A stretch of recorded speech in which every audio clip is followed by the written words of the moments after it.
Leona gnashed her teeth. Over 400 billion in ransom was something her uncle couldn't afford. However, the usage fee for the portal should be manageable from her uncle's coffers. In any case, she was not willing to spend another penny now. Also, inform my dear uncle, I am very concerned about his safety, and I request he come to see me. Take him directly to the dueling arena when he arrives, Leona said in an unpleasant tone. The deputy had not grasped the full meaning of this yet. Leona added, when my uncle comes, take him directly to the dueling arena. This time, she had taken such a beating and bled profusely, all because of that uncle. How could Leona not seize the opportunity to vent her anger? Akio, Robert shivered, looking at his niece's fleet in the distance, feeling a warm fondness in his heart. Finally, he could leave this wretched place. At the same time, he received the invitation from his niece. Clearly, his niece was still concerned about him and even requested his presence. After the Dragon's 10th fleet left the Black Tiger Star domain, the situation in the Warhammer Interstellar Alliance suddenly quieted down. Although behind the scenes, various tribal fleets were accelerating the construction of their interstellar warships and procurement plans. On the surface, there were no signs of conflict erupting. This calm lasted for a full month's time. By the end of August, although there had been no outbreak of disputes during this period, others sensed the brewing of a larger storm. The longer this calm lasted, the greater the storm that would follow. In the meantime, Zhao Chen was not idle. Privately, he had already signed contracts with several major tribes. The Spider Queen tribe, the Harpy tribe were part of the first batch, with the Spider Queen Elis choosing not to appear during the signing but delegating full authority to her subordinate. As for the second batch, Zhao Chen contracted with the Fox tribe, Frostwolf tribe, Mermaid tribe, and Bear clan. The neutral factions of the Golden Leopard tribe and the Hound tribe were still in a state of indecision, likely observing the next phase of the battle before choosing sides. Zhao Chen paid little mind to it. Once he collared these lackeys, they would have to obediently work for him as long as the gun was in his hands. At that time, they would beg for his mercy. During this period, Zhao Chen received some good news. The completion of the flagship Starship T5 Creator, currently undergoing trial testing and expected to be officially commissioned in early September. Lily had begun planning nearly 100 planets in the All-Dragon system to be among the first batch to undergo transformation this year. By then, the prosperity of the All-Dragon system would reach an incredible level. However, compared to the completion of the T5 Creator flagship starship, Zhao Chen was more concerned about another child. Based on Annie's report, this child would also be in active service within the next month. As for how this could happen so quickly, it must be because of the Spider Queen's exceptional capabilities. Meanwhile, Zhao Chen also issued an early secret order to the All-Dragon system. This directive was closely tied to the imminent birth of that child. In the Dragon Clan's main star domain, the second military port of the galaxy's stellar calendar year 3034, two unique military fleet tasks are currently suspended here. Just by looking at the appearance of these interstellar warships, one can tell that they do not belong to the Interstellar Alliance of the Warhammer Empire. Compared to the rough design of Warhammer Interstellar Alliance starships, these interstellar warships appear more delicate and are painted white. This is a rarity for the Warhammer Interstellar Alliance, who often use simple bronze, black, or gray paint schemes. Looking at the emblems of these two interstellar military fleet tasks, their identities are obvious. They belong to the wings of Light Legion and the Radiant Legion of the Holy Light Legion. Inside this Dragon Clan military port, a high-level meeting is taking place. Representatives of the Holy Light Empire and the Warhammer Interstellar Alliance are seated on either side of the conference table, with both sides' flags displayed on the table. In the center, representing the Warhammer Interstellar Alliance, is the Dragon Emperor, with his two daughters on either side and other ministers beyond them. Except for the Dragon Clan, no other clan is present, highlighting the Dragon Clan's status. They do not allow contact between other Warhammer Interstellar Alliance clans and the Holy Light Empire. On the Holy Light Empire's side, the two commanders of the Light Legion, not seated in the main position, but are surrounding a middle-aged male celestial spirit. Respected Prime Minister Ernest, this is the battle plan formulated based on our mutual demands. If you have no objections, after confirming, we will commence the assault on the Shadow Dragon Legion starting on the 5th day. Princess Blanche looked towards the most prominent figure across from her. One of the 5 Prime Ministers of the Holy Light Empire, Prime Minister Ernest of the Eastern Star Domain. This time, the main reinforcements coming to support are from Prime Minister Ernest's Eastern Divine Fleet. Among them, 200,000 interstellar warships come from the Eastern Divine Fleet, while the remaining 100,000 interstellar warships come from the Western Divine Fleet and the Northern Divine Fleet, forming a 300,000-strong expeditionary force of the Holy Light Empire. As the main force comes from the Eastern Divine Fleet, Prime Minister Ernest serves as the Supreme Military Commander, and the 2 Light Legion commanders naturally follow his orders. Prime Minister Ernest glanced at the military plan, a plan he had actually seen privately beforehand. Now it was just going through the motions. I have no issues with this military action plan. I would like to confirm with His Majesty, the Dragon Emperor, about our agreement. During this joint operation, because of our assistance, the Warhammer Interstellar Alliance is willing to relinquish control of 3 new star domains to us. Can this be confirmed? Prime Minister Ernest tapped his fingers on the table. The sound of his tapping seemed to echo a challenge to every representative of the Dragon Clan on the opposite side. We agreed on 2 new star domains before. Princess Leona immediately questioned loudly regarding the Holy Light Empire's support for the Warhammer Interstellar Alliance and their joint assault on the Shadow Dragon Legion. There were naturally some private conditions between the 2 parties. The most important condition was that the Warhammer Interstellar Alliance needed to cede control of a few star domains to the Holy Light Empire after withdrawing from the Mech Clan. Princess Blanche had only agreed to relinquish control of 2 new star domains, while the Holy Light Empire insisted on 3. Later, due to the urgent situation on the Warhammer Interstellar Alliance's side, Princess Blanche could only temporarily set aside the issue and request everyone to unite first. Unexpectedly, Prime Minister Ernest chose this critical moment to bring up this excessive demand again. It seemed like he was planning to finalize this matter on the eve of the war, indicating that if they did not agree to this condition, further cooperation might not be negotiated. Princess Blanche's expression turned very sour at this turn of events. At that moment, a deep voice resonated. I agree. As long as we can fully eliminate the Shadow Dragon Legion in this cooperation, I will hand over these 3 new star domains to you. The Dragon Emperor spoke at this point. Both princesses were astonished to look at their father, each with words to say, but were stopped by the Dragon Emperor's gaze. In the end, the meeting proceeded smoothly, and the operational plan for the final assault on the 5th day was confirmed. After the meeting, both sides left the venue to make final preparations for the impending battle. These shameless opportunistic scoundrels. Princess Leona pounded her fist on the room's wall, venting her anger. Princess Blanche knelt directly before the Dragon Emperor.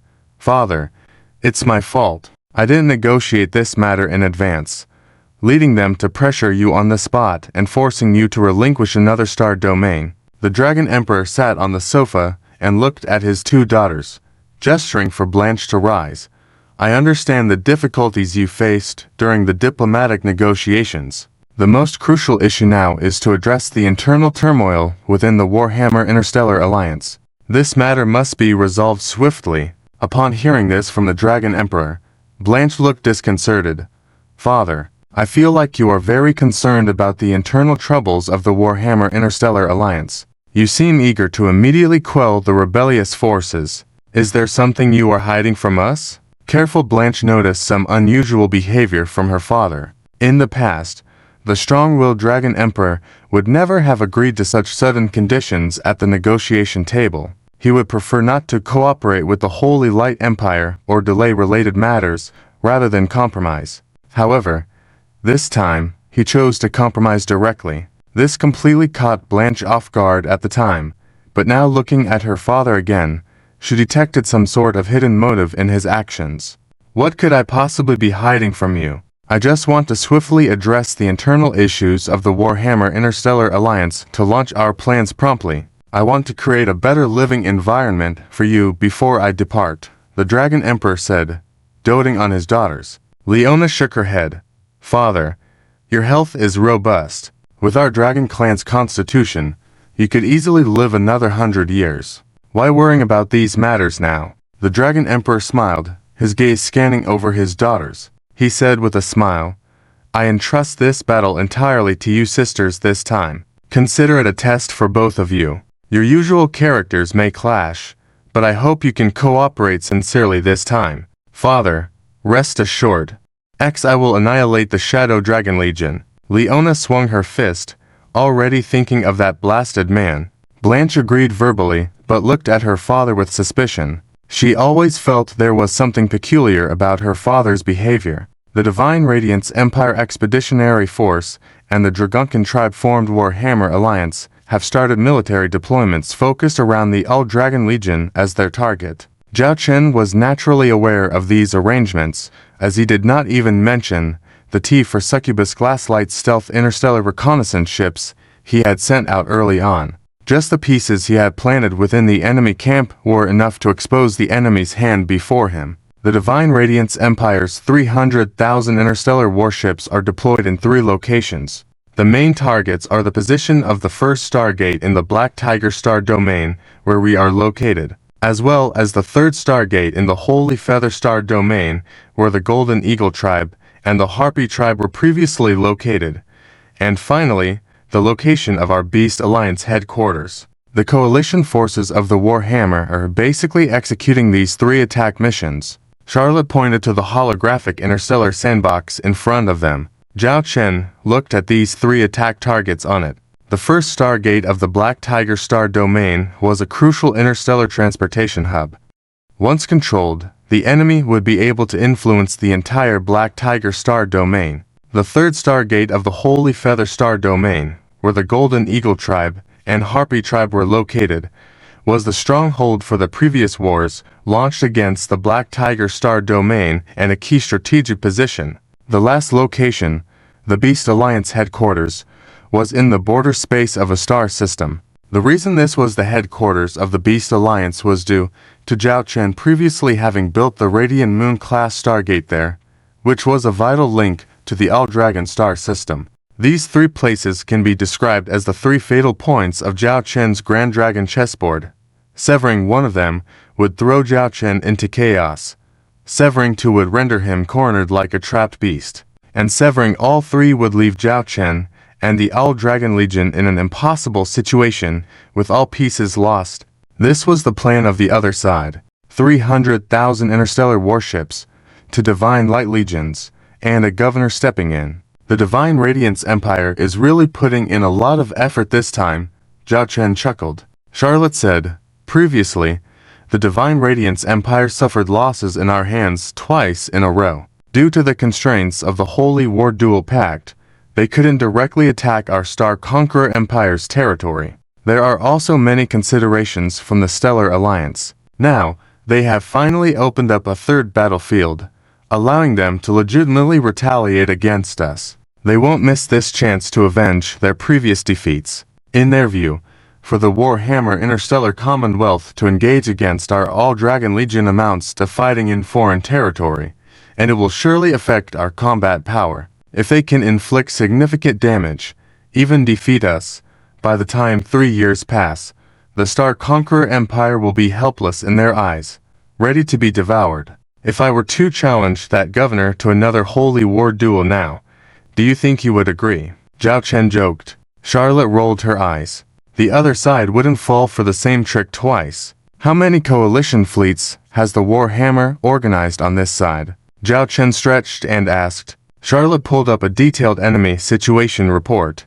Because the Warhammer Interstellar Commonwealth operated under an alliance system, each tribe contributed to the fleet management. Naturally, the major tribes took the lead, and under their influence, even the medium and small tribes allocated their limited forces. The lineup looked substantial, but those with keen eyes could see the soft spots. This time, the Dragunkan tribe has directly dispatched over 130 coalition fleets, nearly 400,000 interstellar warships, Among the tribes under the Dragunkan tribe's command, the War Elephant tribe has 20 coalition fleets, with 60,000 interstellar warships. The Lizardman tribe has 20 coalition fleets, with 60,000 interstellar warships. The Pig King tribe has 25 coalition fleets, with 75,000 interstellar warships. The Centaur tribe has 15 coalition fleets, with 45,000 interstellar warships. The Great Ape tribe has 10 coalition fleets, with 30,000 interstellar warships. The Satyr tribe has 10 coalition fleets, with 30,000 interstellar warships. The Golden Eagle tribe has 3 coalition fleets, with 10,000 interstellar warships. These warships were put together temporarily. Their main force was previously destroyed by us, and they have not fully recovered yet. Additionally, the Spider Queen tribe sent 3 coalition fleets with 10,000 interstellar warships. The Harpy tribe sent 3 coalition fleets with 10,000 interstellar warships. Their reports were made only after consulting us, ready to follow our orders on the battlefield. Besides these, the medium and small tribes of the Dragunkan tribe have gathered nearly 50,000 interstellar warships, but most are T1 and T2 miscellaneous interstellar warships, and T3 class warships are to come by. Hearing Charlotte speak about this, Zhao Chen calculated, in terms of quantity, the Dragunkan tribe has gathered nearly 800,000 interstellar warships. Not only that, there are 4 giants. Actually, without the Black Tiger tribe, it should be 3 giants. The Lionjin tribe has dispatched 50 coalition fleets, with 150,000 interstellar warships. The Minotaur tribe has dispatched 20 coalition fleets, with 60,000 interstellar warships. The Fox tribe has dispatched 5 coalition fleets, with 15,000 interstellar warships. Additionally, the smaller tribes that depend on the 3 giants have gathered 30,000 interstellar warships in total. Altogether, 250,000 interstellar warships. Apart from these, 5 neutral tribes have sent out their own coalition fleets, totaling over 300,000 interstellar warships. Adding it all up, the Warhammer coalition forces we have to face on the surface add up to a staggering 1.3 million interstellar warships. When Charlotte mentioned this astonishing number, her tone remained very calm, showing no signs of panic or worrying. Wow, all put together, the enemy we have to face amounts to a total of 1.6 million interstellar warships.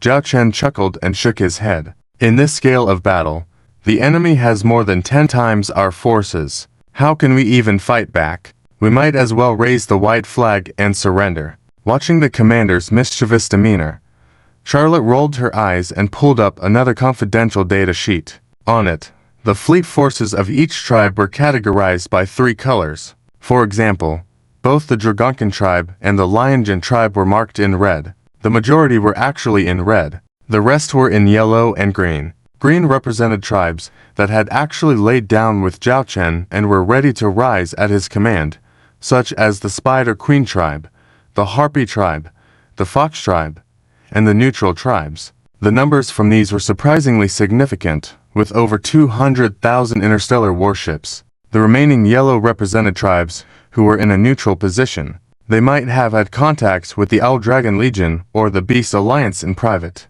but had yet to make a commitment. They were waiting to see how the situation unfolded before making their own choices. Suddenly, Zhao Chen noticed something amiss. He pulled up a file on the Dragunkan tribe. Strange.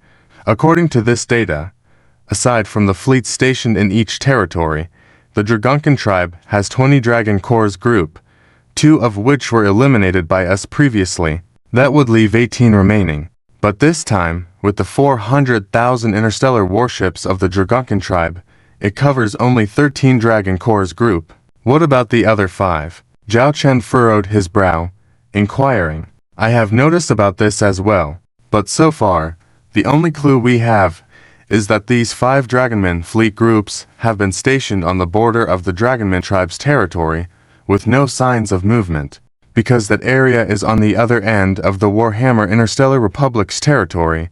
It is far away from us. You can think of it as the 2 ends of a ball. So even if I send a few T for Succubus-class light interstellar stealth reconnaissance ships, it will be difficult for them to report back on why these 5 Dragonman fleet groups have not joined the battle in a short period of time. However, I have arranged for people to closely monitor the key stargates.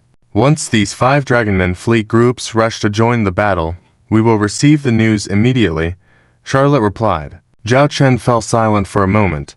Zhao Chen was not concerned about the addition of these 5 Dragonman fleet groups, 15,000 interstellar warships, on the front lines. Instead, it was the abnormal military deployment of the opposing side that caught him off guard. Most other major tribes have basically brought out all of their Legion fleets that were previously kept in reserve. For example, the Lion tribe is almost wiped out. Of course, the reason behind this is not that the Lion tribe wants to confront the Dragon Legion to the death. Zhao Chen believes that most likely, the Lion tribe wants to gain some benefits in this major battle. After all, assuming the Dragonman tribe wins against the Dragon Legion, their next target naturally would be the 3 major forces. Aside from the Lion tribe, the leaders and chieftains of other tribes more or less carry such thoughts. Therefore, the fact that these 5 Dragonman fleet groups remain motionless is truly unusual. When things are abnormal, there must be demons. But under the current circumstances, Zhao Chen could only remind Charlotte to be more cautious. Looking at the data of the enemy's 150 million ships, Zhao Chen remained unfazed and pulled up another set of more valuable data: the number of different classes of enemy interstellar warships. Firstly, there are nearly 150 T4 class interstellar warships deployed by the Sacred Radiance Empire, including T4 Holy Radiance class light interstellar cruisers, T4 Divine Messenger class medium interstellar destroyers, and T4 Judgment Angel class heavy interstellar battleships. On the Warhammer side, the data looks quite impressive with a total of 1,500 ships. However, the T4 Dragon Knight class heavy interstellar cruiser and T4 Butcher class medium interstellar destroyer account for 80%, both belonging to the Quays T4 class of interstellar warships. The real T4 Ankylosaurus class medium interstellar escort ships only number 300.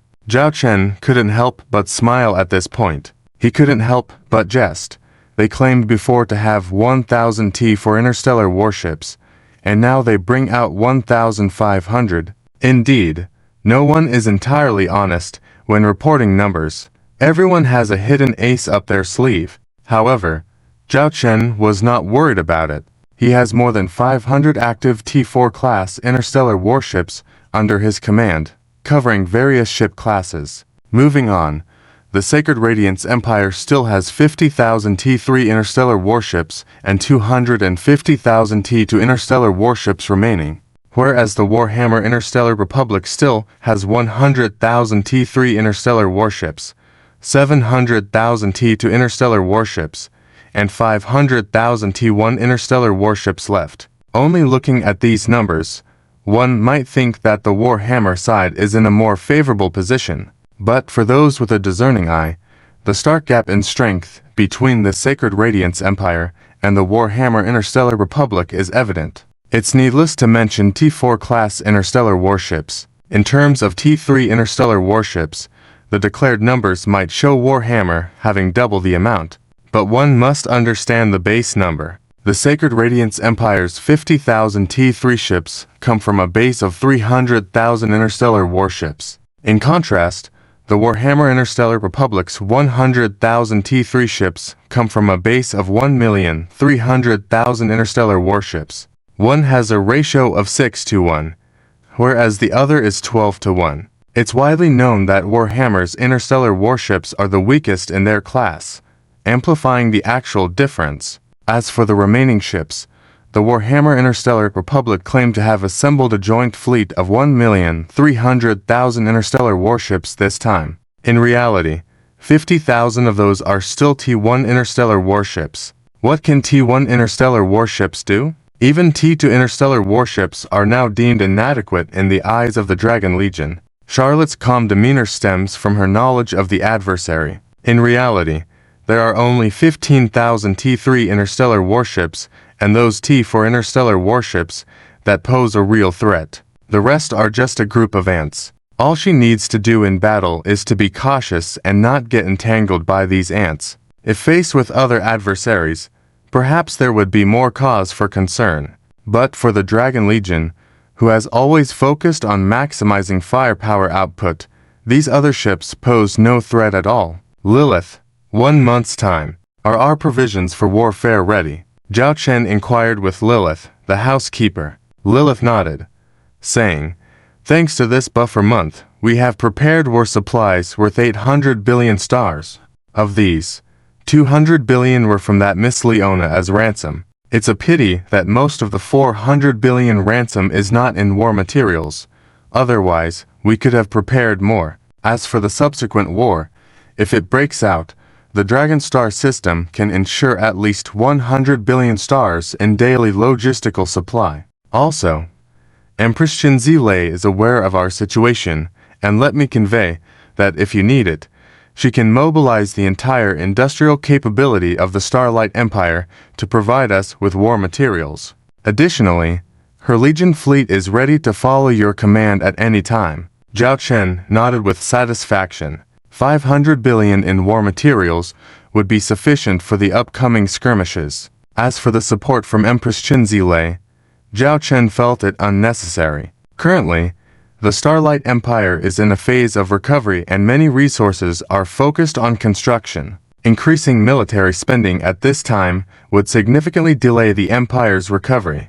While the Legion fleets under Qinzile might be using Dragon Legion's interstellar warships, the gap in strength between them and the Dragon Legion remains significant. Deploying them in battle would likely lead to substantial casualties.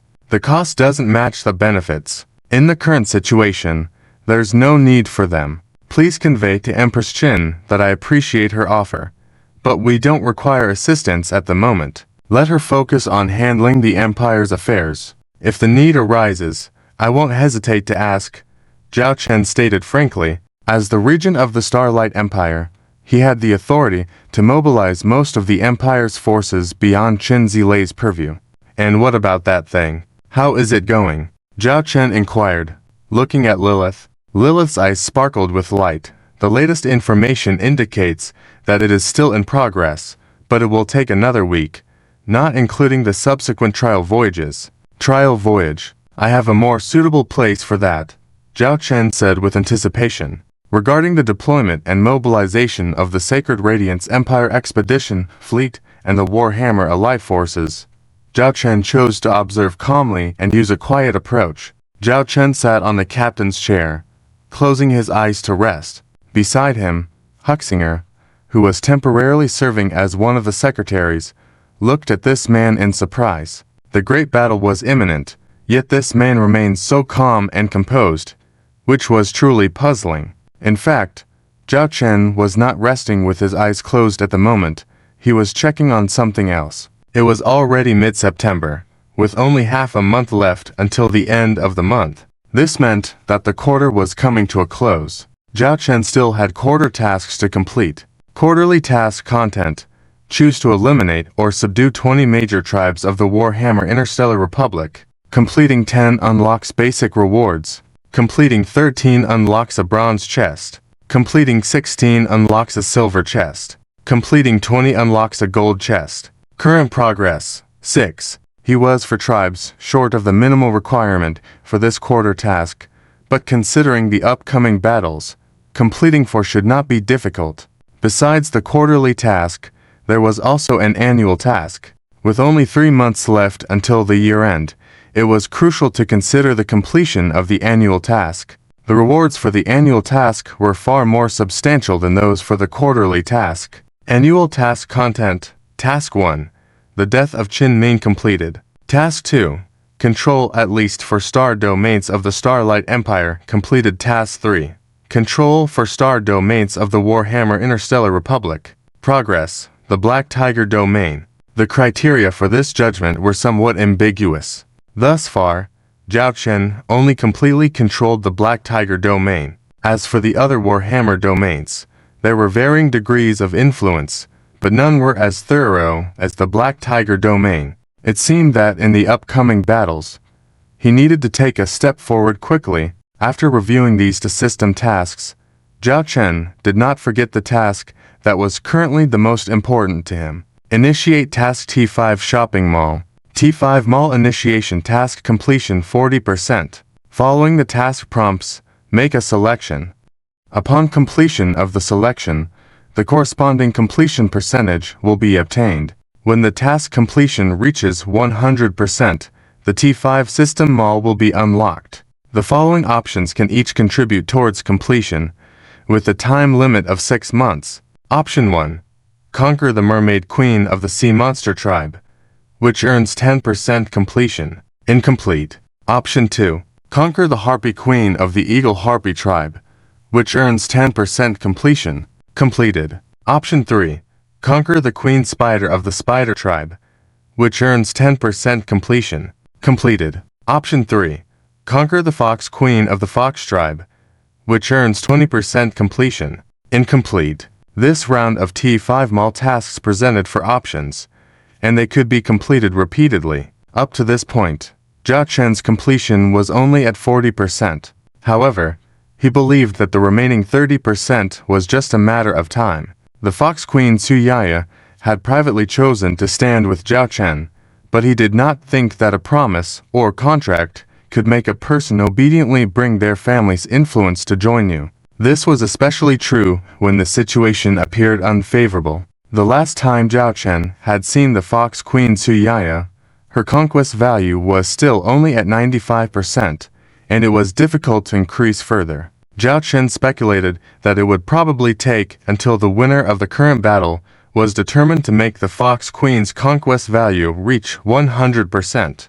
A cunning little fox. As for the Mermaid Chief of the Sea Monster Tribe, she seemed to have a similar mentality. Although she had been persuaded by her friend, Harpy Ava, she still had some reservations since she had not personally witnessed or experienced it. However, as long as the dragon army achieved victory in this battle, there would be no problems. Several hours later, the frontline battlefield received the first battle report. Latest frontline news: multiple fleets from the Sacred Radiance Empire Expedition and the Warhammer Allied forces have appeared on the border of the Black Tiger domain. Huxinger looked at Zhao Chen sitting on the captain's chair and at Charlotte, who had been monitoring the battlefield situation. Zhao Chen did not speak.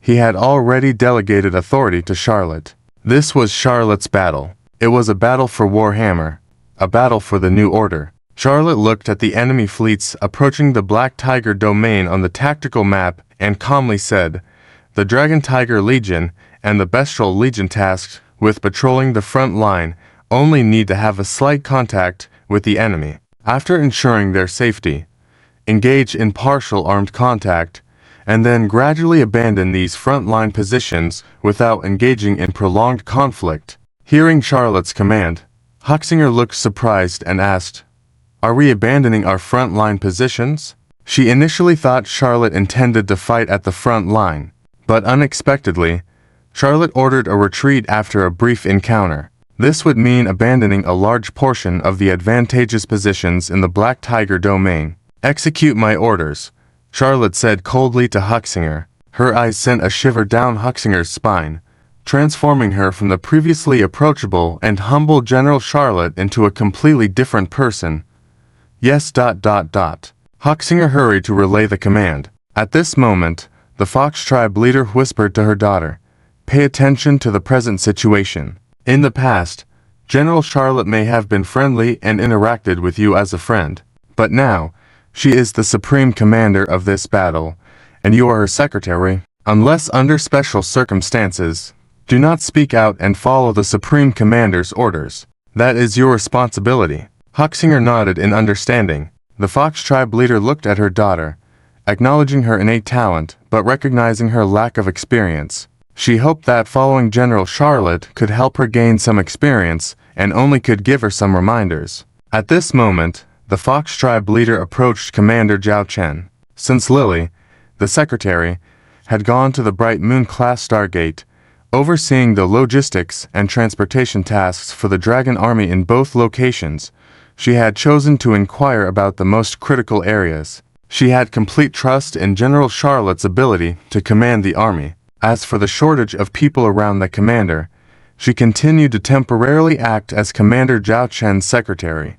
Tribe Leader Fox, are you also wondering why General Charlotte chose to avoid battle? Zhao Chen smiled as he looked at the Fox tribe leader beside him, initiating the conversation. In response to the commander's inquiry, the Fox tribe leader shared her thoughts. Is General Charlotte wanting to show weakness to the enemy and wait for the right opportunity? You got it half right. Showing weakness can make some of the enemy drop their guard. People from the Holy Radiant Empire have always held themselves in high regard. On the other side of the Warhammer, due to the system in place, although it looks large in scale, the command structure is actually very chaotic. The tribal fleets on the surface follow the commands of the Dragon Emperor, but in reality, the true control lies in the hands of those tribal chieftains. If in their eyes, we are a paper tiger, or a juicy paper tiger, what do you think some of them would do? Zhao Chen asked with a faint smile. The Fox clan chief replied without hesitation. They would aggressively launch attacks, like a pack of mad dogs, seizing resources as much as possible. Zhao Chen nodded? Yes. This is a fatal flaw of the Warhammer Alliance. The command system in such large-scale battles must be unified. Once there are some who disobey orders and act on their own within the army, it will lead to chaos. The Dragon Emperor would have no choice but to change his original battle strategy reluctantly for the greater good. Under such a conflicting command structure, the soldiers are like soldiers with tied hands. If the Warhammer Alliance hasn't even started the battle, their combat effectiveness will be affected. The Fox clan chief nodded in agreement. What was said was true. Such examples have been seen in history. In war, often only a leader who can fully command the army can lead them to victory. Just like the current system of the Owl Dragon Legion. Let the cannonballs fly for a bit longer. No rush. No rush. When necessary, we can also have our Owl Dragon Legion participate in the act. After all, this play needs to be convincing, Zhao Chen said lightly. Over the next 5 days, the situation on various battlefields was overwhelmingly in favor of the Warhammer Alliance and the expeditionary force from the Holy Radiant Empire. Their chosen direction of attack often faced minimal resistance, causing enemy troops to flee and abandon their positions to them. Especially in the Black Tiger starfield, they have directly controlled over a dozen star systems so far. What's going on? Why is the Owl Dragon Legion consistently avoiding battles with us? Princess Branchy frowned as she looked at the interstellar war sand table in front of her. So far, the reports of battles received indicated that the losses of the Owl Dragon Legion did not exceed 300 starships, and she deeply doubted the accuracy of this number. The progress of this battle was completely different from what she had expected. Everything was going too smoothly, especially in the Black Tiger starfield. Report: unexpected situation. Some tribal fleets are acting on their own. A subordinate suddenly reported a message. What? Acting on their own? Princess Branchy was surprised. Yes, they initiated battle on their own, claiming to reclaim those star systems in the Black Tiger starfield. Without waiting for approval from the command, they have already left their bases. The same situation has occurred on the other two battlefields as well. The expeditionary force of the Holy Radiant Empire has requested that we adhere to the original orders and act together. Otherwise, they will refuse further military action, the subordinate said. Princess Branchy frowned, anger in her eyes. These bastards. The battle hasn't even ended yet, and they are already thinking about personal gain. How could Princess Branchy not understand what these people were up to, while they said it was for personal gain? In reality, they wanted to seize the territories that had fallen in the Black Tiger starfield and other areas of conflict, and exploit them as much as possible. Contact Leona and the chiefs of other major tribes. I want to convene a command meeting. Princess Branchy immediately gave the order. This time, the Warhammer Alliance was nominally led by Princess Branchy and Leona as the co-commanders, representing the Dragon Emperor. Later, 20 chiefs of the major tribes would serve as members of the command. Soon, a communication for the meeting opened up, but surprisingly, several video windows were black, representing their absence. This made Princess Branchy's expression very unpleasant. Among them were the three tribal factions, the Lion, the Minotaur, and the Fox. What's this? Why the sudden meeting? Leona looked at Branchy with confusion. Branchy solemnly said, I believe that there are some unstable factors within our allied forces now. I request that all military operations be halted immediately. Firstly, we need to reorganize our allied fleet. Strong punishment must be imposed on tribal fleets that disobey orders and act on their own. Upon hearing Princess Branchy's words, the other major tribal chiefs naturally understood her intentions. Before they could speak, Princess Leona immediately retorted, Why stop the attack? Everything is going smoothly now. At our current pace, in 2 days' time, we can surround the first star system in the Black Tiger star field. By then, we can wipe out the traitors in the Black Tiger star field and those damn All-Dragon Legion fleets. The situations on other battlefields are also very smooth. I heard that in the Holy Feather star field, an all-out assault can be launched in another day. The thought of being able to redeem themselves had Princess Leona excited. Have you not seen the chaotic command situation in our alliance now? In such a situation, launching an all-out assault and major battle on our own will only result in more casualties. Moreover, I feel that the military deployment of the All-Dragon Legion so far is very suspicious. They haven't engaged us in direct combat. I suspect they have other deployment plans. We must not act recklessly, Princess Branchy shouted. Princess Leona immediately countered, I think you are overthinking it. We currently have a total of 1.6 million starships. The All-Dragon Legion timidly avoiding battle is not surprising, right? I even think they might choose to sneak back to the All-Dragon star system next. It's just that they are reluctant to leave the territory they have won here. If we don't act swiftly, those guys will escape completely. By then, are you suggesting we chase them to the All-Dragon star system? Princess Branchy, I think you're being overly cautious. The All-Dragon Legion is strong, but their fleet comprises less than 20,000 starships, and it's a long journey to come to battle. The remaining Dragon Tiger Legion has considerable combat power, roughly on par with our Dragon fleet. As for that newly formed 100 Beast Legion, what combat power can that rebel rabble have? We have 1.6 million starships and 2 Radiant Legions. In this battle, we will definitely emerge victorious. Yes, I think there's no need for rest now. Just charge over there directly. If we can capture a few All-Dragon Legion starships, we can research them and maybe even advance our own technology. The chiefs of the major tribes concurred. Compared to the half-dragon, half-human Princess Branchy, Princess Leona, a pure-blooded dragon, won the hearts of the people. It could be because Princess Leona allowed them to loot the spoils of war. At that moment, Princess Branchy looked at these people as if she was seeing a group of deceitful faces. Fine, my dear sister, let's proceed with our original plan. In 2 days, I will surround the Black Tiger Starfield and annihilate the All-Dragon Legion, Princess Leona said confidently. A few hours later, the highest command of the Sacred Radiance Empire Expeditionary Force, the T4 Punisher Angel-class heavy interstellar battleship Bridge, we have received a message from the Warhammer Coalition. Let's coordinate with them to continue the attack with our 3 expeditionary fleet routes. The adjutant reported to Governor O'Neist. Governor O'Neist swirled the wine glass in his hand, looking at the sparkling liquid inside, and said faintly, Tell them that all our military actions will be carried out according to our planned military deployment. However, some of their tribal fleets have not entered the designated position in the operational plan. So, we refuse to carry out the original operational plan. If they want us to continue the attack, they must first bring their tribal fleets back to where they should be. Yes, the adjutant replied. Governor O'Neist looked at the map of the Warhammer Galactic Federation in front of him, which also recorded the latest developments of the battle. The Sacred Radiance Empire Expeditionary Fleet and the Warhammer Coalition have a total of 160 million interstellar battleships targeting 3 attack targets.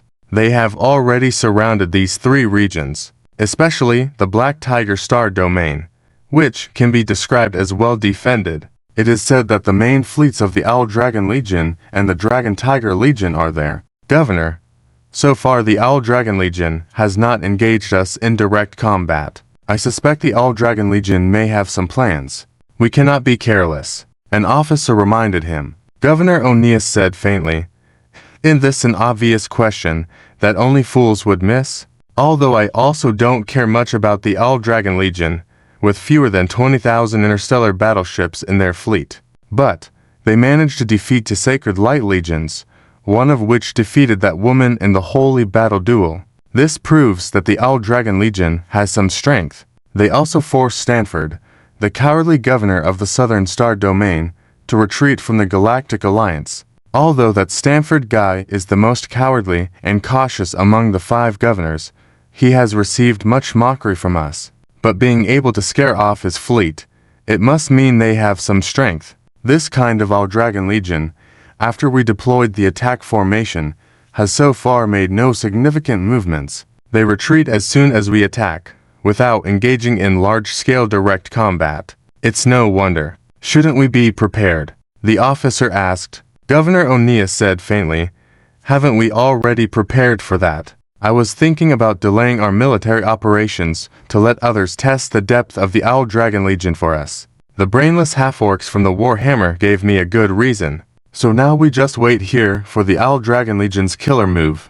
With the Warhammer folks exploring ahead for us, why should we let our soldiers take risks?" The officer understood his meaning.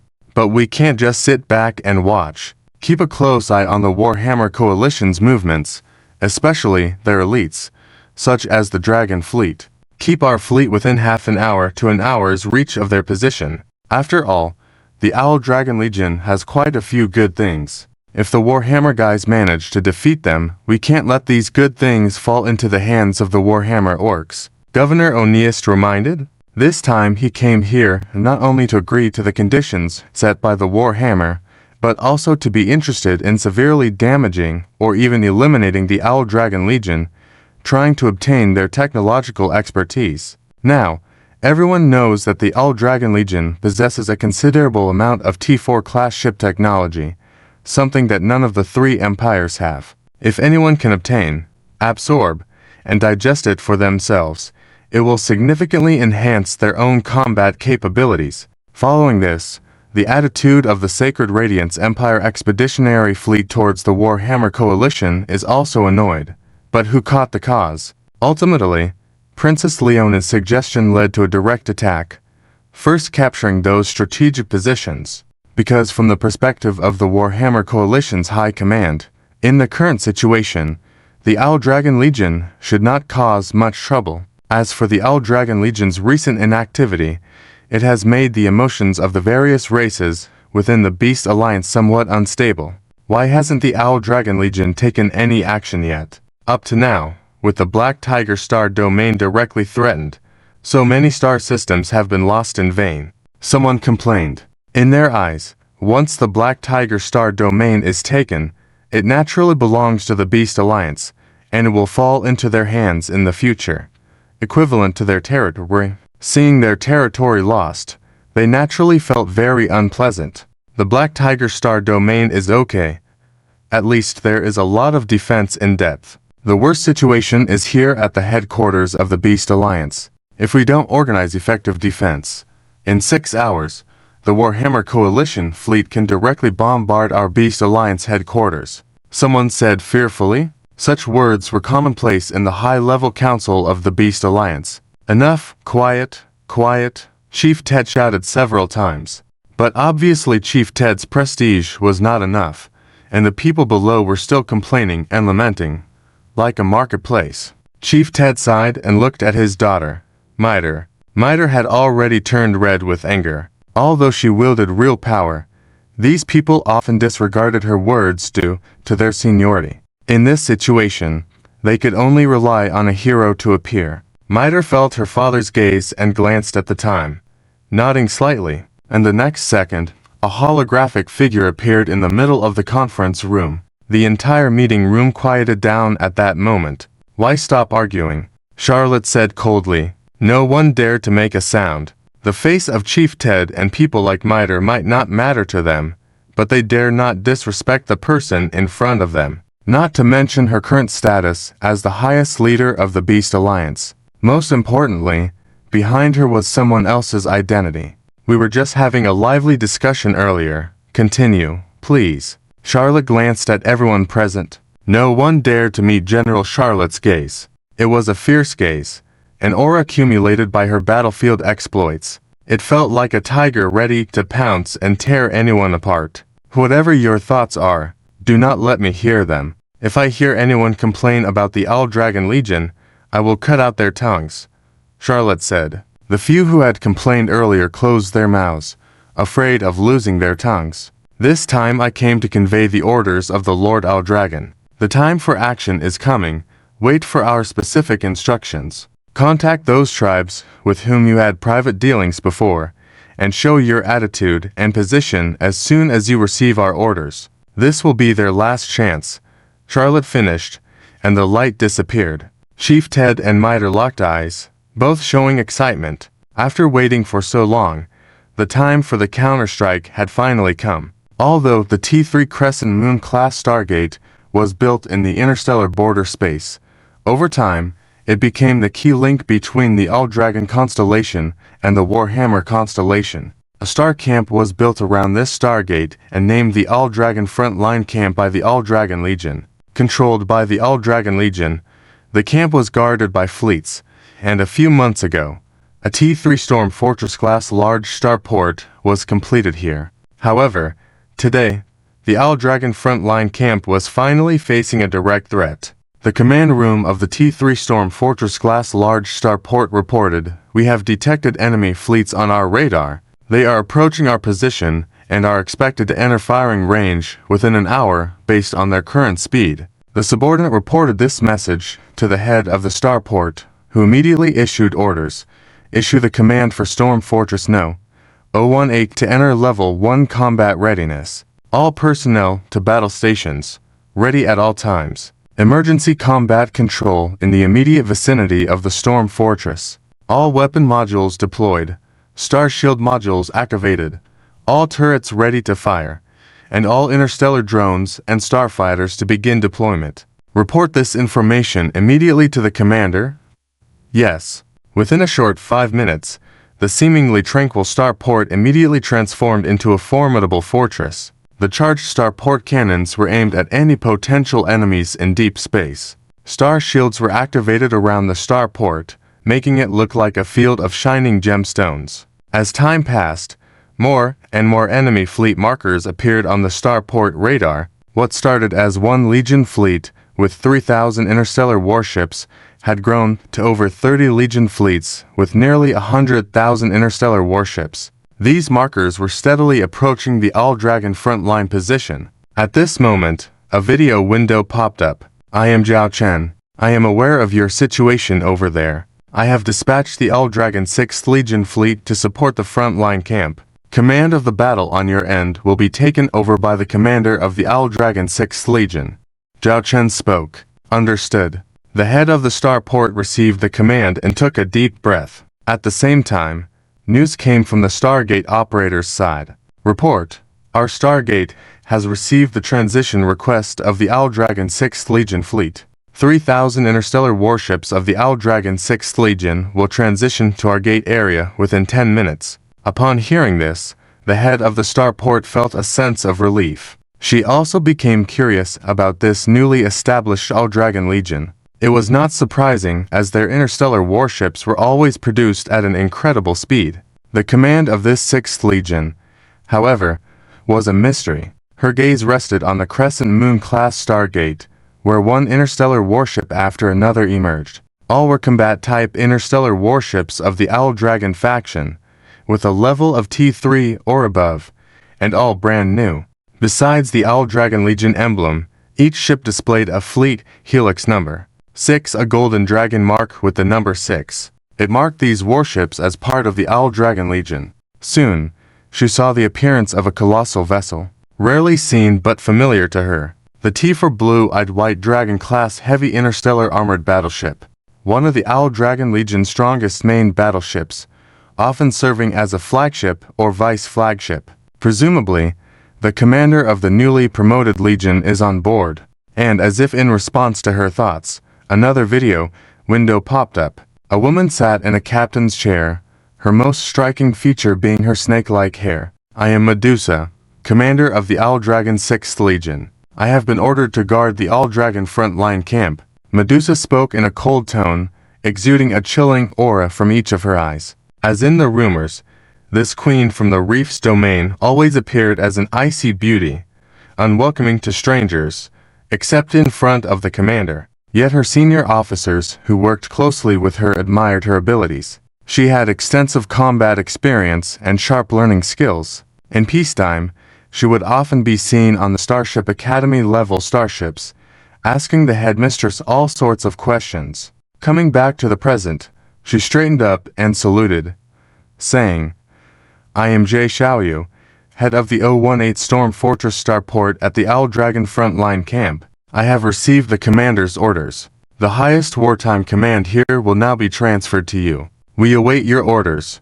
Please instruct us. Medusa showed no change in expression. Do what you must do. Assist us in defending this frontline camp and facing the enemy. I will connect to your starport radar network and command network. Report any information to me immediately. Remember, do not act without my orders. Yes, Jay Xiaoyu, head of the starport, responded, then added, but there is something I need to inform you about. According to the battlefield information we have received, there are currently 300,000 interstellar warships of the Warhammer Alliance approaching our front-line camp, and behind them, at a distance, there are another 100,000 Legion warships from the Holy Radiance Empire. A murmur from Jay Xiaoyu's assistant interrupted her train of thought. Looking at Medusa, Jay Xiaoyu continued, the latest intelligence also indicates the presence of a legion of the Holy Wings, one of the top 10 Holy Light Legions. The combined enemy forces amount to 400,000 interstellar warships. Defending against such a force, with only our starport and your 3,000 interstellar warships of the Owl Dragon 6th Legion may lead to significant sacrifices. Commander, this may not be my place to question, but I hope you can inform me of your strategies, so we can cooperate to the best of our ability. Medusa did not show any signs of anger at the question. Instead, her gaze became distant, as if returning to a galaxy far away. Rest assured, we are not the main characters in this battle. Soon, it will descend in the form of a king. Jay Xiaoyu subconsciously looked towards the direction of the Stargate. The Crescent Moon-class Stargate cannot bear its form, but its coming is inevitable. The typically calm and composed Ice Queen Medusa had a glint of fervor in her eyes. After the Hawklord's 6th Legion completed their deployment, the defense here instantly elevated to a new level. Medusa was reviewing various intelligence reports here. Besides the enemy's intelligence, there was also their own intelligence. As the saying goes, know yourself, know your enemy, and you shall win 100 battles. In addition to the military weapons and related military port teams inside our Storm Fortress-class large-scale starport, there are also 300 naval fleet vessels belonging to our Hawklord Legion. Furthermore, there are 30,000 Dragon Tiger Legion fleet vessels, which were previously responsible for engaging in battles with the enemy fleet, but always adhering to the operational plan, engaging and retreating accordingly. Currently, the command of these 30,000 starships belonging to the Dragon Tiger Legion has been handed over to us. You can issue any military orders directly to them. Apart from this, there are related military facilities around this frontline base. The subordinate reported this battlefield information to Commander Medusa. 30,000 Dragon Tiger Legion fleet vessels, 3,000 Hawklord Legion vessels, 300 interspatial battleships guarding the naval port, as well as the interspatial fighter jets and drones at the naval port. This is the visible lineup defending the Hawklord frontline base at this moment. This information has naturally also been known to the enemy. In other words, in this strategic position we are about to attack, there are only over 33,000 interspatial battleships. A commander of the Saintly Spirit race looked at the information and calmly said, yes, among them, the 3,000 Hawklord starships just arrived here through the Stargate. From the situation, they seem to be reinforcements.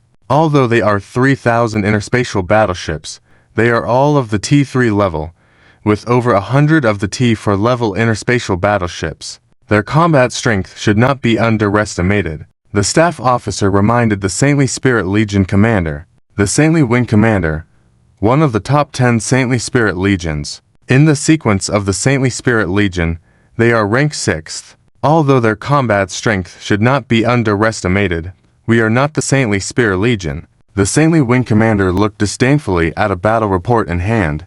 It was a previous battle report of the Saintly Spirit Legion. Currently, the Saintly Spirit Legion is still under reconstruction. Facing the Hawklord Legion, which annihilated the Saintly Spirit Legion, the upper echelons of the Divine Radiant Empire have issued relevant battle data, especially regarding the expedition fleet this time, demanding a better understanding of the Hawklord Legion. Unfortunately, the battle data of the Saintly Spirit Legion is too scarce. The conclusion boils down to the fact that the Saintly Spirit Legion, without understanding the enemy situation, acted recklessly, underestimated the enemy, and combined with the high-quality interspatial battleships of the Hawklord Legion, this led to the tragedy of the Saintly Spirit Legion. Therefore, when the vast majority of people see the post-battle summary of the Saintly Spirit Legion, they subconsciously think that the Hawklord Legion is just a group of soldiers who rely on advanced interspatial battleships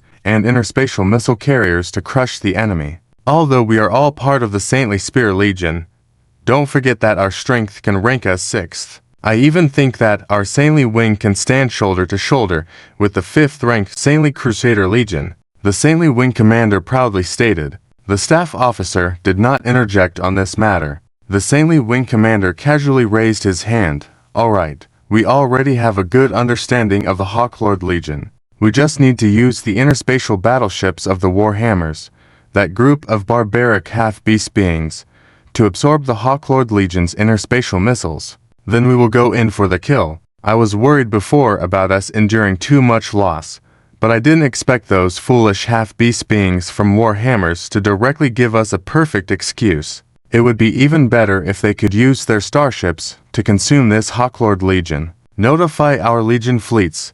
Prepare for battle. Once the situation on the front lines becomes clear, we must arrive in 10 minutes. We can't let the Warhammers snatch those good things? Yes. As time passed, the Saintly Wing Commander also sat on the captain's chair, leisurely awaiting each message coming from the front lines. Report: the Allied forces of Warhammers have engaged in combat with the defense fleet of the Hawklord frontline base, and many commanders on the Warhammer side are requesting immediate cooperation from us.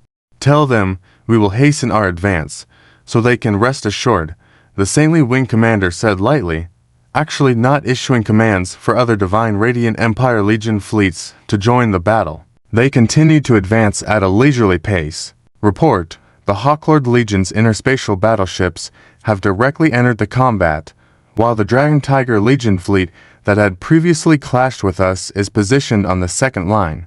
Warhammers have suffered heavy losses. The interspatial missile carriers and interspatial artillery ships of the Hawklord Legion, with powerful fire output, have suppressed the Warhammer's offensive. In just 10 minutes, the losses on the Warhammer side have already exceeded 10,000. The commanders of the Warhammer's allied forces strongly demand that we cooperate in the battle and threaten to report our behavior to our ruling lord. Filing a complaint. Child's play.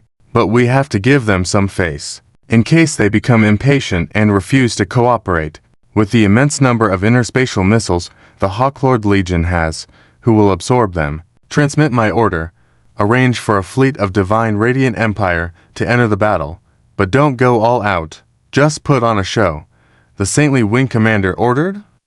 Yes. Following the arrangements of the Saintly Wing Commander, a Legion fleet of 3,000 interspatial battleships from the Divine Radiant Empire joined the battle.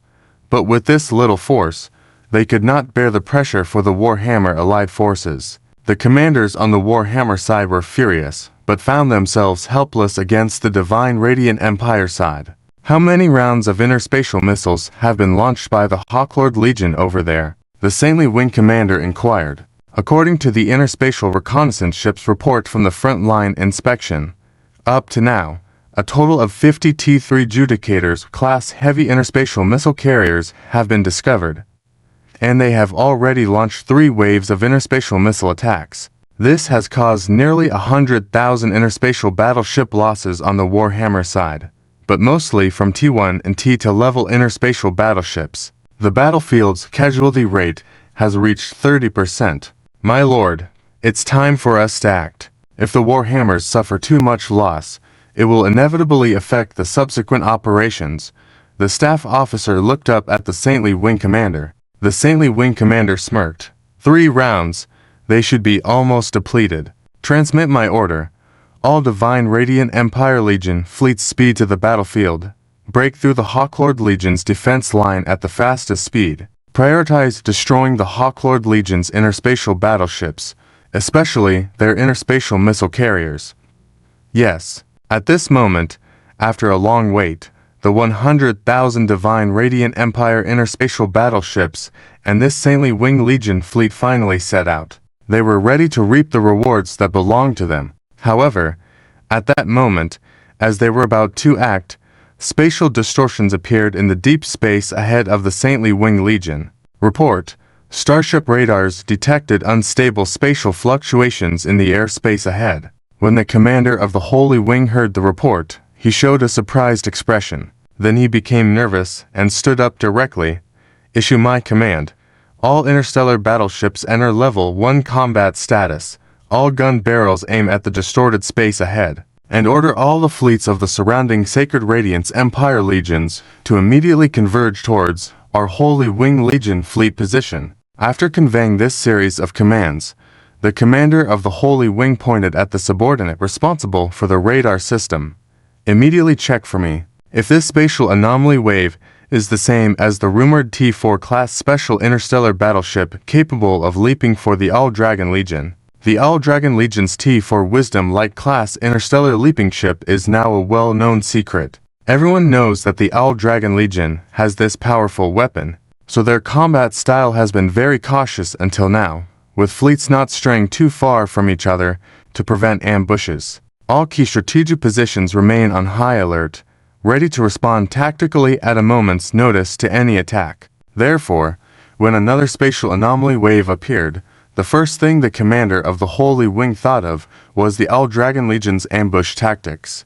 But this time, he could only say he was half right. Slowly appearing in the distorted space was a massive figure. The commander of the Holy Wing widened his eyes in disbelief as he looked at the black shadow in the image. If that was a starship, he had never seen such a massive interstellar battleship. Looking at it from a distance, it seemed like a floating mysterious island.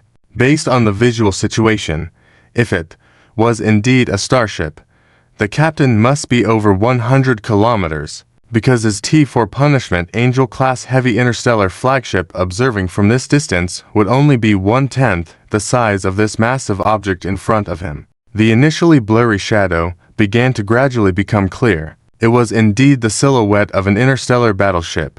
The main body of the ship was black, with some areas in gold. With just one glance, it gave a sense of incomparable nobility and dignity. At the same time, those who saw it felt an involuntary desire to submit. Fire! Fire! All interstellar battleships, aim at the space ahead and fire! Fire! Fire! After a brief moment of daze, the commander of the Holy Wing immediately roared hysterically. The staff officers, vice officers, and crew beside him were all stunned.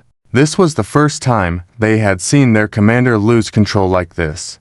But no one doubted it, because they all saw that deep space monster, although they didn't know what kind of starship it was. However, even the normally proud Holy Spirit people couldn't help but feel uncontrollable fear in front of the deep space monster. Now, their only way to mask that fear was to keep firing their interstellar battleships continuously. Even the T4 Punishment Angel-class heavy interstellar flagship, under the command of the Holy Wing Commander, locked in on that area. Fortunately, the space where this massive object appeared was within the range of fire for the Holy Wing Legion, so they only needed to fire. A white beam of light shot out from the bow cannon position of the T4 Punishment Angel-class heavy interstellar flagship. It whistled towards the deep space monster in the distance. The commander of the Holy Wing clenched his fist, praying continuously. Based on previous data analysis of the Owl Dragon Legion's T-4 interstellar leaping ship, at the moment of interstellar leaping, the starship's own shield wouldn't activate, making them vulnerable. This was the perfect opportunity to attack the unknown starship in front of them, relying on the entire fleet of the Sacred Light Legion of the Holy Wing. With the firepower coverage of 3,000 interstellar battleships, they should be able to severely damage the unknown gigantic interstellar battleship ahead. This was the thought in the commander of the Holy Wing's heart. However, soon, his vision was shattered by a massive transparent energy shield.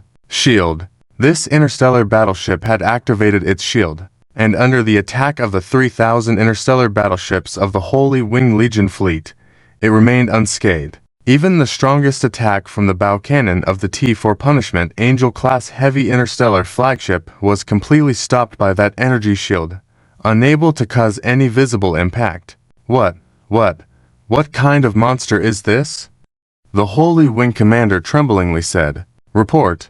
Hades has completed space warping. All modules are running normally without any problems. Report.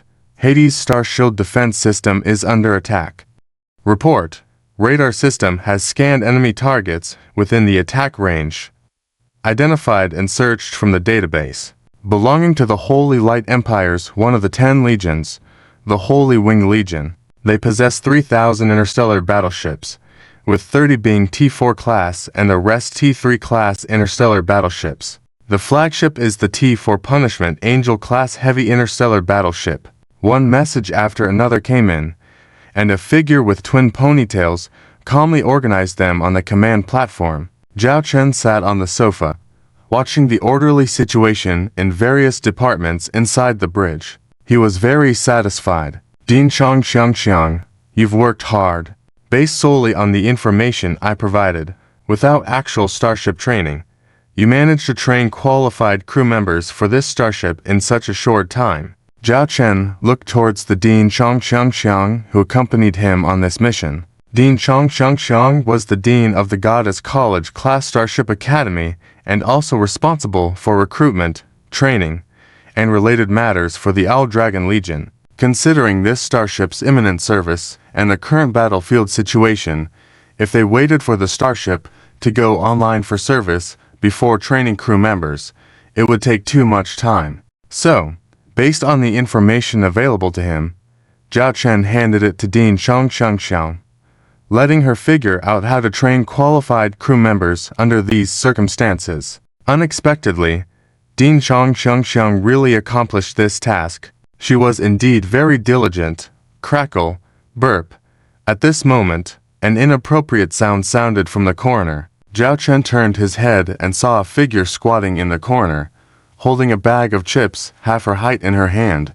Beside her was a large bottle of cola. She grabbed a chip and stuffed it into her mouth, then took a big sip of cola for herself. Afterwards, she let out a satisfied roar towards the sky. Then, looking at her greasy fingers, she licked them one by one in her mouth, because it was the debut of this starship, its maiden voyage, and its first real battle. In addition to the crew, relevant manufacturing personnel boarded for real-time data recording. She was in charge of this. Technical Chief Engineer Annie. Commander, Hades is in combat status. Please advise. The captain with twin ponytails in front turned around, excitedly looking at Zhao Chen. Zhu Xiao. She was the commanding officer of this temporary reassigned starship. But what was happening now was crucial. Zhao Chen retracted his thoughts and looked at the Holy Light Legion in the distance. It was time to awaken this beast. Zhu Xiao, I order you to command this Hades-class interstellar dreadnought and engage in combat. Annihilate the target, the Holy Wing Legion. Yes, I will ensure completion of the mission. Zhu Xiao excitedly stared at the prey in the distance, ready to showcase her new toy. Zhu Xiao issued her first command. Activate the Hades Strategic Core Program. Hades Strategic Core Program starting. 10, 9. The core program of the King of the Underworld strategic plan is ready. Initiating the King of the Underworld domain. Please authorize. Captain. The operator of the weapon mode looked at Zhu Xiao. Zhu Zhaoxiao was already prepared. Her palm pressed the red button on the virtual screen in front of her. In the next second, a faint red light scanned Zhu Zhaoxiao's body. A mechanical voice followed. Palm print scan complete. DNA scan complete. Iris scan complete. Confirming authorizer's identity. Confirmation complete. Secondary authorizer Zhu Zhaoxiao. Authorization valid. Please confirm initiation of King of the Underworld domain. Confirmed. King of the Underworld domain initiated. Annie, who was squatting in a corner eating chips and drinking, looked up at the holographic image of the interstellar battlefield. Above it, centered on this interstellar battleship, a green halo was expanding continuously, soon to cover the position of the Legion of the Holy Wing Fleet. Once the green halo reached its maximum extent, it stopped and then dissipated. It was as if nothing had happened. Zhao Chen, observing the Legion of the Holy Wing Fleet on the transmission, noticed no changes in the appearance of the interstellar warships. Initiate conventional weapon array. Target the Legion of the Holy Wing Fleet. Fire. Zhu Zhaoxiao commanded. On this T5 King of the Underworld class interstellar dreadnought, gun turrets extended, locking onto the Legion of the Holy Wing Fleet. The turrets were all heavy, main gun caliber, utilizing energy projectiles, known for their low cost and rapid firing rate. While the T5 King of the Underworld class interstellar dreadnought had opened fire, the Legion of the Holy Wing Fleet seemed frozen in place, making no moves. Even the T4 class interstellar warships had not activated their full star shields. The weapons that should have been in combat readiness, such as close-in defense cannons, remained in their initial state, like soldiers resting with heads bowed. On the flagship bridge of the Legion of the Holy Wing, the commander was well aware of these events. Report. Enemy ships detected on approach. Attack type is high-intensity energy projectiles, capable of destroying our T3 class interstellar warship hulls. The subordinate reported anxiously. Quick. Restart the electronic systems of all interstellar warships. Activate star shields. Star shields. The commander of the Legion of the Holy Wing roared urgently. However, no matter how urgent he was, the systems within the starships were too complex to be started up instantly. For them, every second felt excruciatingly long. Report. T3 Light Shield Class Heavy Interstellar Escort GO31 Ship destroyed. Report. T3 Sun Shroud Class Medium Interstellar Cruiser G710 Ship destroyed. One message after another about damaged interstellar warships reached the commander of the Legion of the Holy Wing. As ship after ship in the fleet suffered losses, the Legion of the Holy Wing commander began to tremble and finally collapsed on the ground, holding his head in his hands. No, this can't be happening. In just a few minutes, his proud Legion of the Holy Wing was being slaughtered like pigs, without even the ability to resist. The entire bridge descended into chaos and despair, emotion spreading like a disaster, infecting all on board. Some screamed, some wept, some shouted like madmen, and others, disregarding discipline, fled the bridge frantically. The commander of the Legion of the Holy Wing looked out at the exploding starships and then at the distant terrifying interstellar warship with its gleaming golden dragon emblem. They had been defeated. His Legion of the Holy Wing had been vanquished like this. He had envisioned failure, calculated tricks by the Dragon Legion to trap him, anticipated fierce battles. Now it was fierce indeed, but unfortunately one-sided, a massacre, with one interstellar warship annihilating 3,000 others. Suddenly,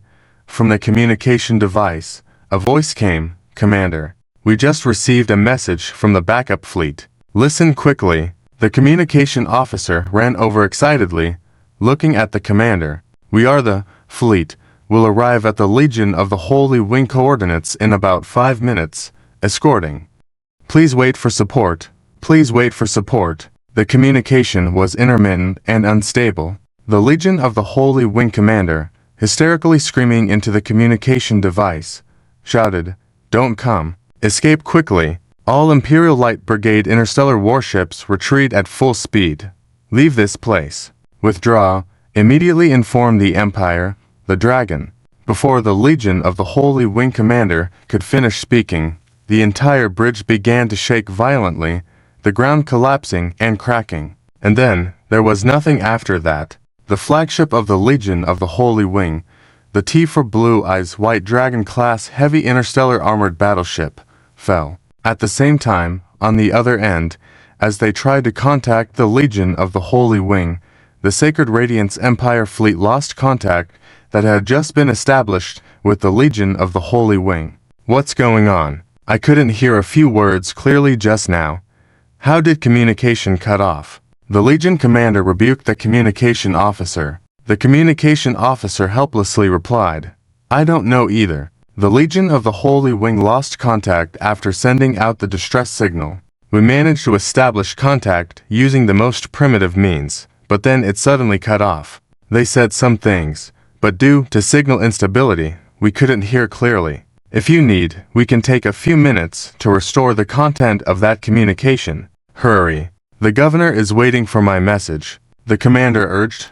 Yes. Glancing at the course, it would be 3 minutes before they entered the range where they could observe the coordinates. Arrange the battle formation. Prepare for battle. At the same time, notify the other Legion fleets to stay consistent with us. The commander issued the order. Joining this batch heading to support them were another 8 fleets of the Holy Radiance Empire, with over 24,000 interstellar warships. Of course, this was just the first batch of reinforcements after receiving the request for help from the Legion of the Holy Wing. More were to follow. As he closely monitored the radar scanning situation, a sudden video window startled him. After seeing the face of the visitor clearly, he immediately stood up straight and saluted. "Lord Minister, I've been unable to contact the Legion of the Holy Wing from our end. Do you have any news over there?" Minister Ernest inquired. Minister Ernest was in charge of the Black Tiger Star domain, while the operational mission of the Owl Dragon frontline base was assigned to the Legion of the Holy Wing. But now, the Legion of the Holy Wing had unexpectedly lost contact. In a wartime scenario, a frontline Legion fleet suddenly losing contact was a very serious issue. If contact was lost for a prolonged period, it often led to deeming the entire Legion fleet sacrificed. If it were any other Legion fleet of the Holy Radiance Empire, it would have been tolerable. But this was the Legion of the Holy Wing, one of the 10 Holy Light Legions, completely wiped out. Or, in such a short time, not even a single message could be sent out before being wiped out. How could that be possible? Minister Ernest simulated various All-Dragon Legion battle plans in his mind, such as relying on the interstellar leap ship to bring multiple All-Dragon Legions. With numerical superiority, they could directly encircle and wipe out the Legion of the Holy Wing. In that scenario, the Legion of the Holy Wing was probably not a match, but could they have failed to even send out a single battle report? This made him uneasy, so he inquired multiple times. The commander immediately replied, "Lord Minister, we managed to contact the flagship of the Legion of the Holy Wing just now, but the communication signal was lost within a few seconds. Additionally, due to poor communication quality, we couldn't hear clearly what was being said on their end. Currently, we are working on technical repairs for communication content. In addition, our fleet will enter the observable range of the last coordinates transmitted by the Legion of the Holy Wing in 1 minute. If there is any information, we will inform you immediately." "I understand. Keep in touch. I want to know what happened to the Legion of the Holy Wing," Minister Ernest said sternly. "Yes." Just then, the deputy hurriedly exclaimed, "Commander, the communication content has been repaired. Would you like to listen?" "Play it," another voice sounded. The deputy then realized that the minister who was currently communicating with the commander was a minister, and immediately saluted. The commander glared at his deputy, urging him, "If you didn't hear the minister's words, play the repaired communication content immediately." Yes. The deputy played the repaired communication file. The initial part was the message they had sent to the Legion of the Holy Wing. Soon, they heard an unbelievable message. It was a man's frantic and hysterical cry, indicating his mental state was extremely distressed at the time. "Escape! Escape! All the interstellar warships of the Holy Radiance Empire, retreat at full speed. Evacuate from here. Evacuate from the Warhammer. Immediately inform the Empire, our dragon. After this communication segment played out, both the commander and Minister Ernest looked at each other, both at a loss for words. Have you confirmed that this voice is indeed the commander of the Legion of the Holy Wing? Minister Ernest inquired. In fact, in the previous communication, he had already recognized it. After all, that person was not a regular commander, but the commander of the Holy Light Legion. They had met and cooperated multiple times, so he could discern the voice. But Minister Ernest still asked again. It has been verified. The identity is confirmed, the deputy replied. Minister Ernest furrowed his brow. This was very strange. What had they encountered that could make a commander of the Holy Light Legion lose composure like this, urging retreat while mentioning evacuating the Warhammer and informing the Empire of an emergency situation? The final two words "our dragon" were heard very clearly. All of this was caused by the Owl Dragon. Suddenly, a puzzle appeared before them. However, this puzzle would not trouble them for long and would soon be revealed. Report: we have entered the last coordinates area provided by the Legion of the Holy Wing, but we have not detected any signals from any interstellar warships.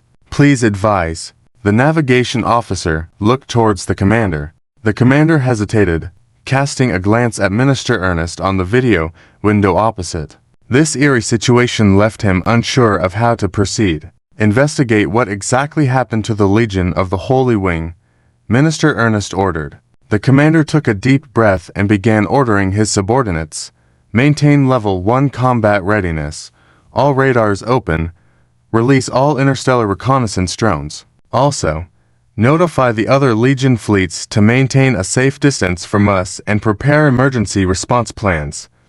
Yes, throughout this process, Minister Ernest kept in communication, but did not interfere with the commands of his subordinates. Time passed slowly. The entire atmosphere, due to that conversation and the disappearance of the Legion of the Holy Wing, became increasingly eerie.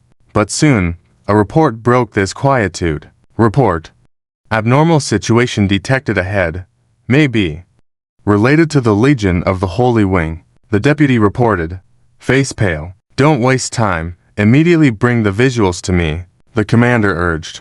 Soon, several recorded video images appeared before the commander, visible to Minister Ernest as well. Both their pupils shook at that moment, because in the distance among the stars, they saw wreckage of interstellar warships, resembling a graveyard of starships. When they saw this, a sense of foreboding unease filled their hearts. Scan those wreckage, confirm the information from those wrecks, the commander immediately ordered. This task was not difficult due to the abundance of wreckage in the area. Rough estimates suggested there were at least 3,000 interstellar warships wrecks. 3,000 interstellar warships wrecks. The missing Legion of the Holy Wing. The answer behind this was already quite clear, but many were unwilling to believe or too afraid to accept it. The deputy hurried over. We have obtained the information from these wrecks. Indeed, there's no need to say. I've seen it myself. The commander's voice quivered. Following the commander's gaze, the deputy saw a visual, which was the wreckage of an interstellar warship. Despite being shattered, its large size allowed the identification to remain possible. Importantly, this interstellar warship, they were very familiar with it. T-4 Punisher Angel-class heavy interstellar battleship. And at that moment, they vaguely saw a blurry massive figure behind this interstellar wreckage. It seemed like an interstellar warship. It appeared as if it was waiting for something. The T-5 Pluto-class interstellar dreadnought's bridge witnessed the scene of completely annihilating the Legion of St. Wing's fleet in just a few minutes, and the entire bridge erupted in cheers. Some crew members were even moved to tears of joy. This was their first real battle after months of training. Prior to this, they had been trained on the Goddess Academy-class starship under the guidance of Dean Xiang, where most of the training consisted of theoretical materials and simulated exercises. Although Dean Xiang had tried her best to create the best training environment and conditions for them, The lack of experience on an actual interstellar warship and real combat data still left them feeling nervous. It had been less than 5 hours since they boarded this interstellar warship. Climbing aboard a brand new interstellar warship and engaging in real combat within less than 5 hours, where they completely wiped out a division of the Holy Light Legion, was enough to prove the fruits of their hard training. You all look like what? Don't forget the occasion we are in now. This is not a training room, nor the academy. I have taught you how to conduct yourselves, especially considering many of you previously held officer positions on the starships. Until the captain announces the end of the battle, you should all remain focused and dedicated to your posts, instead of cheering here. Dean Xiang suddenly reprimanded the officers on the bridge. This immediately quieted down the officers, who looked at Dean Xiang with a certain fear. Some of them may have served as secretaries, executive officers, or even captains on some All-Dragon-class starships before, but that did not mean their status was higher than that of Dean Xiang in the current system of the All-Dragon. With Dean Xiang as the Dean, her status ranked in the top 10 in the All-Dragon system. After scolding them, Dean Xiang immediately turned apologetically towards Captain Zhu Xiao at the command post. I am very sorry, Your Excellency. I overstepped just now. Normally, these officers were already serving on this interstellar warship, and their direct superior was Captain Zhu Xiao. It should have been Captain Zhu Xiao who handled the reprimand. Dean Xiang had indeed gone too far. However, Captain Zhu Xiao waved it off. It's okay. It's okay. It was evident that Captain Zhu Xiao also had great respect for Dean Xiang. Looking at the restored order on the bridge, Captain Zhu Xiao restrained her excitement and said, "Immediately check the operation status of the starship's various systems." Yes, because this T5 Pluto-class interstellar dreadnought was in its maiden battle, there were no previous performance data available, making everyone uncertain if there might be any issues. Therefore, Captain Zhu Xiao had to be cautious and prepared for any situation. But Commander Zhao Chen seemed calm, with the chief engineer of the starship, Annie, present. If something went wrong, they could just throw her out to fix it. Zhao Chen glanced at Anne, who had somehow gotten hold of a portable table. The table was filled with various foods, including a self-heating hot pot. On a nearby shelf, there was hot boiling sliced beef. Zhao Chen's lips twitched slightly, and shivered inexplicably. Strange. Why did she have a bad feeling? And muttered in her mind, but looking at the food on the table, she quickly pushed those thoughts aside. Self-comforting, she assured herself that she was just hungry and proceeded to prepare another hot pot of donkey meat, and took out a half-person-sized mini-robot, entered a command, and it set off. Its destination was the starship's cafeteria. Report, the ship has only used 50% of core energy due to engaging the Pluto domain.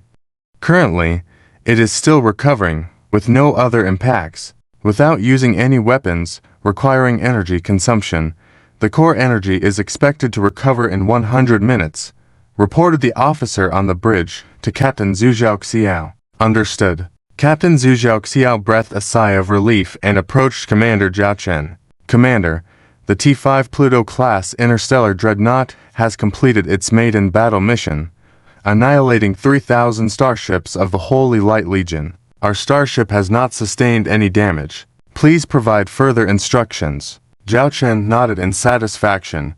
How much of our energy shield has been depleted? Due to the attacks from the Legion of Saint Wing's fleet, our energy shield is still at 31%. Zhu Xiao proudly replied.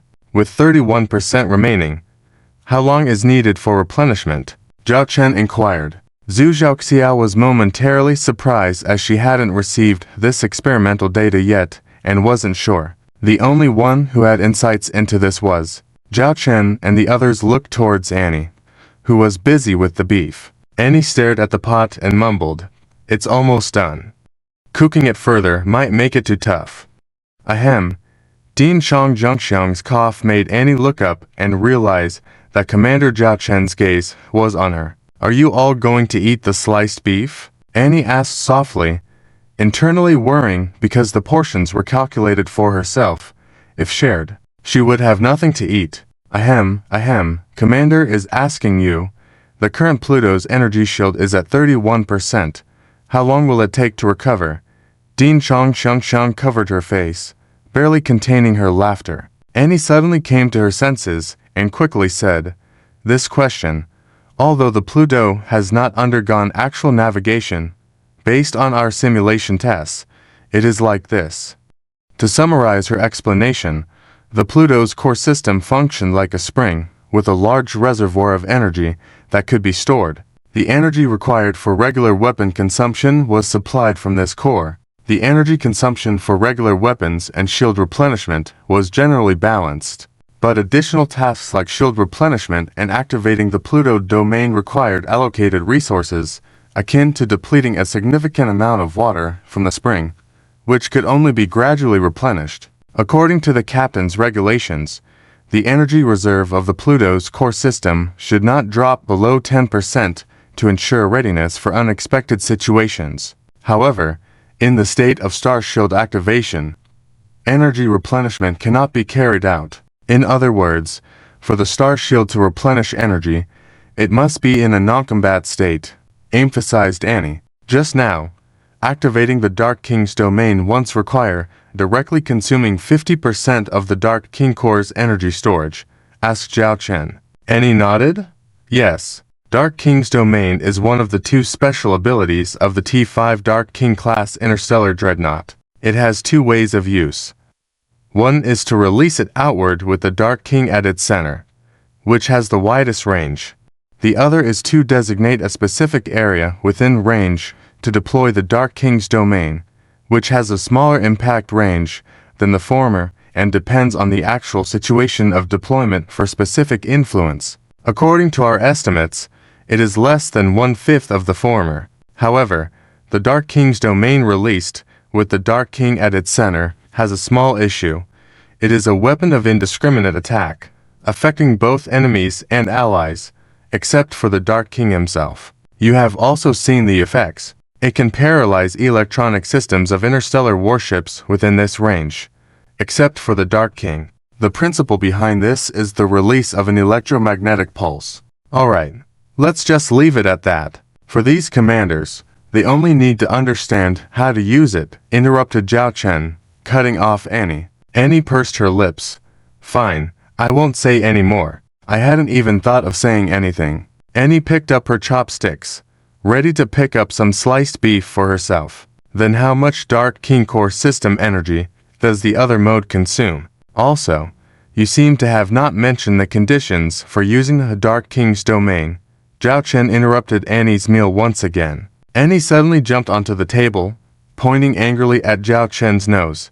Do you know that it's very impolite and disrespectful to disturb someone's meal while they are eating? As for your questions, everything you've asked is already written in the electronic manuals that were provided to the Dark King class interstellar dreadnought. Can't you read them yourself? And the data on this interstellar warship was provided by you. Don't act like I'm selling my soul just because I'm working for you. Do you think I'll resign and quit? The above was all an illusion of the chief engineer Annie. Annie looked at Commander Zhao Chen with a smile.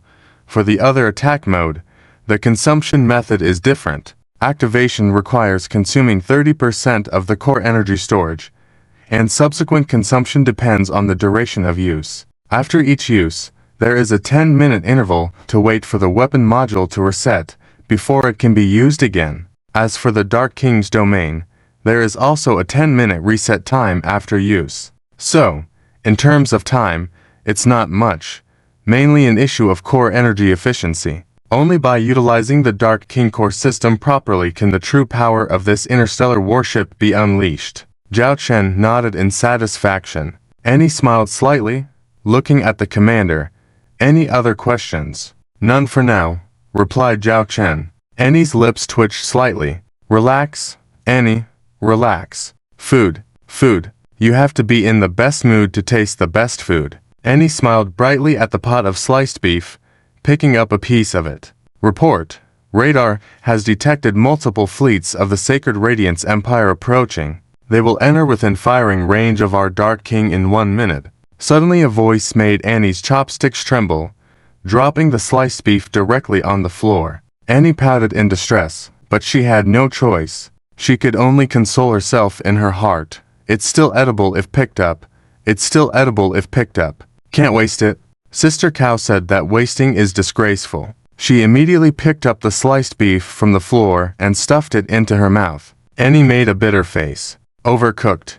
Annie looked sadly at the pot of beef, feeling her heart bleeding. Sister Cow would surely feel sorry for her. However, no one would pay attention to the affairs of this chief engineer at the moment, because now, the second wave of enemies for the T5 Dark King class interstellar dreadnought has appeared. Zhao Xiao, don't rush. First confirm the number of enemy interstellar warships, Zhao Chen said.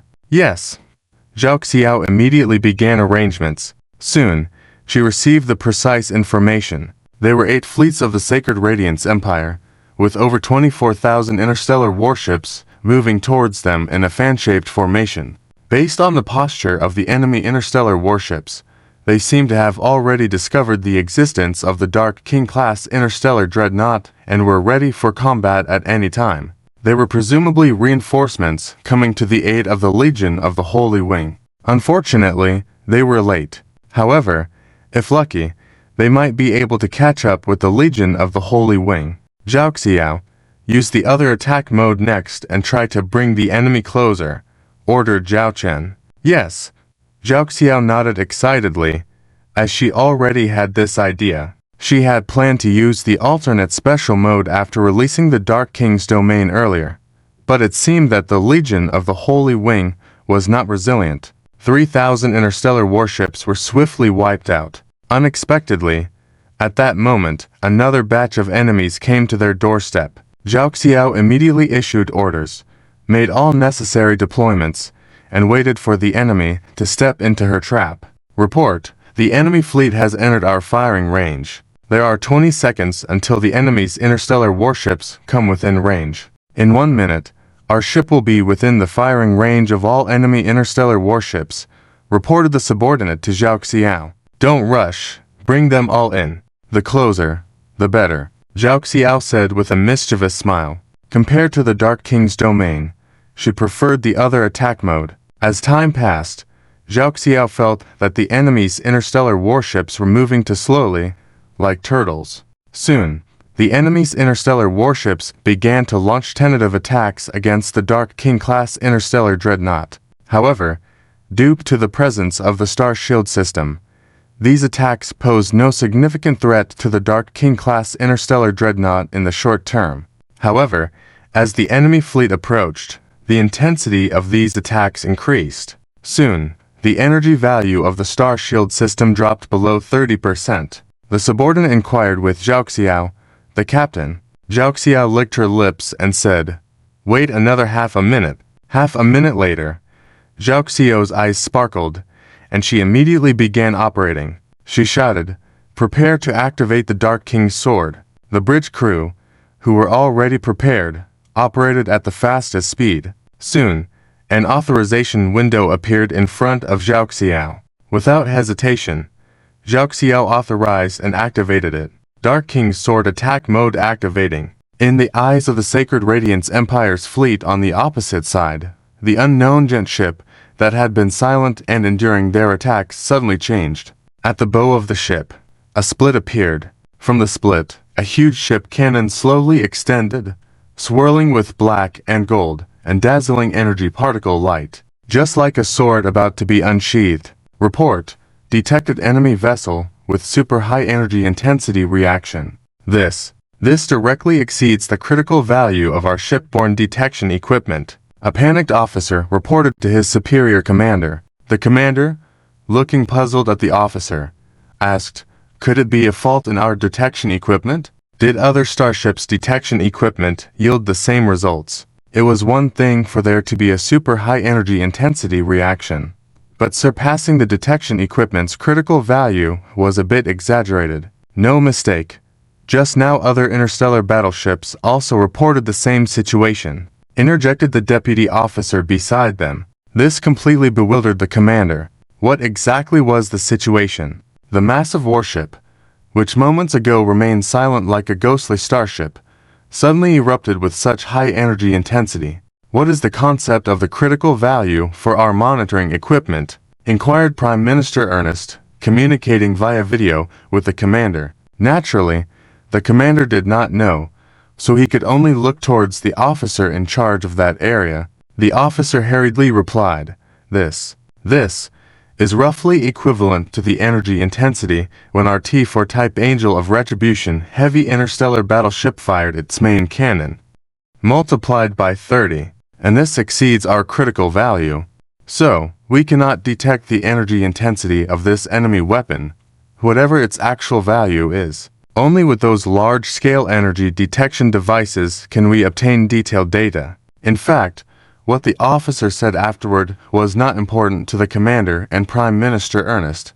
They only heard that number, exceeding 30 times. In their view, their proud T-4 Type Angel of Retribution heavy interstellar battleship was powerful enough, but the firepower of the enemy ship surpassed the Angel of Retribution by 30 times. And that was just the minimum, with the specific figure unknown. Quick, full retreat. Order all interstellar battleships to retreat from the battlefield immediately.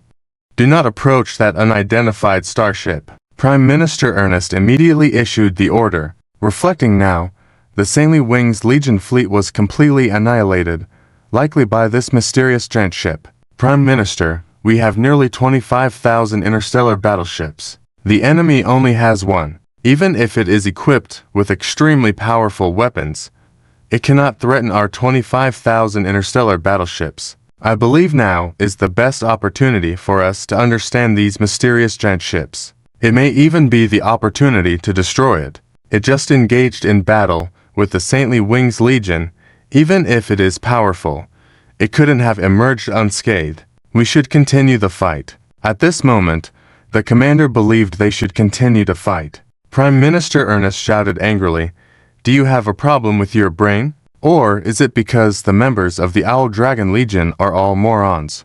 Why is there just one interstellar battleship parked here? And considering the time gap since the battle with the Saintly Wings Legion, there's enough time for that giant ship to retreat, and for other Owl Dragon Legion fleets to come to support. Why don't they do that? Instead, they are waiting here for your reinforcements to arrive. Don't forget the Owl Dragon Legion's T-4 level interstellar stealth reconnaissance ship. Your every move is under their surveillance.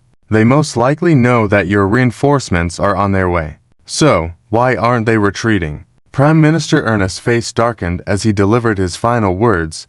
That is because that mysterious giant ship is confident it can take on your 25,000 interstellar battleships. Although I do not know where its confidence comes from, my intuition tells me, you must immediately evacuate from here. Hearing the Prime Minister's advice, although still somewhat unwilling, thinking that the mysterious giant ship, no matter how powerful, could not be a match for 25,000 interstellar battleships, the commander, faced with the Prime Minister's serious command, had no choice but to comply. He had his subordinates issue the retreat order. The 25,000 interstellar battleships quickly ceased their advance, prepared to change course and evacuate from the area. But then, at that moment, the commander saw a massive purple-golden beam of light shoot out from the front of the mysterious giant ship, instantly engulfing a portion of the left wing of the Holy Radiant Empire fleet. In that moment, the whole bridge he was on fell into an eerie silence. And then, an even more horrifying scene unfolded. The purple-golden beam of light, visible to the naked eye, moved rapidly to the side, drawing a fan-shaped arc from the center of that mysterious giant ship, consuming each interstellar battleship in its path one by one. At this moment, Prime Minister Ernest also stood up, his expression somewhat out of control. He immediately ordered the people opposite to record this scene. He watched as the flagship T-4 Angel of Retribution heavy interstellar battleship, protected by its shield, was submerged by that purple-golden beam of light. Initially shielded, the T-4 Angel of Retribution heavy interstellar battleship seemed like a small boat rowing upstream in a waterfall. But in just a few moments, the shield dissipated. The T-4 Angel of Retribution heavy interstellar battleship was also obliterated under that purple golden light beam. In that moment, Prime Minister Ernest's emotions were mixed. Watching the panic and chaos on the enemy's bridge, he did not speak further. Instead, he witnessed this scene like a spectator, watching the purple golden beam step by step, like a wave, engulfing his fleet. A Legion fleet, to Legion fleets, 10,000 interstellar battleships. Wherever the purple golden light passed, only debris of the Holy Radiant Empire interstellar battleships remained, and the purple golden beam showed no signs of stopping, continuing to move. Finally, amidst the sounds of shock through the video window, the video abruptly cut off. Staring at the black screen, Prime Minister Ernest sat in his chair, unable to calm his emotions for a long time. He sat there for a long time, his mind filled with the terrifying scenes he had just witnessed. Although separated by the video window, he still felt the ominous breath. Destruction? The breath of destroying everything. After some time, Prime Minister Ernest finally summoned his subordinates. As they entered the office, they saw a pale-faced, sweat-soaked Prime Minister. Surprised, they wondered why the Prime Minister seemed to have gone through a battle. Use every method to contact those 8 Legion fleets for me. With bloodshot eyes and a trembling voice, Prime Minister Ernest issued this command. At first, the subordinates were perplexed, but soon the news they received made them look at the Prime Minister in astonishment. Prime Minister, the flagships of the 8 Legion fleets you asked me to contact, we cannot establish communication with any of them. Continue to contact them. Every interstellar battleship under each of the 8 Legion fleets. Contact all of them for me. Prime Minister Ernest pounded the table and shouted. He seemed to be trying to conceal something with this behavior. This weight was torment for Governor Ernest. He paced back and forth in his office. Meanwhile, his subordinates kept trying to contact the 8 Legion's fleet, but they kept receiving messages that they couldn't establish contact. They realized something was wrong. Suddenly, Governor Ernest stood straight and looked at his deputy, saying, "Immediately convey my orders. All the Divine Radiance Empire expedition fleets on the front lines are to cease all military operations. Those currently engaged in battle should withdraw immediately and upon reaching a safe place, await my next command." Upon hearing the governor's words, the deputy was shocked. "Sir, we are currently fighting side by side with the Hammer Coalition, especially on the battlefield of the Black Tiger Nebula. If we unilaterally cease military operations, it will surely affect. I don't care about any impact right now. I only know one thing. The interests of the Divine Radiance Empire must take top priority." Governor Ernest said sternly, his eyes glowing red. "Yes, sir." The deputy swallowed hard and proceeded to issue the order. At that moment, a piece of good news finally arrived. "Governor, we have contacted one of the interstellar warships from the 8 Legion's fleet you requested," the deputy said excitedly. "Connect them directly to me." Governor Ernest immediately ordered. A video window appeared in front of Governor Ernest, with the captain looking anxious on the other side. Governor, the situation over here." The captain stammered, showing no signs of a senior officer. Governor Ernest asked, "What is the situation over there?" With a single word, the captain burst into tears. It's terrible. That ship. No, it's a giant beast. It emitted a terrifying purple gold beam, destroying all the starships it hit. It can even teleport, like a sword slashing through the galaxy. Our starships were left shattered. It's too terrifying. Too terrifying. The captain continued to recount the horrors they faced. Governor Ernest, unfazed by the details, cut to the chase. "What is the extent of our losses?" The captain, taken aback, replied with growing fear, "Our Legion fleet, containing 3,000 starships, only one of ours, survived. I am on the interstellar supply ship at the rear of the Legion fleet. I'm not sure about the losses of the other Legion fleets, but, anyway, hardly any ships made it out." Governor Ernest froze. Nearly 25,000 starships of the Divine Radiance Empire? Gone in a matter of minutes. Even though he witnessed the scene, he still held onto hope until he heard the exact news. However, that hope was shattered. As the captain hinted, there might be a few surviving starships, but compared to the total number of 25,000, What are a few remaining starships worth? This could be called a complete annihilation. Furthermore, apart from a few rounds of attacks on the mysterious giant ship's starshield, no substantial damage was inflicted.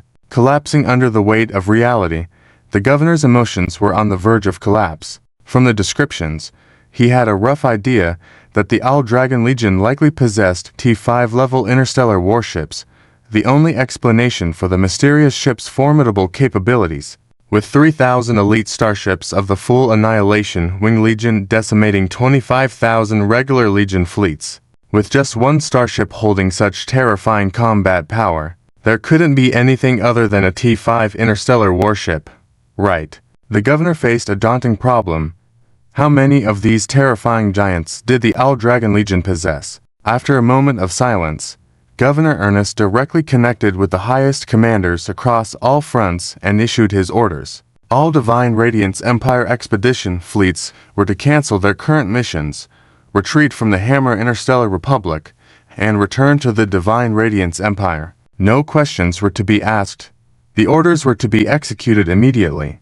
This was Governor Ernest's command and decision. On the other side, Zhao Chen and others had anticipated the feat of the T5 Reaper-class interstellar dreadnought, but the sheer impact when it appeared before their eyes was indescribable. So, this is the Reaper's sword, Xiang Xiang exclaimed. She had some basic information on the T5 Reaper-class interstellar dreadnought, mainly provided by Zhao Chen, to expedite the training of crew members required for the T5 Reaper-class interstellar dreadnought. She knew about this attack mode, but witnessing it in action was still unbelievable. Report: the Reaper's sword attack just concluded, consuming 52% of the core energy. Current remaining core energy is 16%. According to our reconnaissance, aside from a dozen enemy ships within the attack range of our Reaper's sword, all other enemy ships were annihilated by our forces. The subordinate reported to Captain Zhu Zhaoxiao. Zhu Zhaoxiao's eyes were brimming with excitement, her chest heaving up and down continuously. This was the colossal cannon she had been pursuing. With a single shot, it swept through 25,000 starships. Even her previous favorite, the T4 Blue Eyes White Dragon-class heavy interstellar armored battleship, couldn't match this terrifying power. Zhu Zhaoxiao looked at the super cannon that slowly retracted, returned to its original position, and the ship's chamber doors slowly closed. This was her dream cannon. Bigger, more powerful, continuous output, and most importantly, it moves. She loved this Reaper-class interstellar dreadnought and decided to spend her life on this starship. To be crew on the Reaper. To die on the Reaper. The Reaper's sword is a sustainable output energy cannon that can teleport while outputting continuously, just like it did before, sweeping through everything. But the duration of output and the distance of teleportation increase energy consumption. However, there are two flaws. Firstly, while using this weapon mode, the Reaper-class interstellar dreadnought cannot move on its own. Secondly, the range. Within the range, it can destroy everything, but beyond that, it's helpless. Annie acted as a commentator on the side. The Reaper's domain and the Reaper's sword were the two aces of this T5 Reaper-class interstellar dreadnought. Zhao Chen now understood why only one starship of this kind could be built. It was just so powerful, and the Reaper Matrix core, as the vital technological core of this T5 Reaper-class interstellar dreadnought, was the foundation of everything. Zhao Chen even doubted if this was truly T5 level technology. It supplied the necessary energy for this monstrous starship. Without such a powerful heart, it couldn't have driven this terrifying beast. Not without reason is this a T5 class interstellar battleship. The combat strength of a ship like this can rival an ordinary fleet formation. President Xiang Xiang praised. It's not that exaggerated. The main reason is that this is the debut of our Mingguang class. The enemy is unaware of our situation, and the enemy's movements are all under our watch. The next battle of the Mingguang class won't be as simple as this time. The enemy will surely be cautious and prepared, said Zhao Chen. Xiang Xiang nodded in agreement. The imposing presence of the Mingguang class was enough to intimidate many opponents. These are just some of the performance capabilities of our Mingguang class. If it weren't for the fact that the enemy was vulnerable.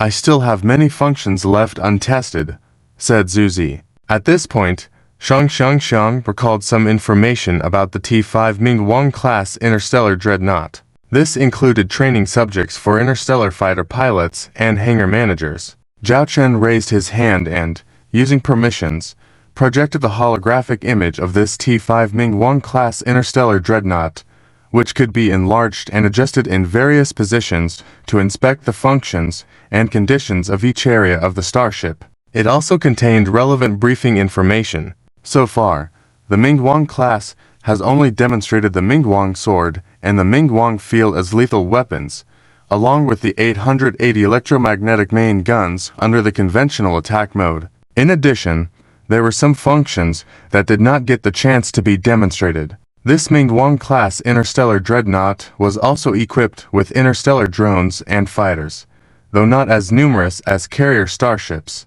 However, these interstellar drones and fighters were all T-5 class weapons, showcasing their terrifying combat capabilities. Equipped with 30,000 T-5 Mingbu drones and 3,000 T-5 Mingbu class interstellar fighters, this T-5 Ming-Wang class dreadnought could not use T-5 or below T-5 class stargates for jumping. As for higher level stargates, whether they allow it or not, was unclear. However, the T-5 Ming-Wang class interstellar dreadnought itself possessed a spatial leap engine. It could enter coordinates anywhere for spatial leaping.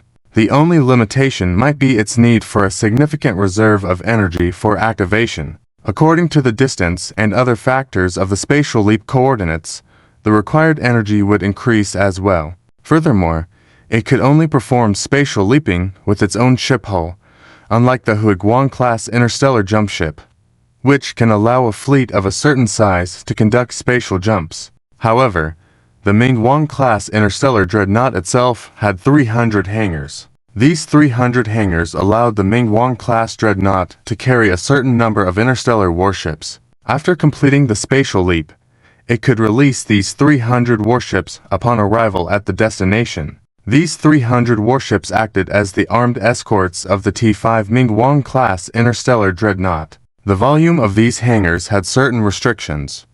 They couldn't accommodate excessively large ships like the T for Blue Eyes White Dragon class heavy interstellar armored battleship, T for Fallen Angel class super heavy carrier starship, and T for Hell Angel class heavy interstellar missile ship. The most suitable ones were the T4 class interstellar escort ships, interstellar destroyers, and interstellar cruisers, along with various auxiliary interstellar warships. Depending on the battlefield situation, various configurations could be made. However, as this was the maiden voyage of the Ming-Wang class interstellar dreadnought, it wasn't possible to equip it with 300 T4 class combat type interstellar warships. Nevertheless, in order to test the hangar's performance and not waste the opportunity, 300 T3 Virgin class heavy interstellar supply ships were dispatched upon departure from the L Dragon base. This saved the time required for Stargate usage and might even allow direct resupply to the L Dragon interstellar warships if needed.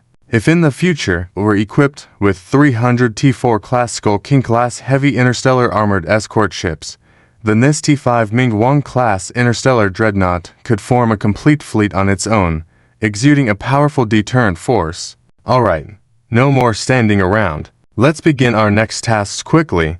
ZZ, you are in charge of the rest and leading the Ming-Wang class towards the All Dragon frontline base. Ni, you organize the starship data for this operation. This is the Ming-Wang class's first real battle, even if it's a trial run, making this data even more precise. President Xiang, I need you to help me train 2 batches of Ming-Wang class crew members. For the foreseeable future, this Ming-Wang class interstellar dreadnought will be the ace of our All Dragon Legion. It needs to be on standby at all times. This means ensuring there are soldiers stationed at their battle stations at all times. You should understand what I mean? Zhao Chen deployed the respective tasks. ZZ and Ni got to work immediately. President Xiang assured Commander Zhao Chen that she would train 2 batches of qualified crew members for the Ming-Wang class interstellar dreadnought in the shortest time possible. With 3 batches of crew members Regardless of rotating shifts or any unexpected circumstances, it could ensure the Mingguang-class interstellar dreadnought was ready for combat at any time. Thanks to its spatial leap capabilities, allowing it to appear on any battlefield at any time to provide combat support, Zhao Chen looked out of the Mingguang's porthole at the debris of the Sacred Glorious Empire's starships. The appearance of the T-5 Mingguang-class interstellar dreadnought would completely change the situation within the Galaxy Alliance, breaking the current balance. Any number of scenarios could unfold next.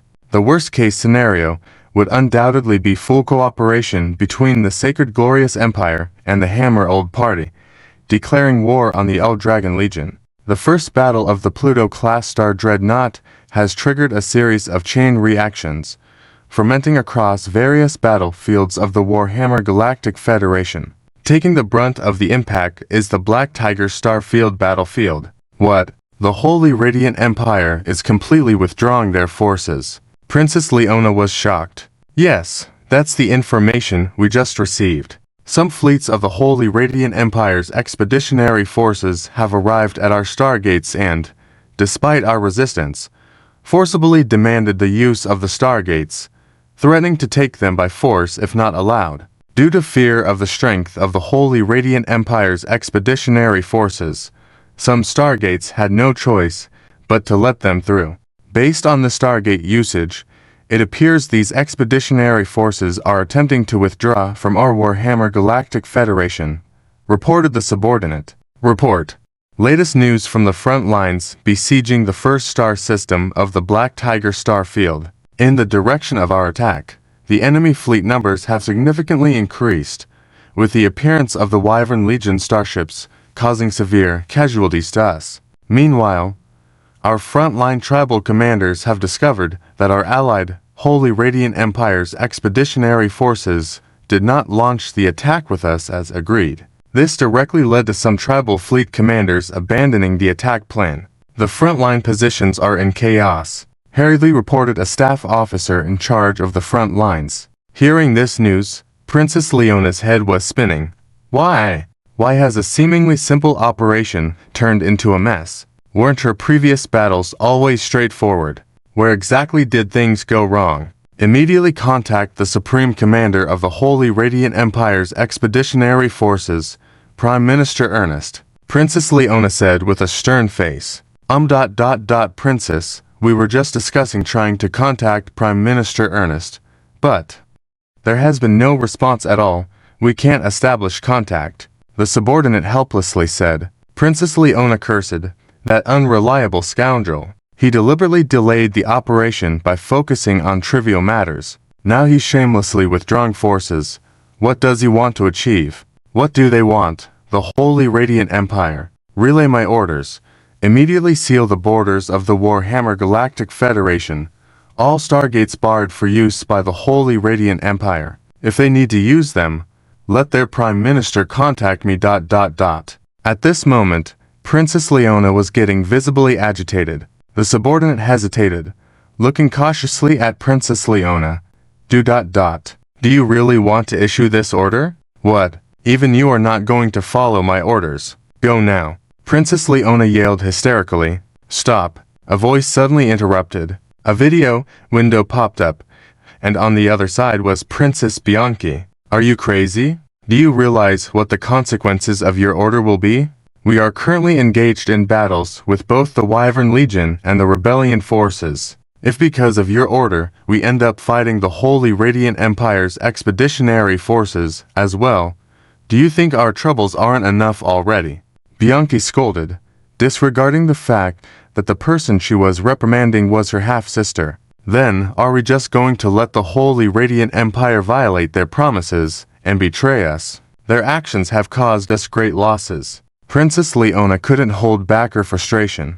Bianchi, now calm, stated, the most important thing now is to understand why the Holy Radiant Empire's expeditionary forces suddenly withdrew. Additionally, we must reduce the losses our front-line fleet suffered due to this situation. Issue immediate orders for all front-line fleets in all battlefields to cancel their previous operational commands and retreat to safe zones. Princess Leona bit her lip lightly, her carefully planned revenge plot now foiled. She was truly unwilling, but Bianchi's words seemed to be the wisest choice. If the Holy Radiant Empire side does not provide a reasonable explanation, I will personally make them pay for this behavior with their expeditionary forces, Princess Leona said decisively. Then she looked at her sister. But that guy Ernest, we can't even reach him now. I suspect he's doing this intentionally. If you can't contact Prime Minister Ernest, don't you know how to reach their high-ranking officers? Have our PR expenses gone to waste? Bianchi rolled her eyes at Ernest. Remember, don't lose your head at times like this. Think clearly about the consequences of any orders you give. Princess Leona coldly hummed. All right. Have your people find out what the situation is. Bianchi didn't dwell on the matter. It wasn't the time to pursue it. After a dozen minutes, Bianchi received the information she sought. How is it?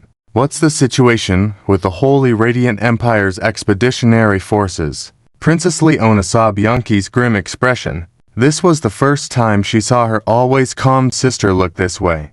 Bianchi's gaze was complex, and she whispered, I managed to contact the high-ranking officers of the Holy Radiant Empire's expeditionary forces through some private channels, but they refused to connect with us for various reasons. Luckily, I received crucial information from a well-connected high-ranking officer. The Holy Radiant Empire's expeditionary forces were targeted in the battlefield at the Wyvern frontline base.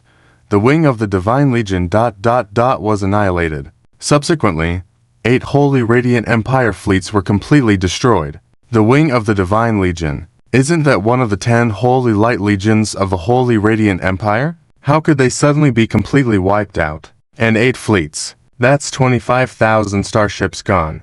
Could it be that the Wyvern Legion assembled multiple fleets to attack the wing of the Divine Legion? Princess Leona furrowed her brows while questioning. Except for supporting one fleet at the Wyvern frontline base, the Wyvern Legion did not provide reinforcements on other battlegrounds. The wing of the Divine Legion and the 8 fleets were obliterated by a single starship.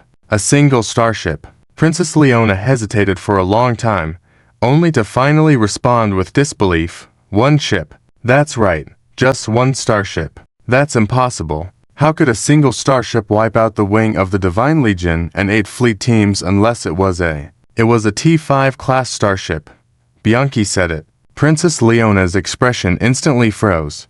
And at that moment, communication on both Princess Leona and Princess Bianchi's ends simultaneously reacted. They clicked to view. At that moment, the two sisters' faces were synchronously filled with astonishment, seemingly unwilling to believe everything their eyes were witnessing. T5 Pluto-class interstellar dreadnought Dragon Owl frontline base report to the bridge. The Allied forces on the Hammer side are withdrawing from the battlefield, with the commander of the 6th Legion, Medusa, inquiring whether pursuit and encirclement are needed.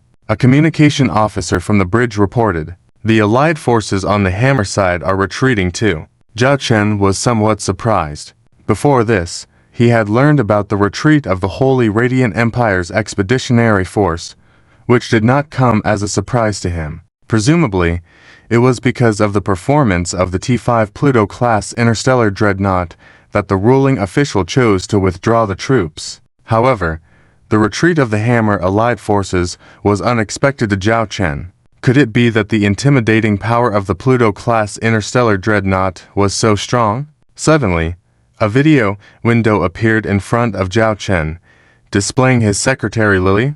Although Lily was not by Zhao Chen's side at the moment, to her responsibilities in logistics and management of the Dragon Owl Legion, she still handled most matters. Contacting him directly now must mean there was an important reason. Commander, something big has happened. Lily raised the tension as soon as she started. Zhao Chen furrowed his brows. What happened? Just at that moment, Zhao Chen's handheld terminal flashed, indicating a contact from Charlotte. Zhao Chen opened it, and another video window popped up. Commander, it's bad. Something major has happened with the Hammer, Charlotte said, sounding nervous. Zhao Chen looked at the two of them in surprise. Are you both talking about the same thing? Charlotte noticed Lily on the opposite video window. Lily shook her head. I was talking about the Holy Radiant Empire.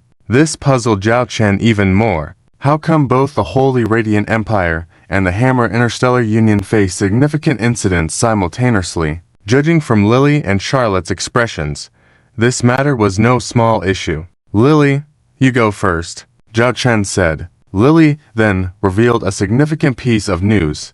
In the central region of the Holy Radiant Empire, a level 5 cosmic wormhole has appeared, and it's permanent. A permanent level 5 cosmic wormhole. Such a phenomenon had never occurred in the history of the Galactic Alliance. Moreover, it was permanent. During the civil war of the Starlight Empire, the permanent level for cosmic wormhole that emerged in the Snow Swallow Star region necessitated long-term military presence and periodic clearance of the emerging worm fleet by the Starlight Empire. If not for the supply of interstellar warships to the Starlight Empire by the North Goose Group under Dragon Owl, this would have been an immensely challenging task. And now, in the Holy Radiant Empire, specifically in the central region, the appearance of a permanent level 5 cosmic wormhole. Even Charlotte on the other end was shocked by this news. What's going on? How did a permanent level 5 cosmic wormhole suddenly appear in the Holy Radiant Empire? Zhao Chen found it implausible. How could such a thing emerge out of nowhere? Could it be? According to the information we have received, a nest has appeared in the central region of the Holy Radiant Empire. Lily revealed another major piece of news.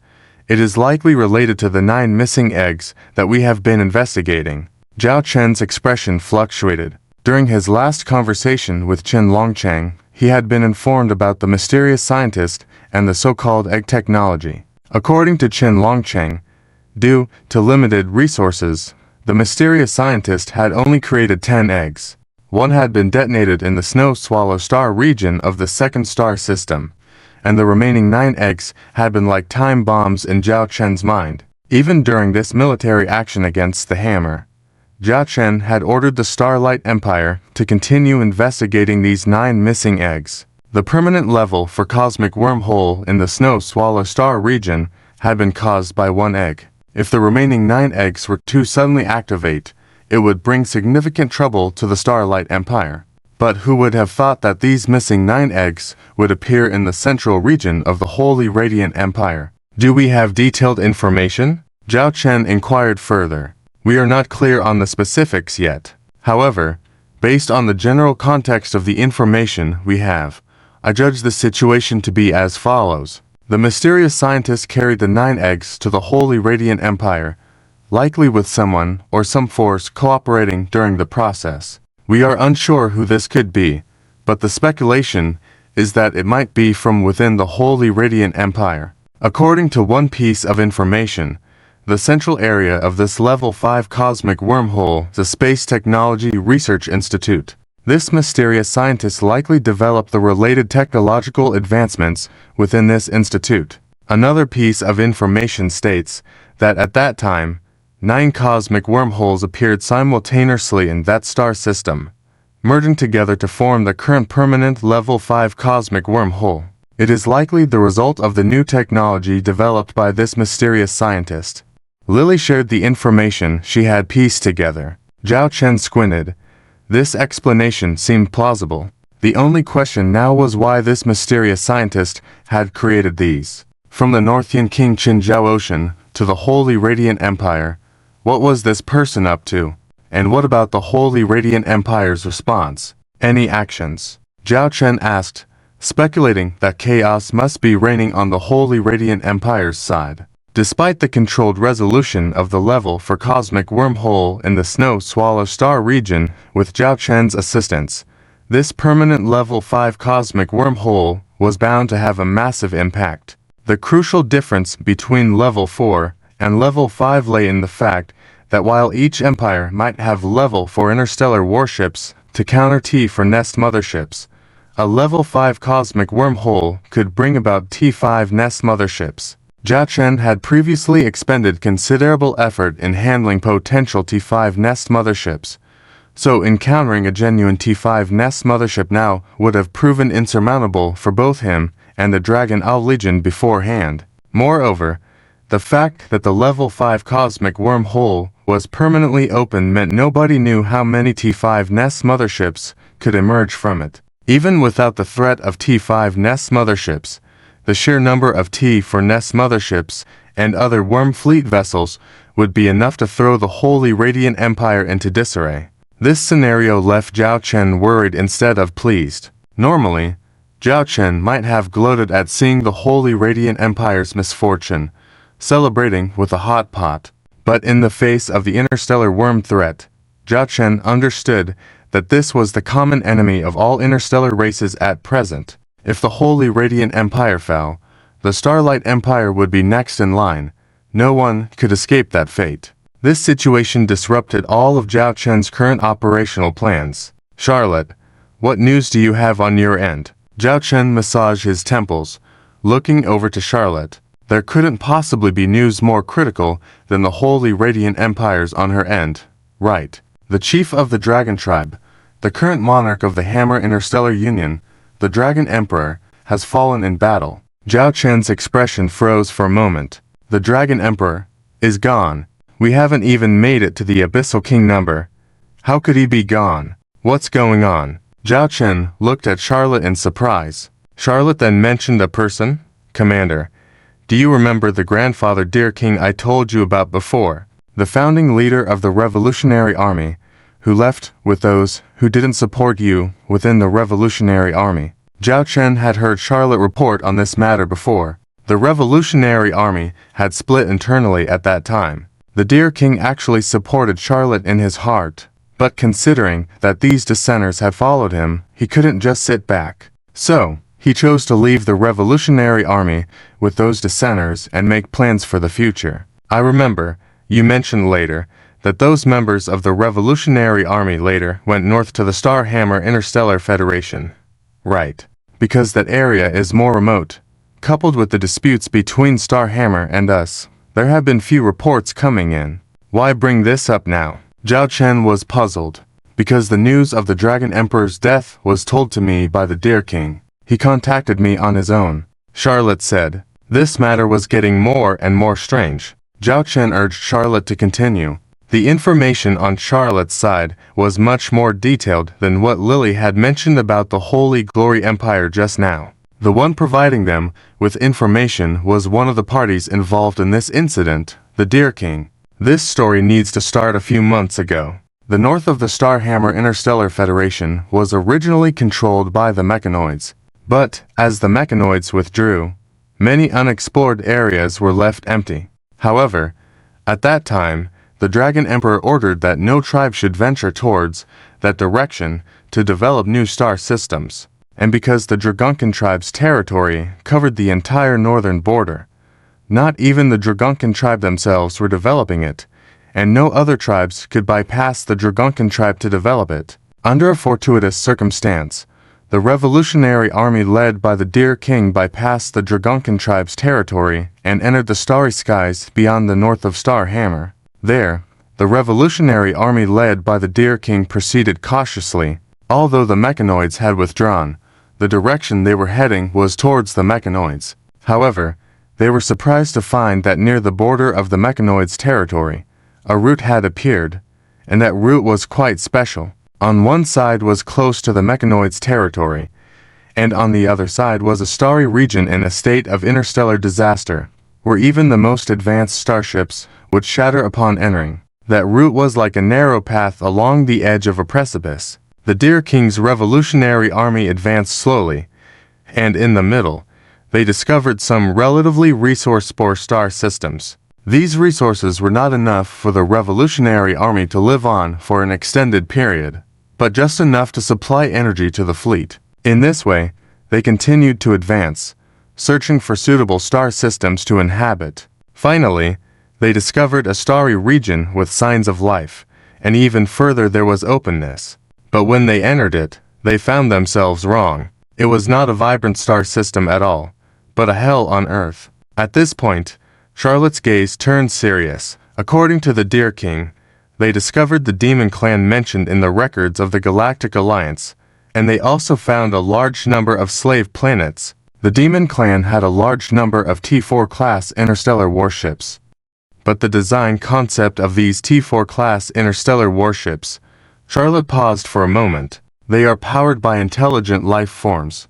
What does that mean? Intelligent life forms. Zhao Chen was astonished. Charlotte explained, the energy source of our starships mostly comes from various minerals, ores, or other celestial bodies, with the most common being energy blocks, the fuel of interstellar warships.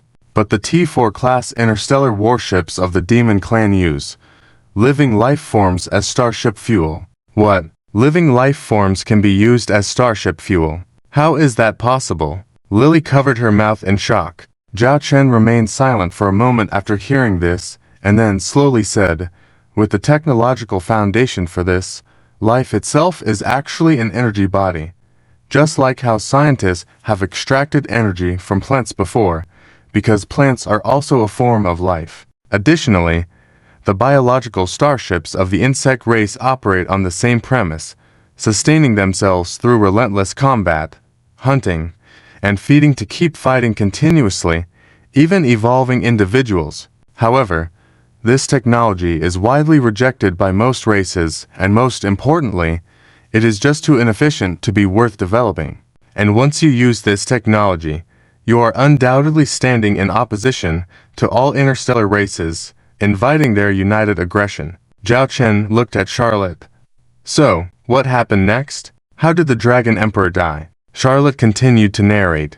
Upon seeing the terrifying starship technology of the Demon Clan, the Deer King, considering the gap in their strengths, chose to retreat and prepare to relay this information back. After all, a race that uses living beings as starship fuel must be a belligerent and murderous interstellar race. Furthermore, he saw on some of the planets within that starry region that most were slave planets. These slave planets were established as slave breeding grounds by the Demon Clan, where they enslaved some weak interstellar races and allowed them to reproduce incessantly to provide fuel energy for the Demon Clan starships. The Deer King was far-sighted. He knew that such a Demon Clan, once they knew of a passage to the populous Starhammer Interstellar Federation, the consequences could be dire. Additionally, the Deer King also discovered several military ports in that starry region, numerous Demon Clan interstellar fleets gathering, making preparations for an impending invasion target. The Deer King sensed something ominous and promptly returned with his fleet, ready to inform Starhammer of this news. On his return journey, within Dragonkin territory, the Dragonkin fleet spotted them, but this time, the Deer King didn't evade. Instead, he chose to surrender and requested an audience with the Dragon Emperor, claiming that he had important news to relay. In the Deer King's view, the conflicts and revolution in Starhammer were internal matters, essentially family affairs. But if the Demon Clan targeted Starhammer, combined with the current technological trajectory of the Demon Clan, it would spell disaster for the Starhammer Interstellar Federation. They were facing a covetous neighbor. How long ago was this? Zhao Chen asked. 2 months ago. Charlotte answered. 2 months ago. But we were still in the Starlight Empire back then. Why didn't we hear the Dragonkin announce this news? Did that Deer King not meet the Dragon Emperor? The Deer King did meet the Dragon Emperor and informed him of this matter. Then why didn't this news spread? Because the Dragon Emperor had long known about it and was well aware of the existence of this terrifying fleet from the Demon Clan. But he chose to suppress this information. Charlotte dropped another astonishing revelation. According to the explanation from Grandfather Lu Wang, when he met with the Dragon Emperor and informed him about the Demon Clan and their threats, the Dragon Emperor did not show much surprise. He informed Grandfather Lu Wang that he had long been aware of the existence and threats of the Demon Clan. Even before the Mechanical Clan withdrew, the Dragon Emperor had already dispatched small reconnaissance fleets to cross into the Mechanical Clan-controlled area to seek cooperation with other interstellar civilizations and acquire more advanced technology. After sending out over a dozen such reconnaissance fleets, one finally returned with a terrifying message. On the other side of the area controlled by the Mechanical Clan, rumored to be the Demon Clan's territory, the current Demon Clan was different from the Demon Clan that had contact with the Galactic Alliance in history. They were developing and using a sinister technology, the same technology that Grandfather Lu Wang had learned about, which used living beings as starship fuel. At that time, the Dragon Emperor realized that the demon clan possessing this technology was definitely very aggressive. Fortunately, there was a rift between them and the mechanical clan, acting as a protective barrier. But later on, who could have predicted that the mechanical clan would withdraw, leaving a narrow and hidden route between the demon clan and the alliance of the Hammer open? At the first moment of the mechanical clan's withdrawal, the Dragon Emperor, fearing the threat of the demon clan, secretly sent people to investigate and discovered the route. He realized that the threat from the demon clan could strike at the alliance of the Hammer at any time. Why didn't the Dragon Emperor announce this news, but instead kept it secret? Zhao Chen listened to the story, puzzled. Could it be that the Dragon Emperor believed that spreading this news would have negative effects? Lily speculated from the video window. Charlotte nodded. Exactly, that's the idea. The Dragon Emperor quietly formed a staff to deal with the demon clan and conducted multiple simulated battles. However, the results showed that even if the current alliance of the Hammer went all out, they were still no match for the demon clan. Furthermore, if news of the demon clan's threat was made public, it would likely cause unrest in some regions, leading to panic and affecting more areas. Listening to this, Zhao Chen finally understood the thinking of the Dragon Emperor at that time. It was like being a president of a planet who knows the planet is facing doomsday, and it's difficult to survive. At that moment, do you choose to announce the news and face a series of panic, riots, and civil unrest, or do you choose to keep it hidden, letting the people unknowingly face doomsday while trying to figure out a solution? It's a matter of choice, and the Dragon Emperor chose the latter. So, the Dragon Emperor couldn't have just resigned himself to death. He must have had some plans.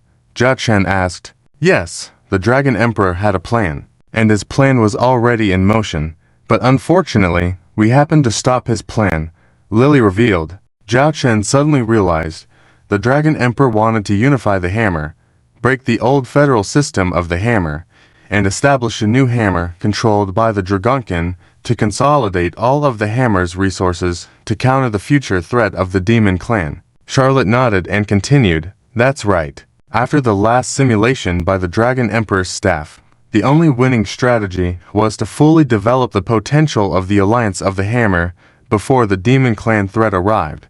But under the original federal system of the alliance of the Hammer, it was difficult to reach a consensus, similar to the current alliance of the Hammer force. So the Dragon Emperor decided to establish a Hammer under his complete control, then mobilize all internal resources of the Hammer, ushering in a rapid development era, and initiate military mobilization. Even in the Dragonkin's top-secret archives, there were related plans. Reportedly, in that plan, the Dragon Emperor even wanted to allocate 80% of the future Hammer's annual revenue to military expenses, ready to engage in total warfare whenever necessary. What is the concept of 80% of military expenditure percentage? Except for cases like yours, where the territory is not large, with not many subjects, and just starting out relying on the Legion fleet.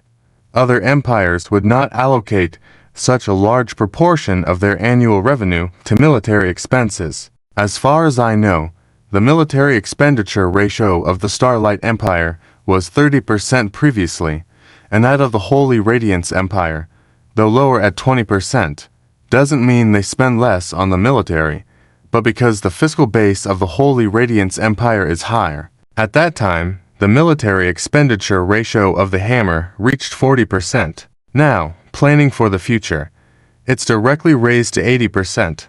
This means the Dragon Emperor wanted to turn the Hammer into a military empire, an interstellar empire prepared for war at any time. This step is like walking on a tightrope. A slight misstep could lead to the collapse of such a purely military empire. But it has to be said, this was the most effective means the Dragon Emperor had against the threat of the demon clan. Besides that, relocation of the entire group would be the only other option when facing a dead end. How did the Dragon Emperor die then? Zhao Chen asked. Just half a day ago.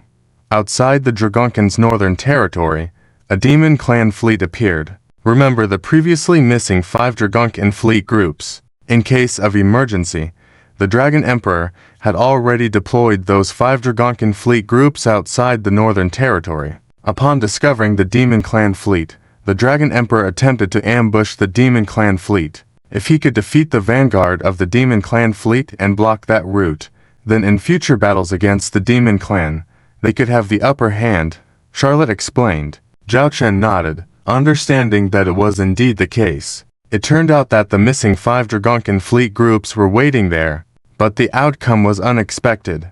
The first Demon Clan fleet to appear had only over 30,000 starships, equivalent to the size of a Dragonkin fleet group, and it happened when the Dragon Emperor personally led the fleet for an ambush operation. In the end, the Demon Clan fleet retaliated, almost completely wiping out the entire force, with few interstellar warships returning. Even the flagship where the Dragon Emperor was stationed was destroyed by the Demon Clan's interstellar warships, said Charlotte solemnly. Zhao Chen was surprised. Ambushing 30,000 starships with 5 Dragonkin fleet groups. That's like ambushing 30,000 starships with 150,000 starships. And they were completely wiped out. How did they fight this battle? According to the information that came back, the Demon Clan interstellar fleet was comprised entirely of T3 and T4 level starships, especially in the T4 level starships category. The number was astonishing. Among the 30,000 interstellar warships, there were a total of 3,000 T4 starships, with a fleet ratio reaching an astonishing 10-1. Zhao Chen fell silent. The fleet composition of 10-1, all consisting of T4 and T3 class interstellar battleships. In terms of this ratio, it was on par with the current Golden Dragon Legion. The current Golden Dragon Legion also consisted of a fleet made up of T3 and T4 class interstellar battleships, with 300 T4 class battleships among a fleet of 3,000 Golden Dragon Legion ships. With such elite composition, the Golden Dragon Legion could achieve victories in every battle and conquer all enemies. Zhao Chen could almost see the scene of the 5 dragon human fleets being slaughtered before him. Although the numbers were 5 times greater, the estimated number of T4 battleships that the 5 dragon human fleets could gather was less than 300, not to mention the 2 that were just near T4. Do we have any relevant battlefield information, as well as the losses suffered by the Demon Clan fleet and their future plans, etc.? Zhao Chen inquired. If the Demon Clan fleet truly began its invasion towards the Warhammer, this would be the future territory of the White Cat clan, and they could not allow these intruders to cause chaos. Zhao Chen needed to prepare. The situation on the battlefield is still unclear. As for the losses of the Demon fleet, it seems to be less than 3,000 interstellar battleships. As for the future plans of the Demon Clan fleet, Lord Lu Wang said he would keep in touch with me later and inform us. He is only telling us this information now in the hopes that we can cease the current civil war and prepare to face external threats, Charlotte said. With a ratio of 15,000 Dragon Human Tribe interstellar battleships to 3,000 Demon Clan interstellar battleships, the damage ratio was close to 50-1. Zhao Chen pondered for a moment, wondering what results his own Golden Dragon Legion would achieve in a similar situation. After thinking for a while, Zhao Chen gave up. There was still too little information about the Demon Clan. Shi Li Si, arrange it. Send out a reconnaissance fleet deep into the northern territories of the Dragon Human Tribe, and if possible, even explore the route to the Demon Clan's domain, to gather comprehensive information about the Demon Clan. This is crucial for us, the sooner the better. Meanwhile, initiate relevant actions with the Sacred Radiance Empire. Although these two matters do not pose an immediate threat to our starry empire, if allowed to develop further, both the interstellar insect race and the Demon Clan will bring disasters to our starry empire. Zhao Chen spoke with seriousness. All right, I will arrange it later. Li Si nodded. Zhao Chen looked at Charlotte. Charlotte, how is Lord Lu Wang? Wasn't he imprisoned by the Dragon Emperor before, who has now passed away? What is his situation now, and how did he establish contact with you? Charlotte explained. Although Lord Lu Wang was previously imprisoned by the Dragon Emperor, he was not mistreated. The Dragon Emperor had given orders to release Lord Lu Wang's captors if there were any incidents beyond the border. Now, Lord Lu Wang is free, but he has decided to defend the northern border with his revolutionary army. He said that, considering the nature of the demon clan, once they enter Warhammer, there will be widespread devastation. He does not allow this to happen. At the same time, he hopes that we can negotiate with the old forces of Warhammer, put aside the civil war and unite against external threats, and he will also help us in this matter. After finishing, Charlotte looked at Zhao Chen, seeming to ask for his opinion. Charlotte, I want to hear your opinions and thoughts, Zhao Chen said to Charlotte. The future Charlotte was meant to become the Empress of Warhammer. Therefore, she needed to have the ability to make decisions for herself. Without hesitation, Charlotte stated, I believe we can negotiate, but some conditions must be agreed upon.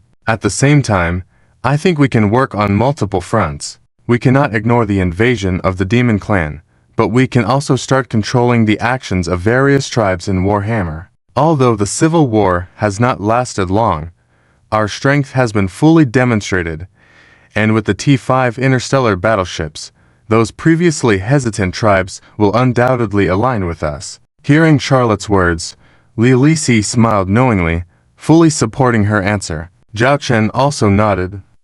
Well, let's proceed as you suggested. Regarding matters in Warhammer, you can take the lead. If you encounter any issues, come to me for guidance. Understood, nodded Charlotte, and then proceeded to make arrangements.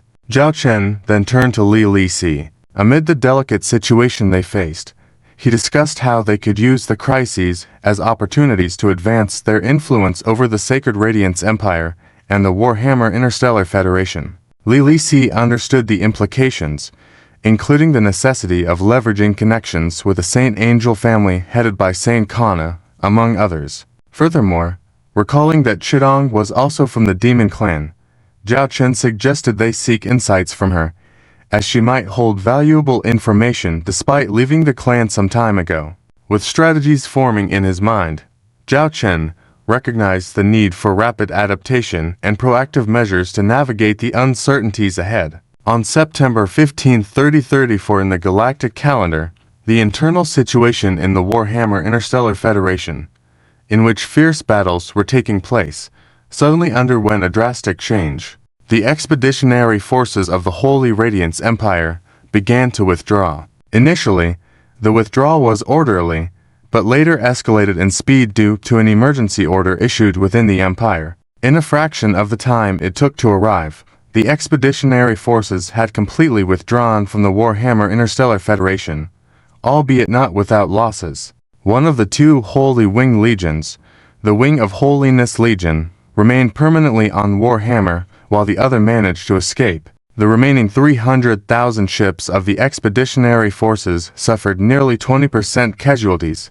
losing nearly 50,000 interstellar warships in just a few days. Rumor had it that half of the lost warships were annihilated by a legendary starship. In the memoirs of a certain White Wolf general later on, it was regretted that their original goal was to destroy the remaining Holy Wing Legion and at least 100,000 interstellar warships of the Holy Radiance Empire. However, due to the unexpected turn of events, the plan was aborted. This led to frustration and disappointment among the military leaders. After the withdrawal of the expeditionary forces of the Holy Radiance Empire from the Warhammer Interstellar Federation, the Warhammer Coalition and the Beast Alliance, formerly known as the Revolutionary Army, suddenly declared a ceasefire without any public announcement. The Warhammer Coalition withdrew from the territories controlled by the Beast Alliance, even relinquishing recently conquered star systems in the Black Tiger sector. The Dragon Fleet, especially, retreated to the Dragon Tribe territories. The leaders of the Warhammer Coalition were at a loss and confusion prevailed until the public learned of the events that had transpired. Regarding the retreat of the Warhammer Coalition, neither the Beast Alliance nor the Owl Dragon Legion retaliated against them. However, if there were any tribes that left with some misconduct, they were given a lesson to remember. The Dragon Tribe, which was a major ally of the tribes, completely withdrew, leaving the other members in a vulnerable position. After an example was made, they obediently followed suit. Amid this eerie atmosphere, various factions within the Warhammer Interstellar Federation were in a state of unrest. The leadership of the Dragon Tribe convened a special meeting, calling for revenge against the Demon Tribe for attacking and harming their tribe, particularly the Emperor. Princess Leona was deeply enraged and emotional, demanding retribution. However,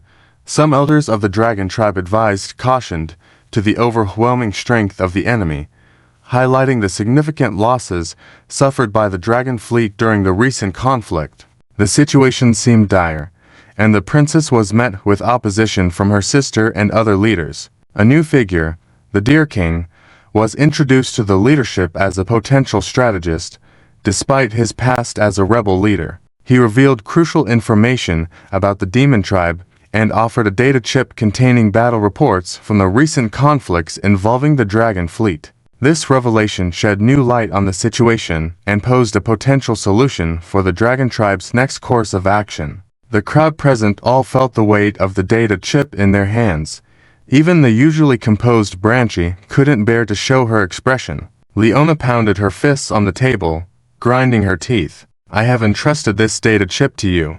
I believe this battle data will greatly assist you," said the Deer King Chief slowly. "Thank you, Deer King Chief. We will make good use of this," Branchi replied as she took the data chip back, feeling its heaviness. "Deer King Chief, regarding the strategic plans for our Dragon Tribe when facing the Demon Tribe in the future, did the Dragon Emperor leave any instructions?" asked the elder of the Dragon Tribe. At this moment, they had no time to dwell on the Deer King Chief's previous identity. The most important thing now was the threat of the Demon Tribe. Pointing to the image recording device in Leona's hand, the Deer King Chief said, "There is a segment in there that contains the Dragon Emperor's advice. Leona Princess, please open the 5th video file." Following the Deer King Chief's instructions, Leona opened the video file. A holographic projection appeared on the conference table, showing the Dragon Emperor seated in a captain's chair. "By the time you watch this video,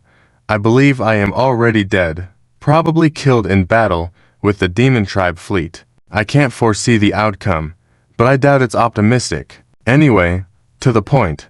The threat of the Demon Tribe is imminent, and my plan to unify the hammer and utilize all resources against the Demon Tribe has failed. The only way to protect the hammer and the Dragon Tribe now is through negotiation. Negotiate with the Beast Alliance and strive for cooperation with the Owl Dragon Legion as much as possible." Negotiate. Many expressions turned subtle upon hearing this suggestion. Why negotiate with the Beast Alliance ... especially the Owl Dragon Legion? I disagree. Without them, Father's plan would have succeeded long ago. Perhaps none of this would have happened. Princess Orlena stood up directly in opposition. "Are you going against Father's will?" Branchi stared at Leona. Leona's expression darkened.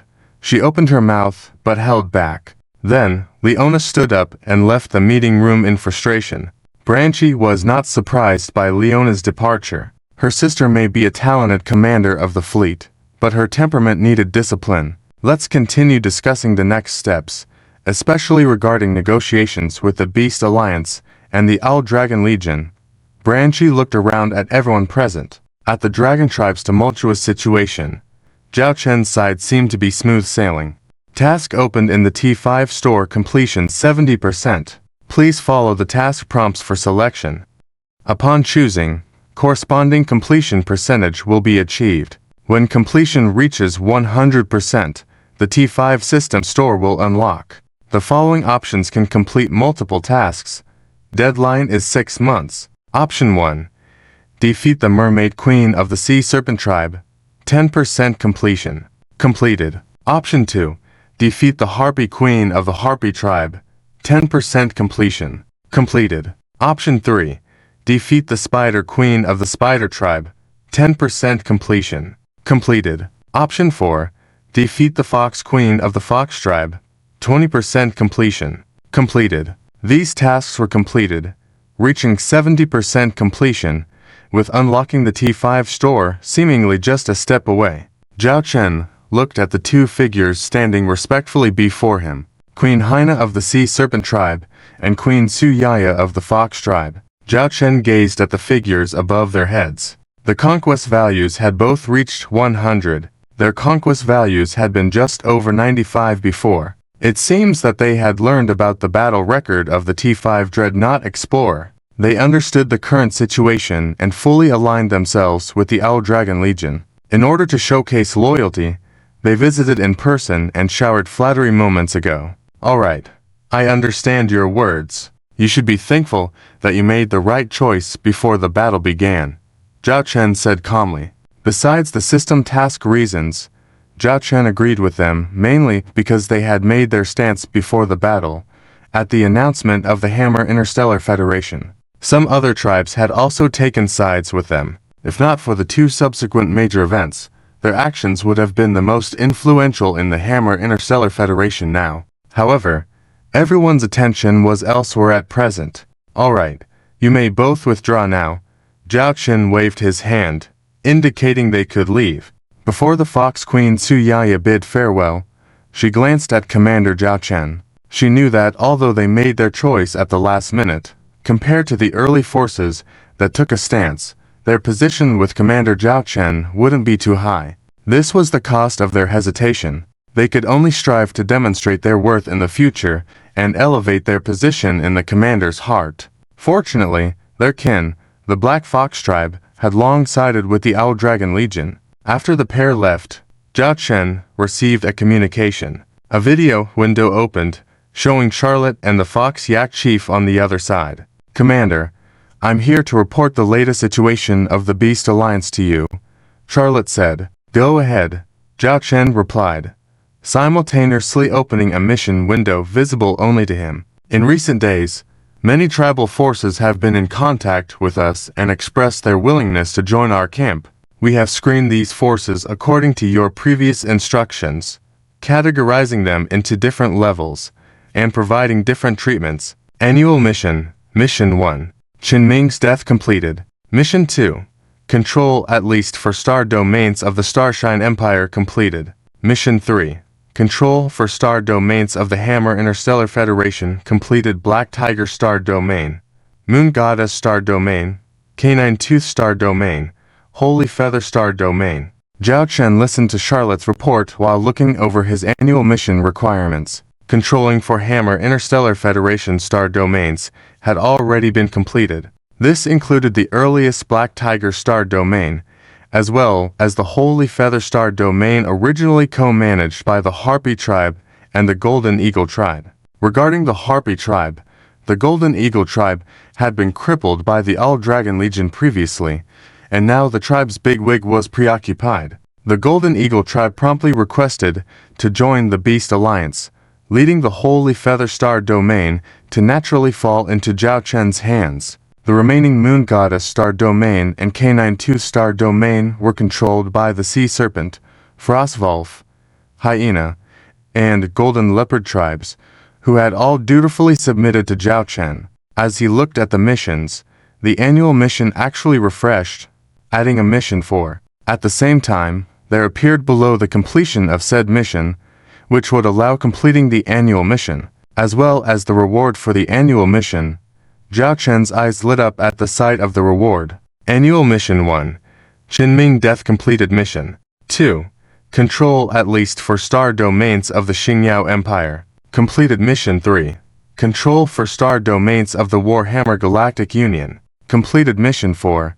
Ensure that by the end of the year, the Dragon People Tribe and the Warhammer Galactic Union territory are invaded by the Demon Clan fleet. If an area is controlled by the Demon Clan for more than 72 hours, it will be considered fallen and the mission will fail. Annual Mission Reward. Upon completion of all 4 annual missions, you can receive the T5 Galaxy-class Interstellar Large Industrial Base. As of now, the Raven Army's current industrial technology mainly revolves around the T4 Gemini-class Heavy Interstellar Industrial Ship and the T3 Furnace-class Heavy Interstellar Industrial Ship. However, if we want to build T5 level interstellar warships in the future, relying solely on these will not be sufficient. For example, When constructing the T-5 Pluto-class interstellar dreadnought and T-5 Creator-class starship, a large number of T-4 Gemini-class heavy interstellar industrial ships were invested and a considerable amount of time was consumed.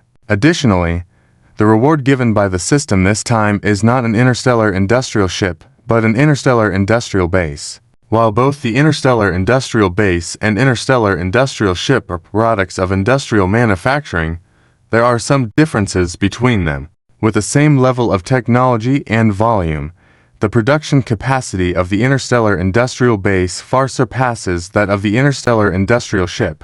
The only drawback is that the interstellar industrial ship itself is a starship and can go wherever it wants. In the past, Zhao Chen would definitely prefer the interstellar industrial ship. If any issues arose, he could simply relocate. Discretion is the better part of valor. However, now that Zhao Chen's estate and business have expanded, moving is not that simple. In this situation, possessing an advanced interstellar industrial base would be a shot in the arm for the Raven Army's development. So, when Zhao Chen saw this reward, how could he not be moved? As for the annual mission itself, it aligns with Zhao Chen's future plans. Simply relocating the battlefield to the northern area of the Dragon People Tribe's territory. This stipulation has no significant impact on Zhao Chen. Converging his excited emotions, Zhao Chen looked toward the final quarterly mission, with only half a month left until the end of the third quarter. Quarterly mission content: choose to eliminate or subdue 20 major tribes of the Warhammer Galactic Union. Completing 10 earns the basic reward. Completing 13 earns a bronze treasure chest. Completing 16 earns a silver treasure chest. Completing 20 earns a gold treasure chest. Current progress: 9. Eliminated: Black Tiger Tribe. Recaptured: Spider Queen Tribe, Eagle Nymph Tribe, Fox People Tribe, Sea Monster Tribe, Frost Wolf Tribe, Hunting Dog Tribe, Golden Panther Tribe, Golden Eagle Tribe. This is currently the only mission progressing slowly. Thus far, only 9 of the required missions have been completed, falling short of even the minimum requirement. Zhao Chen furrowed his brows slightly. With half a month remaining, this matter needed to be handled swiftly. Commander? Charlotte's call brought Zhao Chen back to reality. What were you saying earlier? Zhao Chen subconsciously asked. The Dragon People Tribe has sent a request for peace talks. How should we proceed? Charlotte inquired again. Peace talks with the Dragon People Tribe were within Zhao Chen's expectations. As long as the Dragon People Tribe was not foolish, facing the Demon Clan invaders with 300,000 interstellar warships slaughtering their 150,000 Dragon People interstellar warships, they would definitely choose to negotiate with us at this moment and might even try to obtain military assistance from the Raven Army. You may arrange the peace talks. The sooner, the better, Zhao Chen stated bluntly. It was not that Zhao Chen was impatient, but with the annual mission ahead, Zhao Chen could not afford any mishaps in the Dragon People Tribe's territory that was related to Zhao Chen's treasure. However, while intervening in the Dragon People Tribe's affairs must be above board,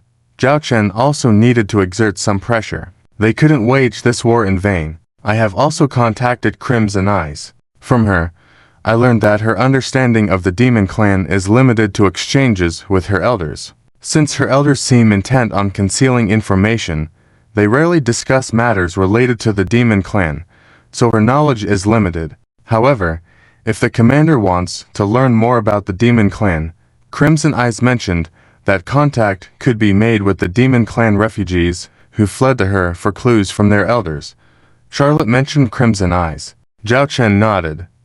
Then, let Crimson Eyes handle this matter, after which, Zhao Chen reminded, remember to tell Crimson Eyes not to have any psychological burden from the current situation. Although we may face the Demon Clan in the future, it has nothing to do with Crimson Eyes. She is already a member of our Raven Army. If she is unwilling to meet her own people on the battlefield, I can temporarily transfer her elsewhere. The insect-controlled area of the Xingyao Empire's Snow Swallow Star domain needs someone suitable to oversee management. Yes, I will relay those words to Crimson Eyes.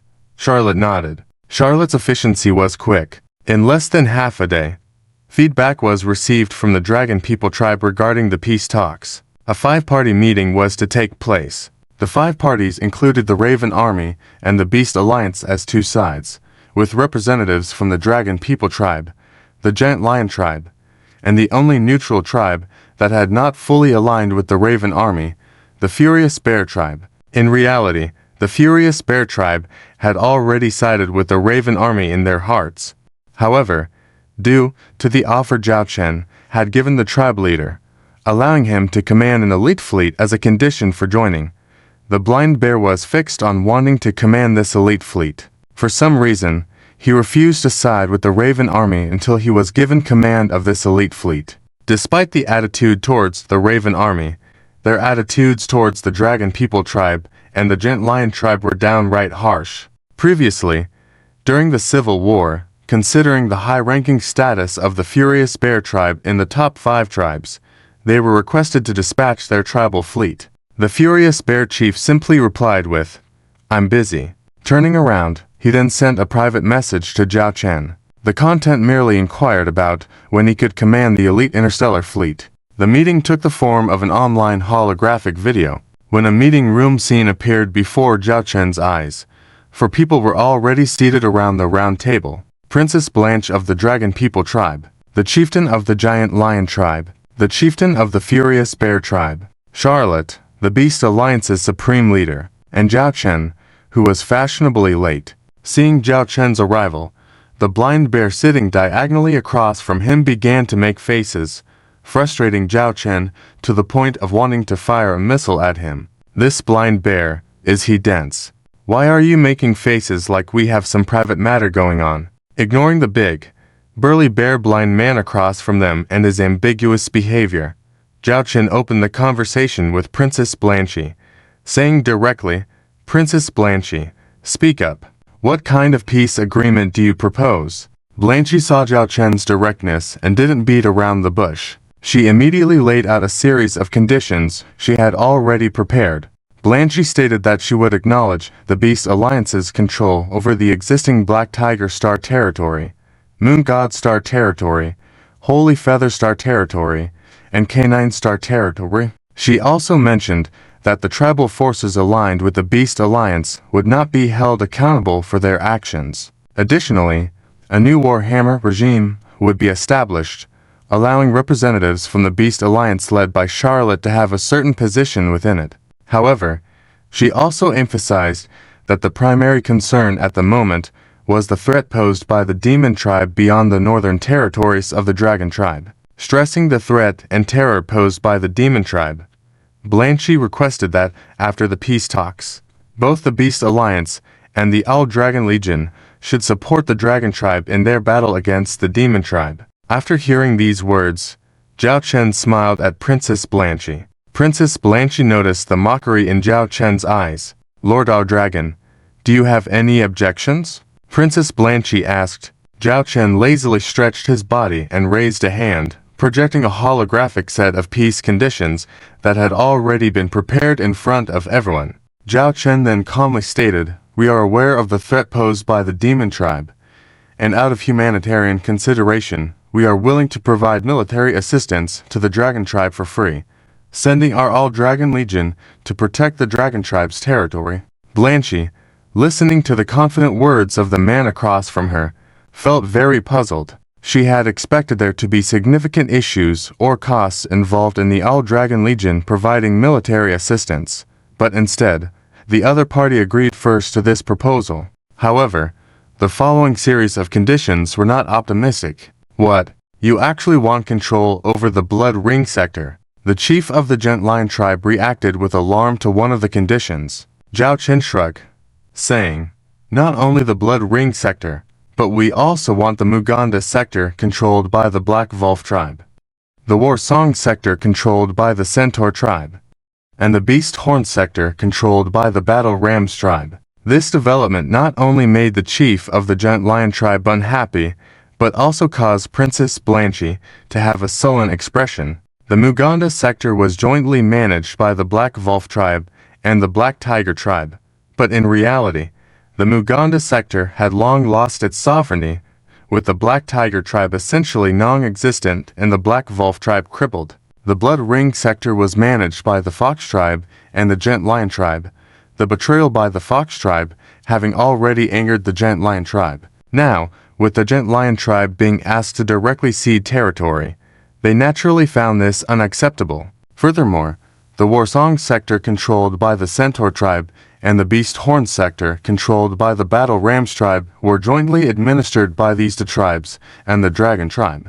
The Centaur tribe and Battle Rams tribe had always been supporters of the Dragon tribe faction. Losing to sectors would undoubtedly be a severe blow to the Dragon tribe's current situation. Lord Dragon, I hope you can consider the actual situation. Even if I am willing to cede these sectors to you, I can't make decisions on behalf of these tribes. Are you really willing to see these tribes leave their homes? Princess Blanche said. Zhao Chen smiled slightly, crossing his arms. You two don't need to worry about that. As long as you agree and withdraw your troops from these sectors, that will be enough. As for the rest, let them take their course. Under the Beast Alliance system, these tribes will have better development, and their chiefs will make the necessary choices. Princess Blanche furrowed her brow slightly, sensing an implication in his words. At that moment, Zhao Chen received 3 messages on his hand-held terminal. He glanced at it and smiled slightly. Perfect timing. I believe seeing it firsthand will help you accept it. Let the tribal chiefs tell you their decisions themselves. Zhao Chen raised his hand, and 3 video windows appeared in front of Princess Blanche and the chief of the Gent Lion tribe. Both of them watched as the leaders of these tribes announced their decisions. The first to appear in the video window was an elder from the Black Wolf tribe. The Black Wolf elder looked at the others and cautiously said, "My lords, the Black Wolf tribe deeply reflects on our past mistakes and, in order to rejuvenate the Wolf clan, will now join the Beast Alliance." After speaking, the Black Wolf elder ended the communication. The Black Wolf elder nervously looked at a White Wolf female general sitting on the throne of the Black Wolf tribe. Are you satisfied with this? I am very satisfied. Remember to behave from now on. We are all wolves. Don't act like a lackey, said General Snow, standing up and glancing at the throne behind her. Sitting is uncomfortable. My captain's chair hasn't been made to my liking yet. With that, General Snow walked out of the hall, revealing numerous Dragon Legion drones and starfighters hovering over the planet, along with combat mechs. Looking up into the sky, one could see an entire fleet of the Dragon Legion. Oh, continue investigating where that Black Wolf princess has disappeared to? I've mentioned before that I'd like to capture her to warm my commander's bed. I, Snow, always keep my promises. General Snow turned back, giving the Black Wolf elder a glare. Yes, I'll notify you as soon as there's news, the Black Wolf elder said and watched as the White Wolf general from the Dragon Legion boarded a shuttle and slowly departed. He breathed a sigh of relief, muttering about how the Black Wolf princess was not very reliable, disappearing without a trace and taking away what remained of the Black Wolf fleet. Even though those fleets would not stand a chance against the Dragon Legion, the feeling of betrayal was still hard to swallow. Fortunately, the White Wolf general did not have any intention of wiping out their Black Wolf tribe, considering the current strength of the Dragon Legion and the rumored interstellar warship. Perhaps joining the Beast Alliance was the best choice for them. At the same time, on the main planets of the other 2 tribes, mixing with the Beast Alliance won't lead to any losses. Shen Bing stared coldly at the Centaur tribe chief across from him. Well, have you considered this carefully? My patience is limited. The snake-eyed gaze of Medusa on his head sent chills down the spine of the Battle Rams tribe chief sitting opposite. Simultaneously, 2 very friendly Dragon Legion fleets paid visits to their territories, hovering outside their main planets. We wish to join the Beast Alliance. We voluntarily joined the Beast Alliance. In the video windows, the 2 tribal chiefs declared their decisions. Zhao Chen opened his arms, smiling, and said, "Both of you have seen this. These are the opinions and thoughts of these tribe leaders themselves. Now, I wonder if you two want to continue talking here with me, or would you like to speak with my Dragon Legion? Or, Perhaps have a chat with that legendary interstellar warship. Despite his calm demeanor, there was an underlying tone of threat in his words. Princess Blanche and the chief of the giant lion tribe felt as though they were mere playthings in the hands of this man, who was now staring at them with a mocking look in his eyes. In the end, in a friendly and peaceful atmosphere, Princess Branky and the chieftain of the giant lion tribe agreed to all the conditions put forward by Zhao Chen. At the same time, they guaranteed to withdraw all troops stationed in the jointly ruled star domain within a week. As for the various tribe populations that had immigrated here before, Zhao Chen very generously stated that they wouldn't be sent back. In Zhao Chen's view, everyone was the same, and joining his big family was just a matter of time. As a result of the original 20 major tribes, except for the Bear tribe, the number of tribes that had submitted or been eliminated by Zhao Chen had reached 12. Adding one more bear tribe would meet the condition for 13 tribes, allowing him to receive a bronze treasure chest for the quarterly task. Perhaps some might wonder why not grab a few more. After all, there are still silver and gold treasure chests in the quarterly tasks. Zhao Chen did want to receive these task rewards, but considering the task deadline and the current situation, he decided that being able to handle 13 would be enough to claim the bronze treasure chest for the quarter. After all, Zhao Chen was well aware that a cornered rabbit might bite. If these two guys were pushed to the limit, maybe it would lead to a deadlock with Zhao Chen. In fact, this was not a significant threat to the All-Dragon Legion. However, for the sake of the annual task reward of the T5 Interstellar Industrial Base Technology Blueprint of Zhao Chen, he couldn't allow any accidents at this time. Zhao Chen was well aware of the principle of what matters is more important between watermelons and sesame seeds. Therefore, after discussing with Charlotte, Lily, and them, he felt that the current conditions were the most appropriate. Not only did it allow the two present to agree, but it also gained more benefits. Zhao Chen watched as the alliance contract was signed. He smiled at the two in front of him and said, "Let's work together for a better tomorrow for Warhammer." Princess Branky resisted the urge to roll her eyes. The corner of the giant lion tribe chieftain's mouth twitched continuously, not knowing how many times he had cursed this guy in front of him. Princess Branky adjusted her emotions and emphasized that the primary focus should be on the threat of the demon tribe. "Lord All-Dragon, since we have satisfied your conditions and signed the alliance contract, may we discuss other matters now?" Princess Branky spoke to Zhao Chen, but her eyes glanced at Charlotte, who had remained silent so far. She knew that even though Charlotte was currently the highest leader of the Beast Alliance, the real mastermind was still this All-Dragon Lord. Branky had researched these matters before, from the establishment of the Beast Alliance to the rise of Charlotte as the highest leader, or the Valkyrie. They were all driven by the All-Dragon Legion behind the scenes. "Are you talking about the battle against the Demon Tribe fleet?" Zhao Chen's attitude changed sharply from his playful demeanor earlier. As he spoke, an interstellar chessboard appeared in front of Branky. The chessboard displayed the northern territory of the Dragon Tribe and an area outside of the territory. "Princess Branky, let me confirm the battlefield information have here with you. The Demon Tribe fleet currently known numbers 300, more than 27,000. After the fierce battle with the Dragon Emperor-led Dragon fleet in the past, they did not continue advancing to attack the Dragon Tribe territory. Instead, they stationed themselves for recuperation outside the northern territory of the Dragon Tribe, separated by 2 or 3 star systems." "Right." Zhao Chen pointed to the location marked on the interstellar chessboard where the Demon Tribe fleet was stationed. This information was naturally feedback from the interstellar reconnaissance ships Zhao Chen had deployed. "Why yes." Princess Branky looked surprised at the completely different aura of this All-Dragon Lord before her.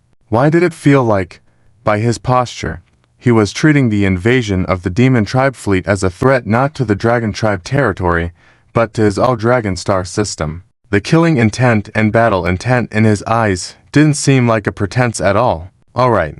Let me first mention our thoughts here. Because of the distinctive nature and unknown factors of the Demon Tribe fleet, I believe we shouldn't rashly attack. I recommend establishing a defense line in the star systems bordering the northern territory of the Dragon Tribe to focus on defense. In subsequent clashes with the Demon Tribe fleet, we can then seek opportunities. Zhao Chen expressed his thoughts. Why not consider a direct attack? Eliminate the Demon Tribe fleet in one fell swoop. Don't you all Dragon Legion have T5 interstellar warships? Coupled with your elite configuration, are you still worried about not being able to defeat the Demon Tribe fleet? The chieftain of the Giant Lion Tribe challenged. My fleet is strong, and I do have T5 interstellar warships, but that doesn't mean I'm a fool. Without understanding the enemy, attacking recklessly will only lead to increased casualties for my fleet, or even pay a heavy price. If you're willing to go and fight, I won't stop you, Zhao Chen said disdainfully. The chieftain of the Giant Lion Tribe was momentarily stunned, then realized that the other party was mocking him, mocking their previous internal war with the Beast Alliance and mocking him for thinking of going to fight the Demon Tribe fleet now, calling him a fool. I think, for now, we need to prioritize defense. After all, the internal battles within Warhammer have just settled down, and many aspects require time for understanding, such as mobilizing strategic resources. I agree with Lord Aldragon's opinion to establish a defense line and wait for opportunities. However, this plan cannot be solely shouldered by our Dragon Tribe. Once the Dragon Tribe encounters problems, the threat of the Demon Tribe fleet will directly hit Warhammer's heartland.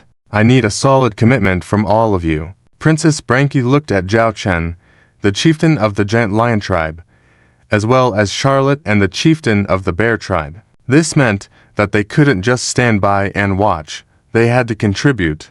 The chieftain of the Giant Lion Tribe, hesitated to find an excuse to avoid it or provide less fleet. Of course, he was very happy to see the Dragon Tribe's strength weakened so that his Giant Lion Tribe could rise. We, the Owl Dragon Legion, are willing to dispatch 5 Legion fleets to guard the border star systems of the northern territory of the Dragon Tribe, and we will bear all combat resource consumption by ourselves. Please rest assured, Princess Branky, we Owl Dragon Legion will absolutely vow to protect the Dragon Tribe territory and not allow those evil demons of the Demon Tribe to invade any Dragon Tribe planet, Zhao Chen righteously proclaimed. The scene left the chieftain of the Giant Lion Tribe dumbfounded. Hey, buddy, are you kidding me? Did you get the script wrong?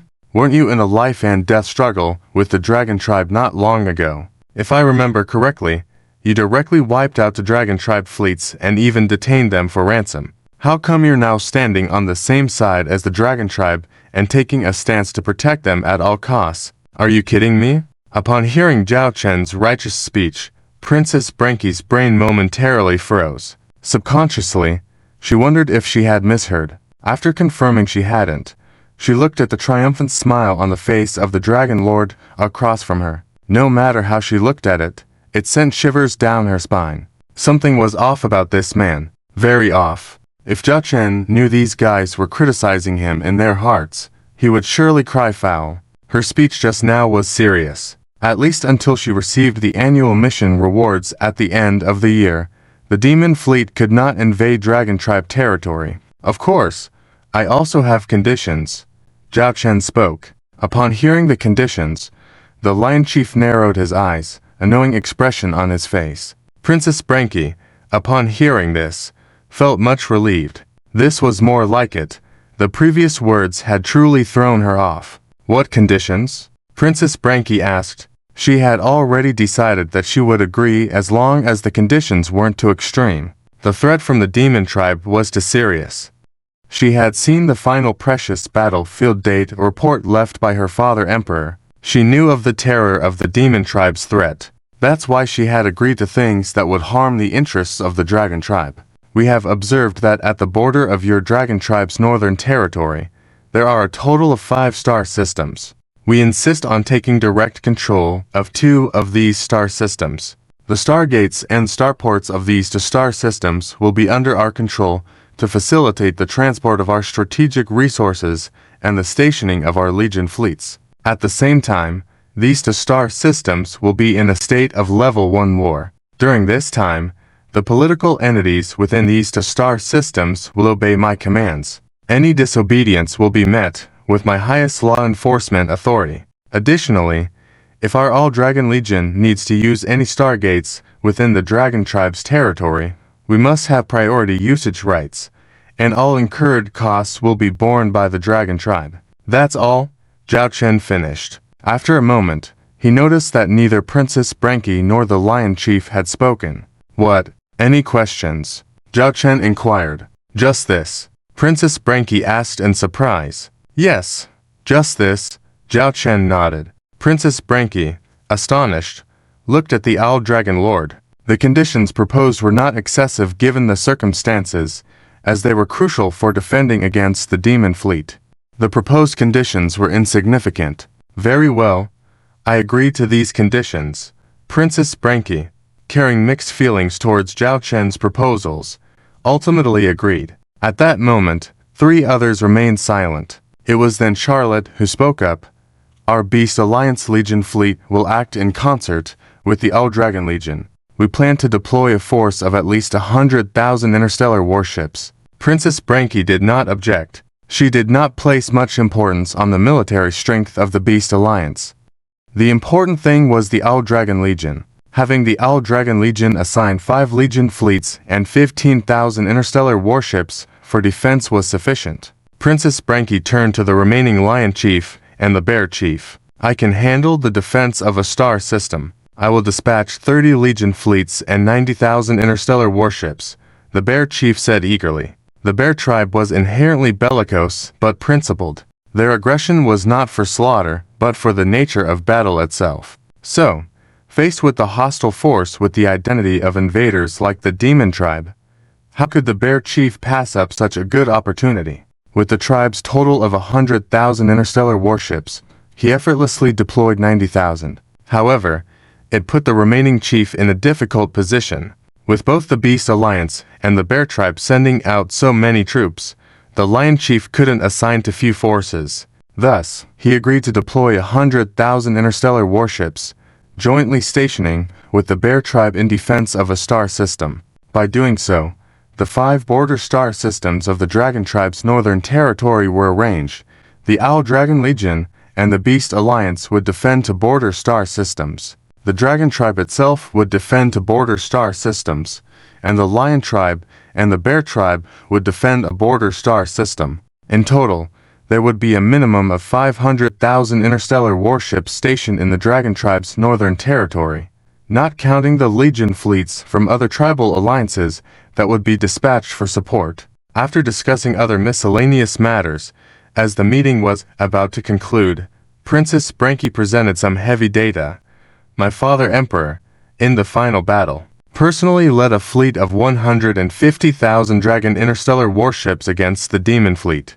Though they were ultimately defeated, we obtained relevant battle data. I will present this battle data report here to all of you.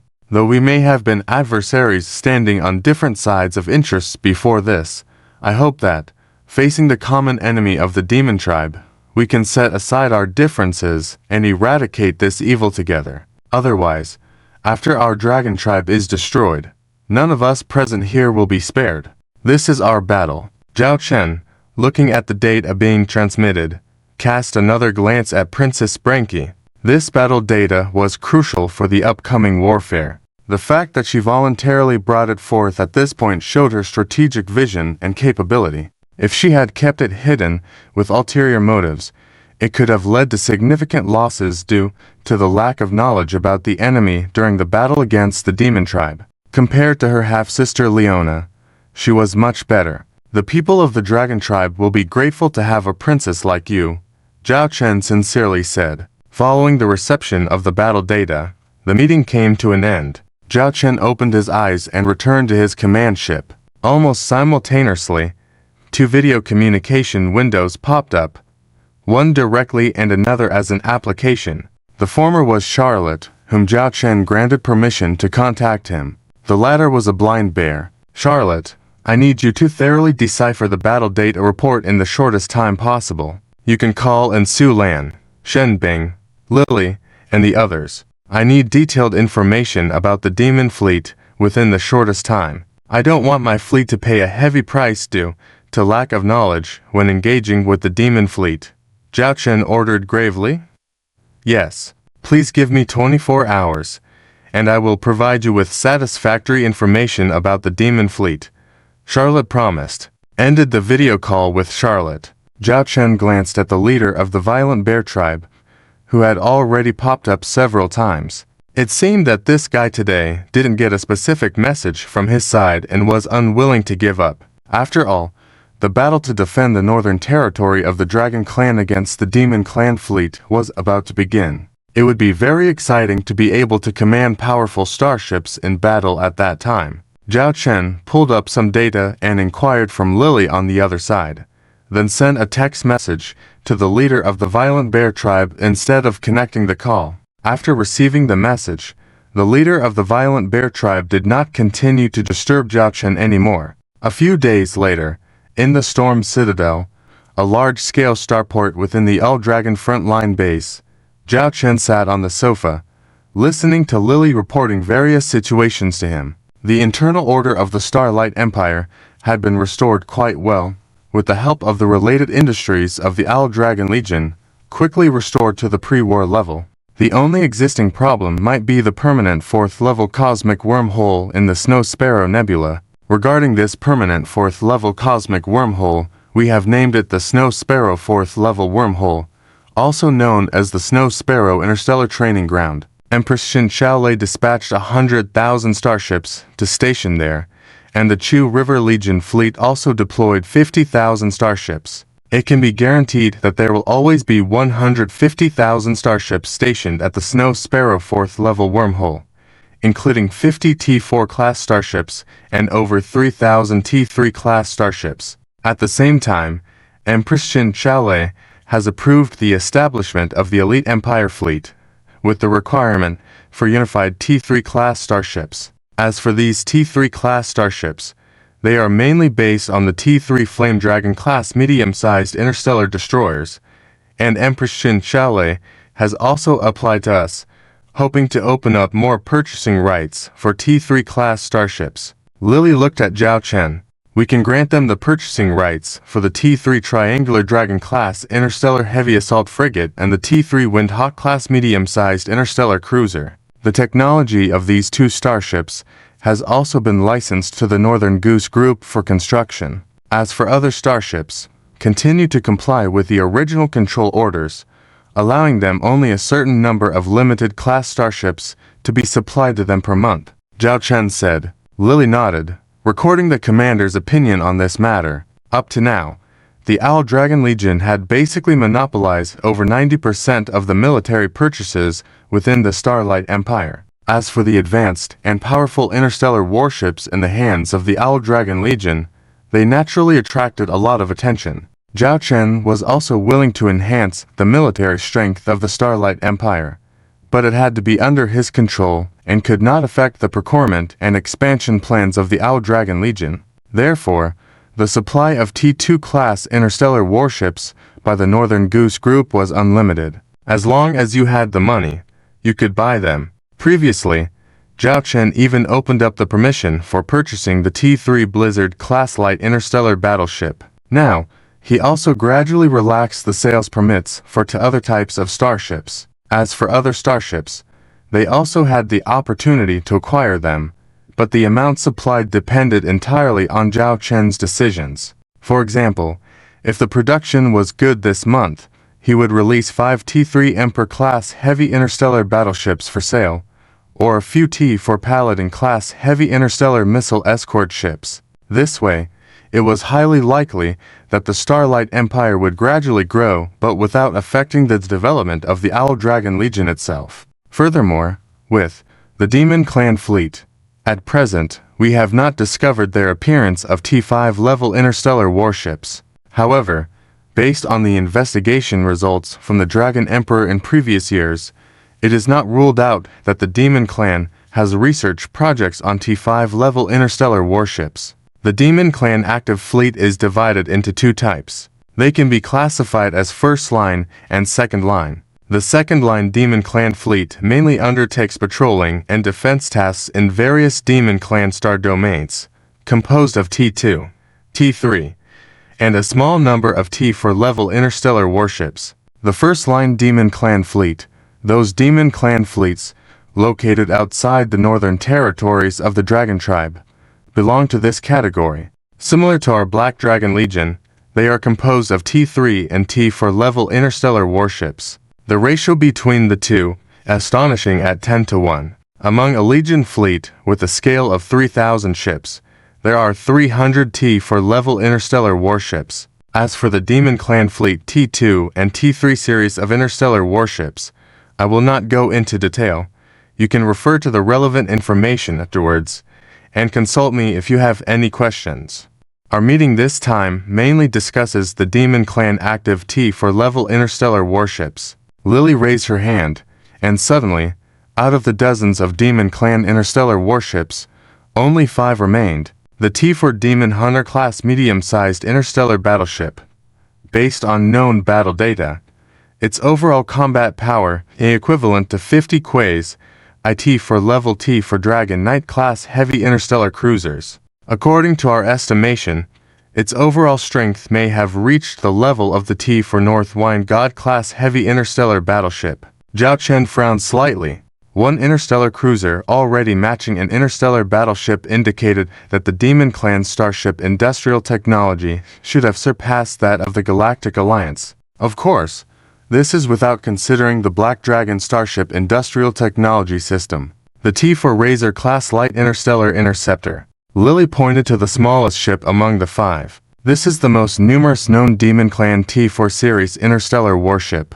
Its size is small, even smaller than our T4 Holy Knight class heavy interstellar missile escort ship. Interstellar interceptors belong to a special ship type. Its core is actually similar to our interstellar destroyer. However, it emphasizes enhancing ship armor strength, close-range firepower output capability, and special abilities for leap interception. It can carry out combat missions independently, intercepting interstellar warships and leap transitions. It can also participate in fleet operations, disrupting enemy fleets, engaging in close-range combat, and cutting off enemy retreat routes during fleet operations. Zhao Chen's eyes lit up at the mention of this warship. Indeed, in different interstellar civilizations, they always develop in various directions. In the history of the Galactic Alliance, there was also the concept of interstellar interceptors, but it was quickly abandoned. Its drawback was apparent. Its individual combat capability was weak, and when lacking numerical superiority, it would be at a disadvantage, even vulnerable to being targeted by enemies. The T4 Gargoyle-class heavy interstellar escort ship possesses strong ship armor, and it is rumored that its equipped ship armor uses special biological technology with self-repair capabilities. The T4 Lich King-class heavy interstellar battleship is the strongest Demon Clan interstellar battleship in terms of individual combat power and known information. After discussing these 4 types of interstellar warships, Lily paused for a moment. She pointed to the last Demon Clan interstellar warship, also the largest one. This Demon Clan interstellar battleship is quite special. Its size exceeds any of our Black Dragon Legion's T4 level combat type interstellar warships. If we were to make comparisons, perhaps only our T3 Storm Fortress class large military port would suffice. Moreover, it truly resembles a movable large military port. Firstly, it has Quays IT for level weapon modules on its own. This is a war fortress. It is called the Demon King class interstellar comprehensive mothership, with a nickname, Castle of the Demon King. Additionally, based on battle data obtained in Dragon Emperor battles, this Fortress-class interstellar comprehensive mothership, apart from having carrier starship functions to deploy T4 level interstellar fighters and drones, its massive size can carry numerous interstellar warships. The specific number cannot be determined. Lily finished narrating these. The Black Dragon commanders present were digesting this knowledge, even beginning to simulate scenes of engaging the Demon Clan fleets in their minds. What kind of tactics and strategies would be most effective in eliminating these enemies? T4 Demon Hunter class medium-sized interstellar battleship, T4 Razor class light interstellar interceptor, T4 Gargoyle class heavy interstellar escort ship, T4 Lich King class heavy interstellar battleship, T for Demon King Class Interstellar Comprehensive Mothership. Hades Class Interstellar Dreadnought Ship Type. Interstellar Dreadnought Ship Technology Level. T5 Ship Armor Strength. 3 to 3.6 million units Starshield Energy Value. 60 million units Cruising Speed. 1000 knots Stellar Warp Engine. Grade 9 Warp Engine Length. 118 kilometers Mass. 98.88 million tons Crew. 100,000 Starship Weapons. 1 Hades Sword Dreadnought Main Cannon. Requires 30% energy for single activation. 880 electromagnetic main cannons. 100 sets of Stygian bird drone squadrons, each with 300 Stygian bird drones. 3,000 Stygian bird class interstellar fighters. 300 hangars. Special capabilities. Special equipment. Realm of Hades can interfere with electronic devices in a certain range. Requires 50% energy for single activation. Spatial Warp Engine can perform spatial warps. Hades Matrix Module Energy Core System of the Hades Class Interstellar Dreadnought Ship. Blue Eyes White Dragon Class Heavy Interstellar Armored Battleship. Ship Type. Interstellar Battleship Technology Level. T for Ship Armor Strength. 100,000 to 130,000 units Starshield Energy Value. 2 million units Cruising Speed. 360 knots Stellar Warp Engine. Grade 8 Warp Engine Length. 12.88 kilometers Mass. 8.66 million tons Crew. 4,800 Starship Weapons.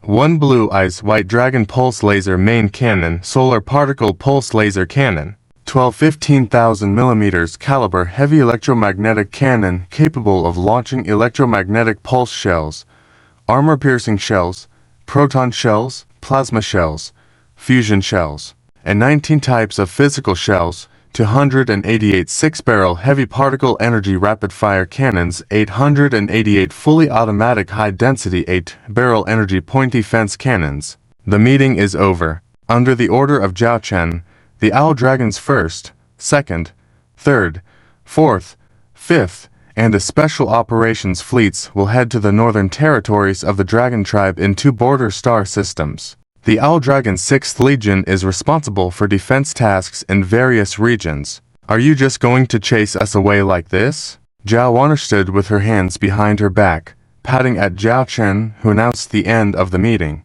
Zhao Chen, surprised, smiled and said, "What? Do you still want to mooch a meal here with me?" Zhao Wan rolled her eyes and affectionately took her brother's arm, saying, "We're the Owl Dragon's first active T5 class interstellar battleship. Wouldn't you let us go up and take a look?" Zhao Chen noticed the eager expressions of Charlotte and the others. Well, who wouldn't be interested in a T5 interstellar battleship? And because of the tense battles before, they had only seen the T5 King of Darkness class interstellar dreadnought in pictures and videos. You should go directly contact Zhu Xiao. She is currently the acting captain of the T5 King of Darkness class interstellar dreadnought. Zhao Chen shrugged. Let's go. Let's go see this rumored T5 interstellar battleship. Once Zhao Chen gave his approval, Zhao Wan immediately took a few of them by the hand and headed out. Zhu Xiao was not a part of this meeting as she was not the fleet commander. But for her, whether there was a meeting or not, her dreadnought was the most important thing. She had even stayed on the dreadnought's bridge for eating, drinking, sleeping, and everything else. It felt like a newlywed couple who didn't want to get out of bed for 7 days and nights. "Aren't you going?" Zhao Chen noticed that Red Eyes did not leave. Red Eyes showed a hint of anticipation in his eyes, but then said, "I have something to report to you, Commander." "Is it about the demon race?" Zhao Chen remembered. Red Eyes nodded. "Tell me." Zhao Chen nodded. Red Eyes began to recount the information he had gathered from contacting the elders of his own people currently living on a planet. It was about the demon race. It turned out that Red Eye's lineage was also a major clan within the demon race, but due to the development of some evil technological practices, Red Eye's ancestors had chosen to leave their homeland. They crossed through the territory of the mechanical race and fled to the Galactic Alliance. Finally settling on a remote planet, they lived in seclusion until now. My father wasn't an eyewitness to that event. He heard about it from my grandfather. During the development of that technological practice back then, for the sake of secrecy, apart from some living energy captured from alien slaves. The missing part was actually secretly capturing some of the demon race's lower-class people for live experiments. They even specially selected a few unimportant planets as breeding planets. My grandfather opposed the development of this technology back then, considering it too evil, and believed that it would eventually backfire on the demon race itself. But other demon race leaders were fascinated by the future prospects of this technology.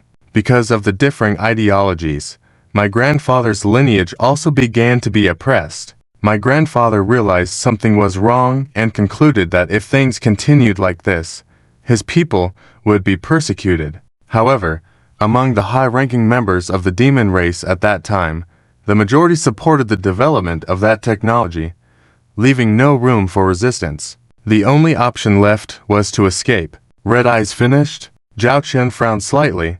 How long ago was this? About 100 years ago. My grandfather is no longer alive, so only some elders in my clan know about this. The information is limited, Red Eyes replied. 100 years ago. That means they also don't know how far the demon race has developed now. But it's better to know than not know.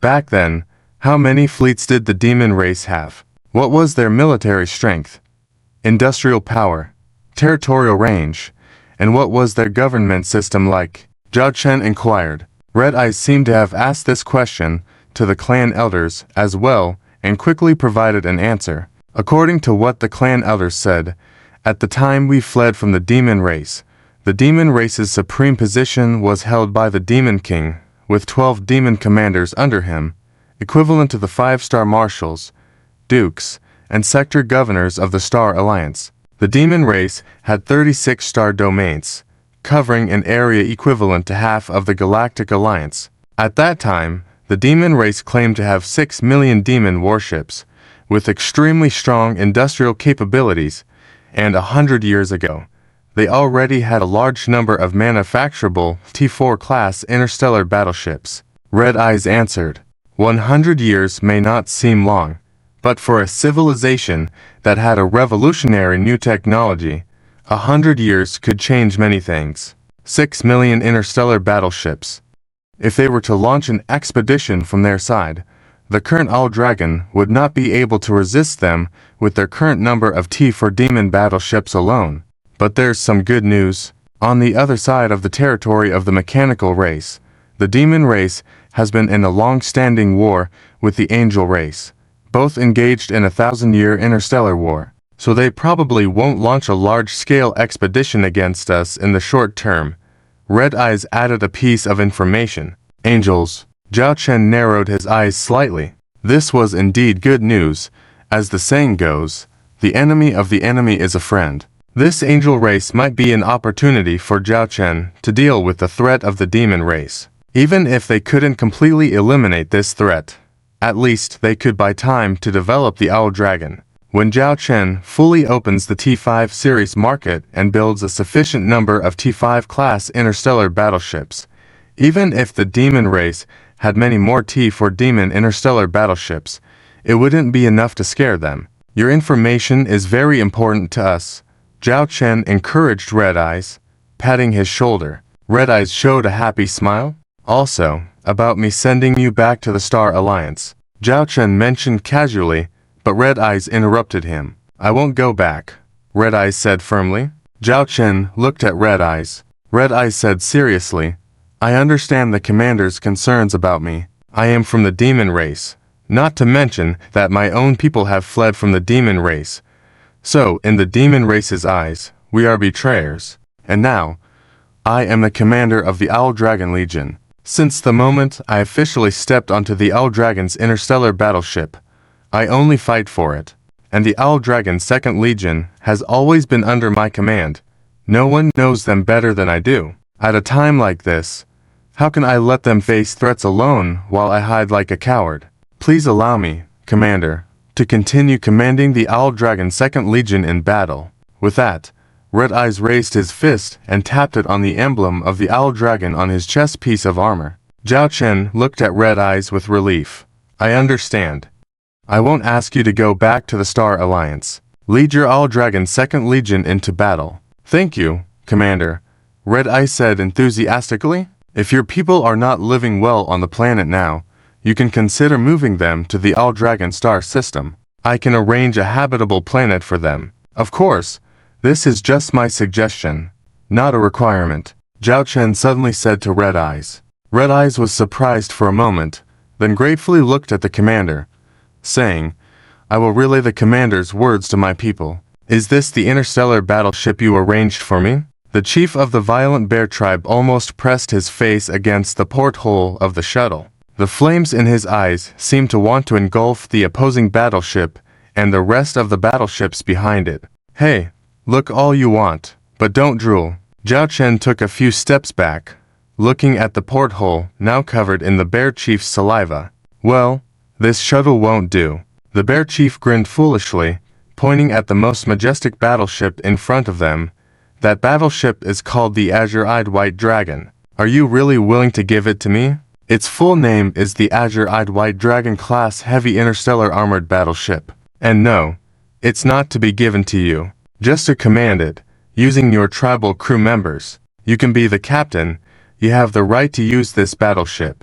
But its ownership remains mine, and its command is now in the hands of the Beast Alliance. So on the battlefield, if you want to command this fleet, you'll need to obey the highest leader of the Beast Alliance. Of course, all of this requires your Violent Bear tribe to declare joining the Beast Alliance. Clear, understood, Zhao Chen said. Lily smiled to herself. The highest leader of the Beast Alliance is Charlotte. This bear seems to be working for Zhao Chen after all. No problem. I now declare that my Violent Bear tribe is joining the Beast Alliance. This bear didn't hesitate to sell out his tribe, mainly because deep down, the bear chief agrees with and accepts the current system of the Beast Alliance. Let me introduce to you in detail. This fleet formation was constructed by our Raven Dragon for the Beast Legion of the Beast Alliance. The Beast Legion's fleet formation is currently divided into 3 tiers. This is the first tier, the most elite fleet. All T3 series interstellar battleships,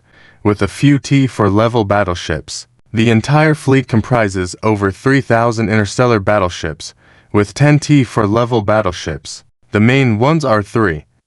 Aside from this flagship T4 Azure-Eyed White Dragon class heavy interstellar armored battleship, the other 2 are the T4 Paladin class heavy interstellar missile escort ship and the T4 Skull King class heavy interstellar armored destroyer. The rest of the T3 level interstellar battleships mainly consist of T3 Fire Dragon class medium interstellar destroyers, coupled with T3 Triangular Dragon class interstellar heavy assault escort ship and T3 Blizzard class light interstellar battle cruiser.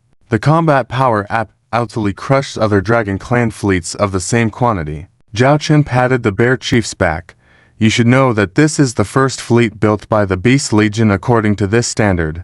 Also the first Legion fleet of the Beast Legion. I'm having Charlotte hand this fleet over to you for command. How about that? Quite an honor. In the future, this fleet, as the main Legion fleet, will see more T3 and even T4 types in action. Lily observed her commander, realizing he's painting a rosy picture for the bear. The strength of this first Beast Legion fleet is indeed strong. Her commander didn't lie about that. However, it's far from the Raven Dragon Legion, and a level below the elite fleets of the Dragon Tiger Legion. Importantly, many of these fleets were actually eliminated from the Dragon Tiger Legion. The current situation is that the interstellar battleships eliminated by the Raven Dragon Legion went to the Dragon Tiger Legion, and those from the Dragon Tiger Legion went to the Beast Legion. After that, they are sold internally to the Star Glory Empire, and most are from the most mass-produced within the Raven Dragon manufacturing system, especially the T3 Fire Dragon class medium interstellar destroyer. It offers great cost-effectiveness.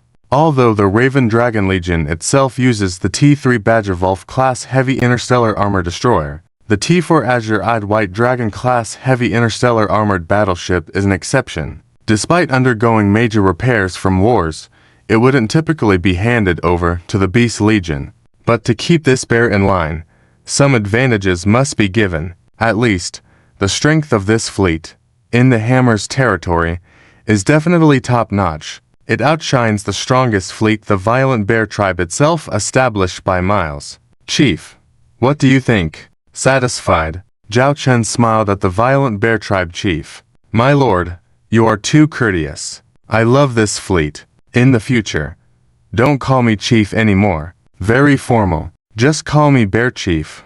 Or you can just call me Bear. From now on, our violent bear tribe is a member of the Beast Alliance. I won't let your trust down with this fleet in my hands. The Bear Chief vowed. Zhao Chen exchanged pleasantries with the Bear Chief outwardly, but he harbored no concerns. Handing over this fleet to the bear, he couldn't afford to leave out safeguards. As the saying goes, guard against harm without harboring evil intentions. It's important to keep an eye out. After all, Zhao Chen kept some tricks up his sleeve when the interstellar battleships were sold to the Star Glory Empire, causing significant losses during the Civil War. If this bear chief genuinely fought for the Beast Alliance, Zhao Chen would indeed secure a place for his violent bear tribe in future battles.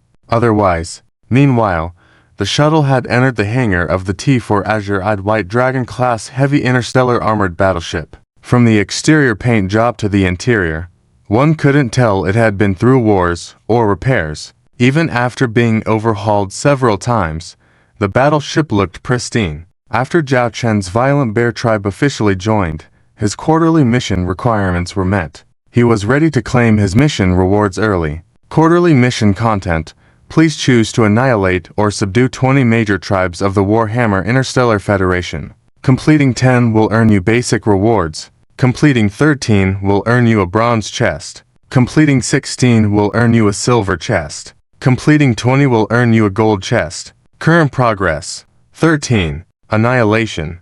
Black Tiger Tribe. Subdued. Spider Queen Tribe. Eagle Siren Tribe. Fox Tribe. Sea Monster Tribe. Frost Wolf Tribe. Hunting Dog Tribe. Golden Leopard Tribe. Golden Eagle Tribe. Black Wolf Tribe. Rampant Bear Tribe. Centaur Tribe. War Sheep Tribe. Would you like to settle the quarterly mission rewards in advance? Zhao Chen's mind moved. Confirmed. Settling the quarterly mission in advance. Congratulations on receiving a basic reward and a bronze chest. Obtain basic reward. 500 mission points. Open the bronze chest. Congratulations on receiving the T4 Holy Lotus class medium interstellar medical ship technical blueprint. Perhaps due to Zhao Chen's lower completion level on this mission, the rewards were not very abundant. Glancing at Zhao Chen's own system interface, translation continues. If you need the full translation, please let me know. A major research accident occurred at an interstellar research institute located in the central stellar region of the Sacred Radiant Empire, resulting in the emergence of a cosmic wormhole.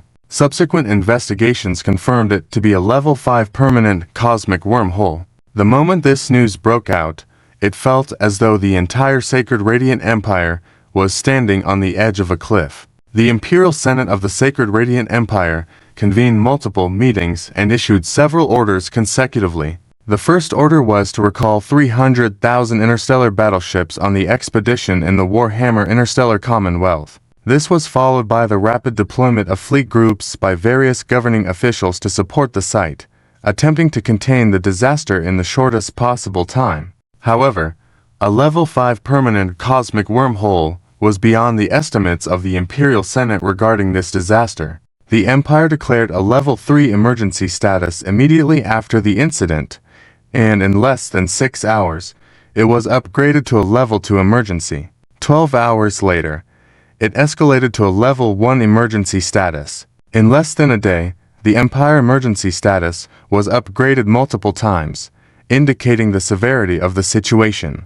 Saint Kana raised her hand, and an interstellar sand table appeared before her. Although she couldn't connect to the outside network, people visited her every day to inform her of current events, which included updates on the ongoing battles.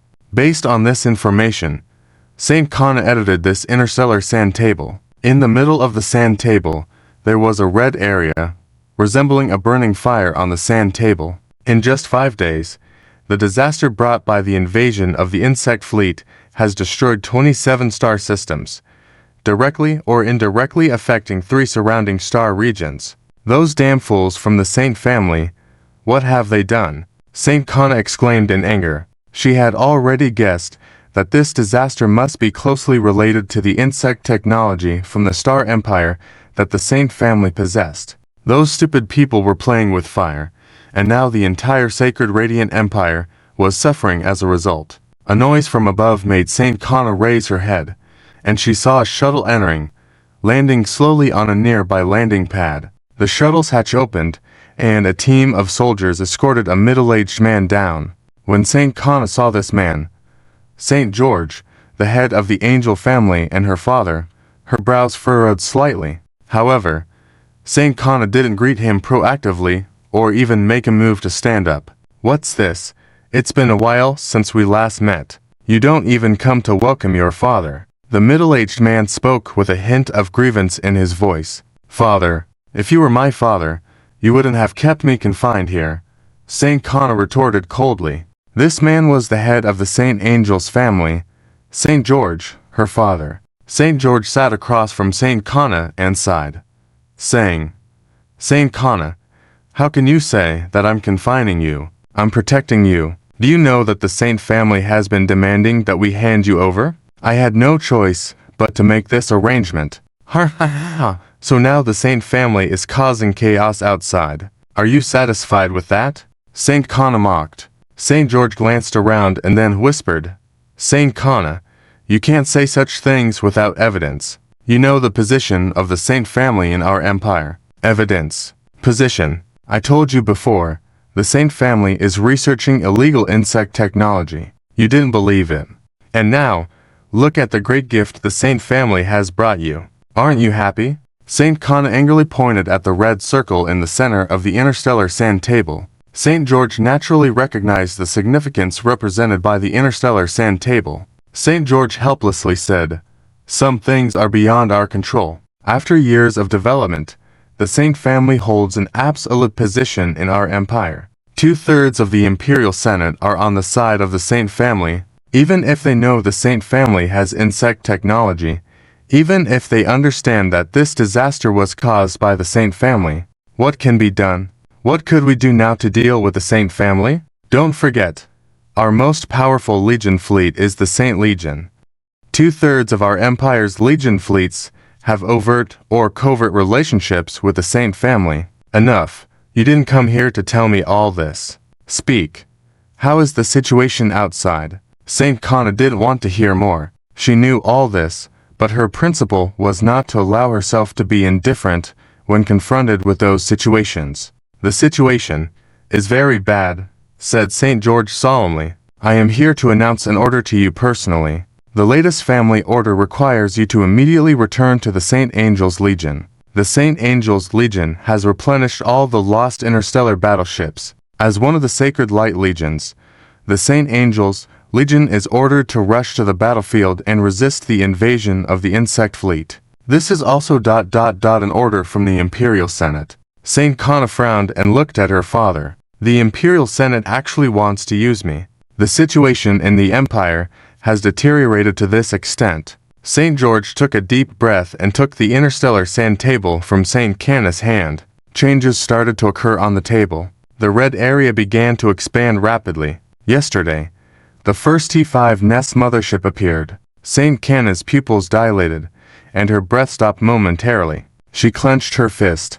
This was the worst-case scenario she had anticipated. A level 5 cosmic wormhole naturally meant there was a T5 Nest mothership. The Imperial Senate and 5 Imperial governors urgently convened a meeting to decide. They mobilized the 5 Sacred Light Legions, including the Saints, Guardians, Holy Maidens, Holy Cross, and Holy Clergy, along with 100,000 interstellar battleships from the Central Stellar Group fleet. They launched a hunting operation in the area where the T5 Nest mothership appeared. It is imperative to quickly eliminate the T5 Nest mothership and contain its influence on the battle situation, St. George said gravely. Suddenly, St. Kana stood up, staring at her father. "And the outcome?" St. George remained silent for a moment before responding. "At 6 o'clock yesterday, the 4th stellar system in Central Star Group, Star System K41, targeted the fleet where the T5 Nest mothership was located, launching a surprise operation. After 35 hours of fighting, The entire Holy Clergy and Guardians legions were destroyed, with the Legion commanders sacrificed. The Holy Cross Legion suffered over 90% casualties, with the Legion commander critically injured. The Saint Legion and Holy Maiden Legion suffered over 50% casualties. During the battle, out of 100,000 Sacred Radiant Empire interstellar battleships, only 10,000 managed to evacuate from the battlefield. Saint Kana asked shakily, "And the target?" The operation to eliminate the number 1 T5 Nest mothership failed. Shuttle Saint Cardinal looked through the porthole at the calm starry sky outside. "So, this time are we not going to investigate the responsibility of the Saint family? Not even going to investigate the mastermind behind the Interstellar Research Institute?" Cardinal questioned. Beside her, Chief St. George said solemnly, "I know you are angry now. Various forces within the Empire also angry about the Saint family's secret experiment this time. Although the Saint family did not publicize it, no one is foolish. Most can guess what's going on. But as I said before, to clean up this mess, we still need the strength of the Saint family. As for how to deal with the Saint family later, it depends on the situation at that time." Hearing her father's final words, Cardna couldn't help but look at her father. She understood the intricacies involved, realizing that the Saint family's position in the Sacred Radiant Empire had been shaken by this incident. As for the Saint family's future development, it would depend on the remaining strength of the Saint family after this event, and whether they could really clean up this mess. The permanent level 5 cosmic wormhole. This mess is not small at all. So huge that it could burn the entire Sacred Radiant Empire to ashes. Especially that T5 Nest mothership. Just one T5 Nest mothership led the Sacred Radiant Empire to deploy to Saint Light legions into it, with one legion suffering over 90% casualties, practically destroyed. They also lost nearly 10,000 interstellar battleships. The problem is, even after such a huge sacrifice, they still could not kill that T5 Nest mothership. And the existence of that permanent level 5 cosmic wormhole means that another second or third T5 Nest mothership could appear at any time. This is a bottomless pit. The Sacred Radiant Empire has to continuously invest its interstellar fleet and soldiers to fill this bottomless pit. If only there were T5 level interstellar battleships. However, none of the 3 major empires in the Galactic Alliance has thoroughly researched T4 level starship technology. So, who could have T5 level interstellar battleships? Thinking about this, Cardna's mind couldn't help but think of the man she met in the Stellar Union. That man possessed unbelievable technological abilities, if it were him. No, it can't be. Cardna rejected her thoughts. Oh, there is another important piece of news. A T5 level interstellar battleship appeared in the Warhammer Interstellar Federation. Chief St. George suddenly spoke up. Cardna's expression froze.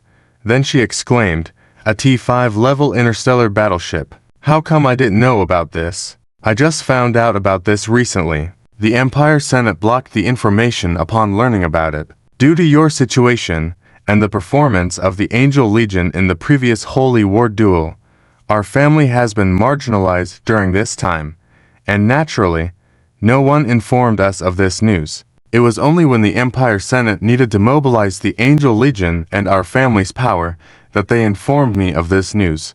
Chief St. George explained. Do you have any information about the combat report regarding this T5 level interstellar battleship? Which faction created it? It's unbelievable that someone could secretly produce a T5 level interstellar battleship. Cardinal was somewhat excited. You are probably quite familiar with this faction. Chief St. George looked at his daughter. Familiar. Cardinal was puzzled for a moment. Then her pupils dilated and she exclaimed in surprise. It can't be. Is it that guy? The Starlight Empire's Shadow Dragon Legion. Chief St. George's answer confirmed Cardina's thoughts. Cardina's astonished expression indicated she could not quickly digest this information. That man managed to create a T5 level interstellar battleship in such a short time. About the battle report, we have it here. Whether it's fortunate or unfortunate, we are the only force that possesses the battle report against this T5 level interstellar battleship. Because we were its opponents, Chief St. George handed a top-secret battle data report to Cardinal, then said, "Before the insect disaster erupted, we dispatched a fleet to the Warhammer Interstellar Federation. In a total assault operation, our Seraph-Wing Legion was ambushed by a starship. An ambush by a starship. If she hadn't known it was a T5 interstellar battleship in advance, Cardinal would have thought her father's wording was wrong. After that, in a very short time, our Seraph-Wing Legion was annihilated by this T5 interstellar battleship, and subsequently the 8 Legion fleets that came to provide support were also eradicated by this T5 interstellar battleship, with only a few interstellar battleships managing to escape back," Chief St. George sighed.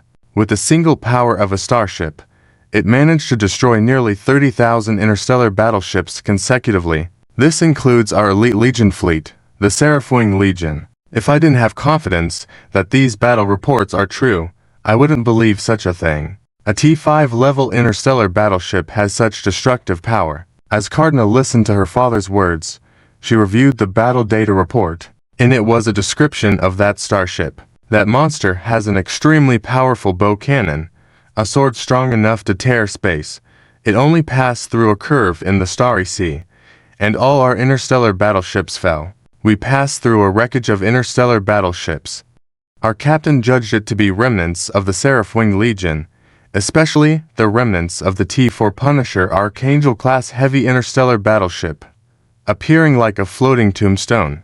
Damn it, we should have immediately retreated right away. When I first saw that starship, I felt as if it was a death castle.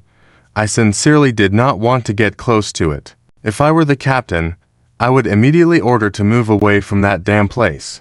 Later, we launched an attack on that death castle. Perhaps it was because of this attack that we angered the owner of that castle, and he unleashed punishment on us. The above descriptions were from survivors. In this data, there were several vague images of that T5 interstellar battleship. Cardinal felt uncomfortable all over after looking at it for a while. "Well, don't think about this now. At least the Shadow Dragon Legion won't bother us for a short while. I heard there was an invasion by a fleet called the Devil Clan in the northern border territories of the Warhammer Interstellar Federation. The Dragon Emperor of the Draconian tribe died in battle. The previously warring Hammer tribes formed an alliance to resist the invasion of the Devil Clan. So, now, let's each handle our own mess in the 2 empires?" Chief St. George shrugged. Afterwards, he sent Cardinal to the flagship of the Angel Legion. As Cardinal stood in the hangar, bidding farewell to her father, watching the shuttle depart, her handheld terminal flashed, and a short message popped up. "Long time no see, my friend." Returning to her captain's room, Santa couldn't linger on her thoughts. She opened a communication channel instead. Soon, a man appeared on the communication window. The man smiled lightly and glanced at Santa up and down, saying, "It looks like Miss Santa has been doing well lately. You've gained some weight." Santa rolled her eyes at him. "Did you contact me just to ask me this?" "Lord Zhaolong, yes." The one contacting Santa at that moment was Zhao Chen. "Does Miss Santa not want to see me?" Zhao Chen shrugged. Santa didn't waste time with Zhao Chen any longer and went straight to ask her own question. "I heard you have acquired a T5 class interstellar warship." "What? Miss Santa, are you out of a job and looking for new work? If it's you, I can arrange a position as a vice captain for you. The salary and benefits will definitely exceed what you had with the Holy Radiant Empire. If you just want to joke around with me, then there's no need to continue our conversation," Santa said. Zhao Chen smiled and said, "I'm actually serious. I know about your current situation with the Holy Radiant Empire and the unfair treatment you faced before. You warned those guys in the Empire early on about the Saint family's secret research on Zerg technology. If I'm not mistaken, with the appearance of this permanent level 5 cosmic wormhole this time, most likely the Saint family is involved. But I guess even with solid evidence, your Empire Senate won't hold the Saint family accountable. Instead, General Santa, who bravely exposed the dark evils, is now in military court, suspended, and even under house arrest. Even your Angel family has been affected by this. And now, when your Empire faces a disaster, those guys think of you again, asking you to lead the Angel Legion to clean up the mess they've made." Santa interrupted Zhao Chen and said seriously, "What you've said is correct. But even so, I will not give up on the Holy Spirit clan at this time. The wrongdoers are the Saint family and the Empire Senate, not the people of the Empire. Zhao Chen had actually anticipated Santa's response. Even though they hadn't known each other for long, Santa, to a certain extent, was quite naive and easy to understand. Perhaps that's why Zhao Chen was willing to contact her. Do you think that, given the current situation of your Holy Radiant Empire, you can handle a permanent level 5 cosmic wormhole? I know that, in order to deal with a T5 mothership hive, you lost nearly 3 Holy Light Legions and close to 100,000 interstellar warships. Even though your Holy Radiant Empire is grand, how many more Holy Light Legions can you afford to lose? How many more 100,000 starships? Zhao Chen asked. Santa fell silent. To be honest, she had no certainty about the situation. I believe that under the protection of the Holy Light, we can surely protect the people of the Holy Radiant Empire, Santa said resolutely. Zhao Chen sighed. Silly child, while you're thinking about fighting for the Empire and the people, someone might be planning to escape and find a new place to settle. Santa was taken aback, then understood the meaning behind Zhao Chen's words. Her expression changed. She clenched her fists, wanting to argue with Zhao Chen, but seemed unable to. What information did you receive? Santa stared at Zhao Chen. From Zhao Chen's contact and his knowledge of the war situation in the Holy Radiant Empire, Santa guessed that Zhao Chen had a significant intelligence network in the Empire. Zhao Chen said casually, "My people told me. Forces led by the Saint family have now begun mobilizing significant resources, taking over nearly all available interstellar transports to privately unload industrial equipment. Perhaps with just one T5 mothership hive now, you still have the confidence to battle it. But if a second, third, or fourth one appears next, what do you think those people will do? Continue their losing battle here with their business or move their resources to another part of the universe?" Santa clenched her fists tightly. She was actually starting to believe what Zhao Chen said was possible. Are you contacting me just to tell me these things? Or do you want me to join those people and abandon everything here if things don't look good, to come to you? If that's the case, let me tell you right now. My Angel Legion and I will never forsake these stars. It is my vow to the Holy Light, Santa said firmly. Zhao Chen's eyes flashed with admiration. He chose the right person. Interlacing his hands across his chest, Zhao Chen said lightly, "If you're willing to join me, I won't refuse, but that's not why I contacted you. Although my relationship with the Holy Radiant Empire is not good at the moment, I would rather be neighbors with you proud Holy Spirit people than with those insects who are always ready to invade. You want to help us?" Santa's tone had a hint of excitement. If in the face of the Zerg disaster before, Santa felt little hope, knowing that the Dragon Legion held a T5 interstellar warship made her envision another kind of hope. A hope held by this man. "I want to help you, but I won't help my enemies," Zhao Chen said casually. Santa frowned. Zhao Chen's words confused her. What does it mean to want to help but not help his enemies? The Saint family is my enemy, as well as the Imperial Senate that sent an expedition against the Dragon Legion, so they are my enemies. Do you understand what I mean? Zhao Chen smiled lightly at Santa. Santa furrowed her brows. Are you trying to control the Holy Radiant Empire? Zhao Chen shook his head. Controlling the Holy Radiant Empire is too much trouble. I don't like trouble. But if my friend is the one in control, then I'm more than happy to help. My friend. Santa heard the undertone in his words. But this made her inner conflict very intense. It felt like she was betraying her own empire. I know it's a tough decision.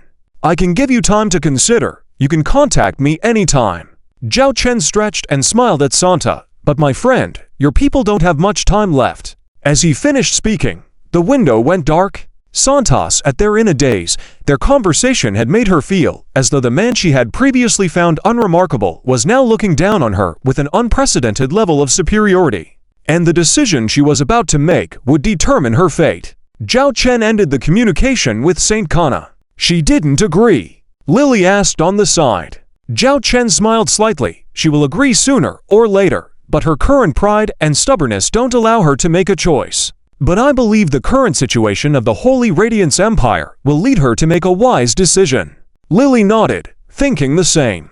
How is the task I asked you to do? Have you found that damn doctor? Zhao Chen's expression became serious. In this outbreak of the insect disaster in the Holy Radiance Empire, although the official statement claims it was due to an experiment accident at a certain interstellar laboratory, according to information Zhao Chen obtained, it was this doctor who was causing trouble behind the scenes. We have very few leads. As you speculated, the doctor fled to the Holy Radiance Empire after leaving the Snow Swallow Star region. The Saint family of the Holy Radiance Empire had contact with the Doctor even during the previous civil war in the Starlight Empire and welcomed the Doctor, who had in-depth research on Zerg technology, to the Holy Radiance Empire. Subsequently, they provided the Interstellar Research Institute for him. But it seems the Saint family themselves did not expect they had invited a time bomb. However, so far, we are not sure why the Doctor created this Level 5 permanent cosmic wormhole, and at the same time, his own whereabouts are unknown. The last reliable record was his appearance at that Interstellar Research Institute, Lily replied. Zhao Chen fell silent for a long time. This mysterious doctor, from the previous civil war in the Starlight Empire until now, had become a hidden danger in Zhao Chen's mind. He would not rest until he figured out this guy. To single-handedly plunge the Holy Radiance Empire into the current crisis, who knows what means he still has at his disposal. Beep beep beep beep beep.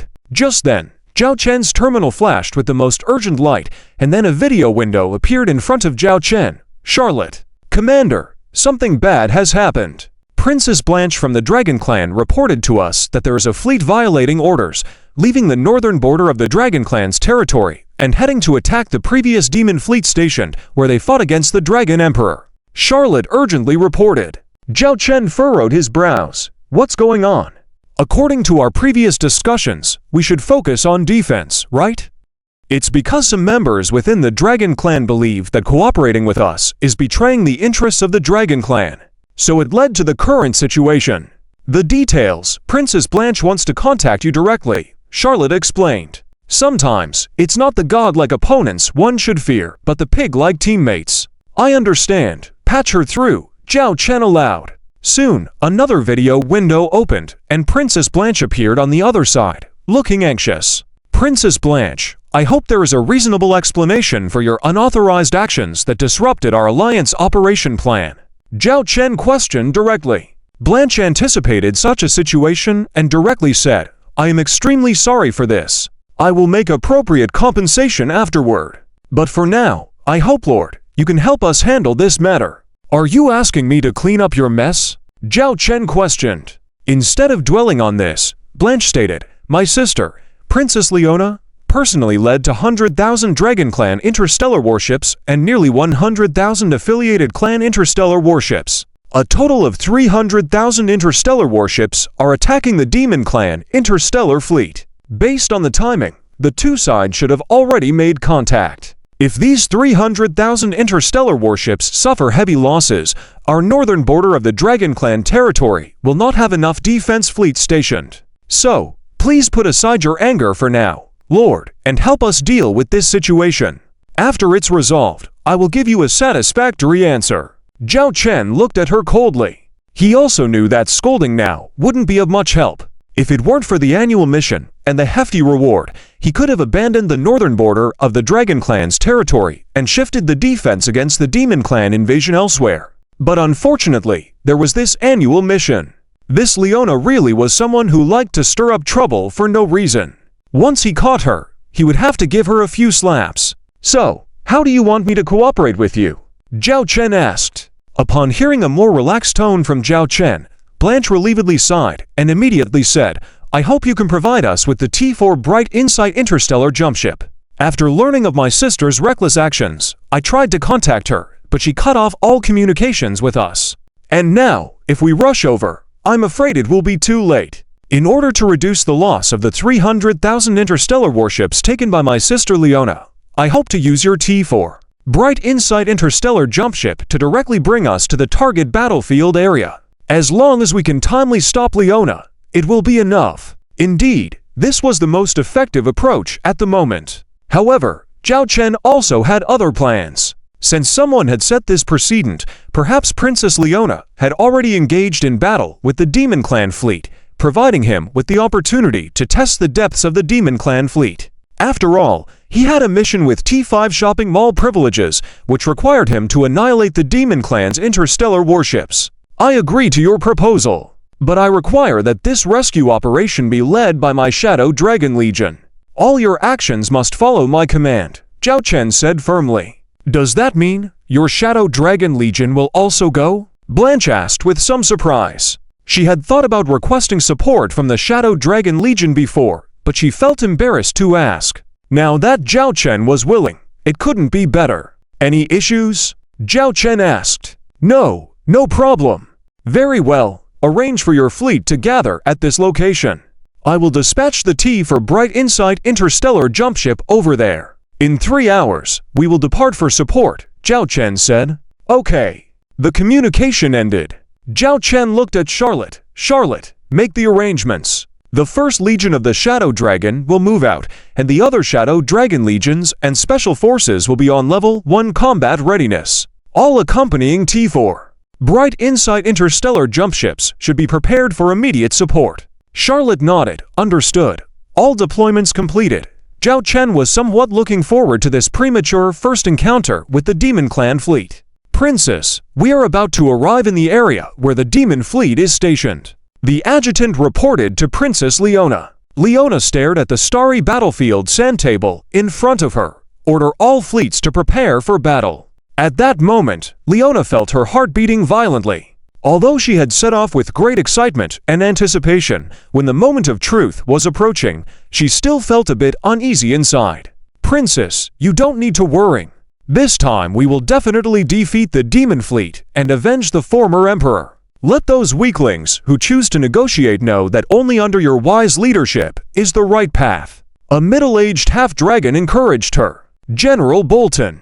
I'm thinking, should I contact my sister? After all, this time we acted on our own, mobilizing to 100,000 Dragon Clan starships and 100,000 ships from various tribes, Leona said, feeling nervous. No, Princess Leona, if you contact Princess Branky at this time, she will surely oppose all your actions. Are you going to retreat shamefully then? You will become a joke to the entire Dragon Clan. Once you draw the bow, there is no turning back. And you, as the strongest warrior of our Dragon Clan, will lead us to victory. By then, you will truly become the future monarch of our Dragon Clan, General Bolton said. Hearing this, Leona hesitated. General Bolton continued to incite her. He did not allow Princess Leona to back down at this critical moment, as he had staked everything on the future of his family. General Bolton was one of Leona's teachers and belonged to several major families within the Dragon Clan. Since the death of the Dragon Emperor, there had been internal conflicts within the Dragon Clan regarding who should support the next clan leader, with only 2 choices, Princess Leona and Princess Branky. In terms of bloodline, Princess Leona had the advantage. However, in terms of ability, Princess Branky was widely praised, especially for her role in establishing an alliance to resist the Demon Tribe. In this moment, Leona was swayed by her supporters, who manipulated her opposition to negotiations and pushed her towards this military operation, leading to the mobilization of 300,000 starships under Leona's name and the influence of these supporting families. But the Demon fleet has formidable combat power. Leona had read the battle reports left by her father and knew that the Demon Tribe's starships were powerful. Princess, I don't deny that the Demon Tribe's starships are strong. However, the major reason for the previous loss of 15,000 starships of the former emperor was due to the sudden attack by the Demon fleet and a lack of understanding of their combat methods. Our focus was on the Hammer Civil War, giving the demons an opportunity. But this time is different. We came prepared. We have thoroughly studied the Demon fleet's tactics and made ample preparations. Moreover, this time we brought 300,000 starships, far surpassing the previous numbers. The Demon fleet must have suffered heavy losses coming all this way to us, especially after the battle with the former emperor's starships. Our extended non-aggression period is the greatest proof. Princess Branky's biggest strategic mistake is choosing defense over offense, which is simply laughable. Not striking the Demon fleet now and missing the opportunity to eliminate them is a mistake. Waiting for the enemy to regroup or even for further reinforcements to arrive is the biggest error. Especially collaborating with those rebel forces, even attempting to undermine our interests. General Bolton continued passionately. Many of his words overwhelmed Leona, but she still absorbed some. He touched on issues of collaboration with the Owl Dragon Legion, betraying the interests of the Dragon Clan, surpassing Branky to become the superior leader of the Dragon Clan, all striking a chord with Leona. These expressed sentiments had been building inside her. These have been the suppressed emotions within me. I strongly oppose working with the Owl Dragons, and I refuse to acknowledge that Branky is better than me. I want to prove myself. I need an opportunity to do so. General Bolton's words validate these beliefs of mine, she thought. Yes, what we are doing is right. As long as we eliminate this demon fleet, we can prove that our actions are absolutely correct. Leona declared confidently, her eyes full of determination. General Bolton smiled faintly and stepped back. Hey, I still have some doubts. Can we really defeat that demon fleet? Another general whispered to General Bolton. This is our only chance because Princess Branky's negotiations have cut off our interests from various sides. If Branky becomes the queen in the future, do you think our family will have good days? But if we support Princess Leona to ascend, our family's position will rise. General Bolton responded, dispelling the doubts. However, the general was still concerned. Enough, there's no turning back now. Besides, haven't you heard an ancient saying? The rougher the waves, the higher the fish jump, General Bolton said, a bit recklessly. He was gambling on the fate of his family, and had wagered these 300,000 starships on the outcome. Meanwhile, in the distant stellar sea, 27,000 demon tribe starships quietly hovered. Inside a massive black star castle, a harsh voice sounded. A man with dark skin and 2 horns on his head opened his blood-red eyes while sitting in the captain's chair. Report, 300,000 starships are advancing towards us. They belong to the same faction as the previous enemy of 15,000 starships we fought against. Upon receiving the report from his subordinate, the demon commander coldly smiled. When does the prey dare to show its fangs to the hunter? Report, the location of the demon clan fleet has been discovered. Detected over 27,000 interstellar warships within the area. Receiving various intelligence. Leona immediately set aside her previous thoughts and stood up, walking to the command platform where several virtual screens appeared around her, providing real-time intelligence for the highest supreme commander. The Dragon Clan Legion's fleets execute the original battle plans. Other tribal fleets will serve as reserves, ready to support in various areas of the battlefield. Leona's performance at this moment could still be considered that of a commander, meticulously directing the operational actions. Considering the enemy's elite fleet, Leona's first step was not a reckless attack, but rather positioning her fleets within the attack range of the Demon Clan interstellar warships, spreading out her own fleets as much as possible to eventually form a three-dimensional semicircular encirclement. Through this, her 200,000 Dragon Clan interstellar warships could launch an attack on the Demon Clan interstellar warships simultaneously, the best strategy to face an elite fleet. Leona accurately grasped the attack range of the Demon Clan interstellar warships, a data obtained thanks to a battle her father, the Emperor, had won.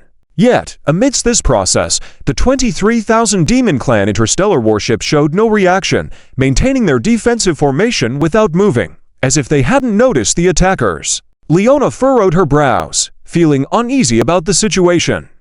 The lack of response from the enemy elite fleet left her unsettled. Something was off. Too off. Even if the 27,000 Demon Clan interstellar warships had strong confidence in defeating their fleet, they should not be completely still. All of this made Leona uncomfortable, causing her to delay giving orders, even as all fleet positions were ready for combat. Princess Leona, what's wrong? The Legion fleets are all in standby mode, waiting for your command. General Burton stood nearby, reminding her. While General Burton acknowledged Leona as an excellent battlefield commander, he found her lacking in other aspects, such as strategic vision. However, she could lead this war, and General Burton had seen the battle plans Princess Leona had formulated, which were indeed excellent. Even he admitted that he wouldn't be able to create a better plan. The Demon Clan fleet has not made any moves all along. I suspect they have a plan. I think we should temporarily halt the attack, investigate thoroughly, and then make a decision cautiously, Princess Leona said carefully. General Burton's eyes revealed impatience.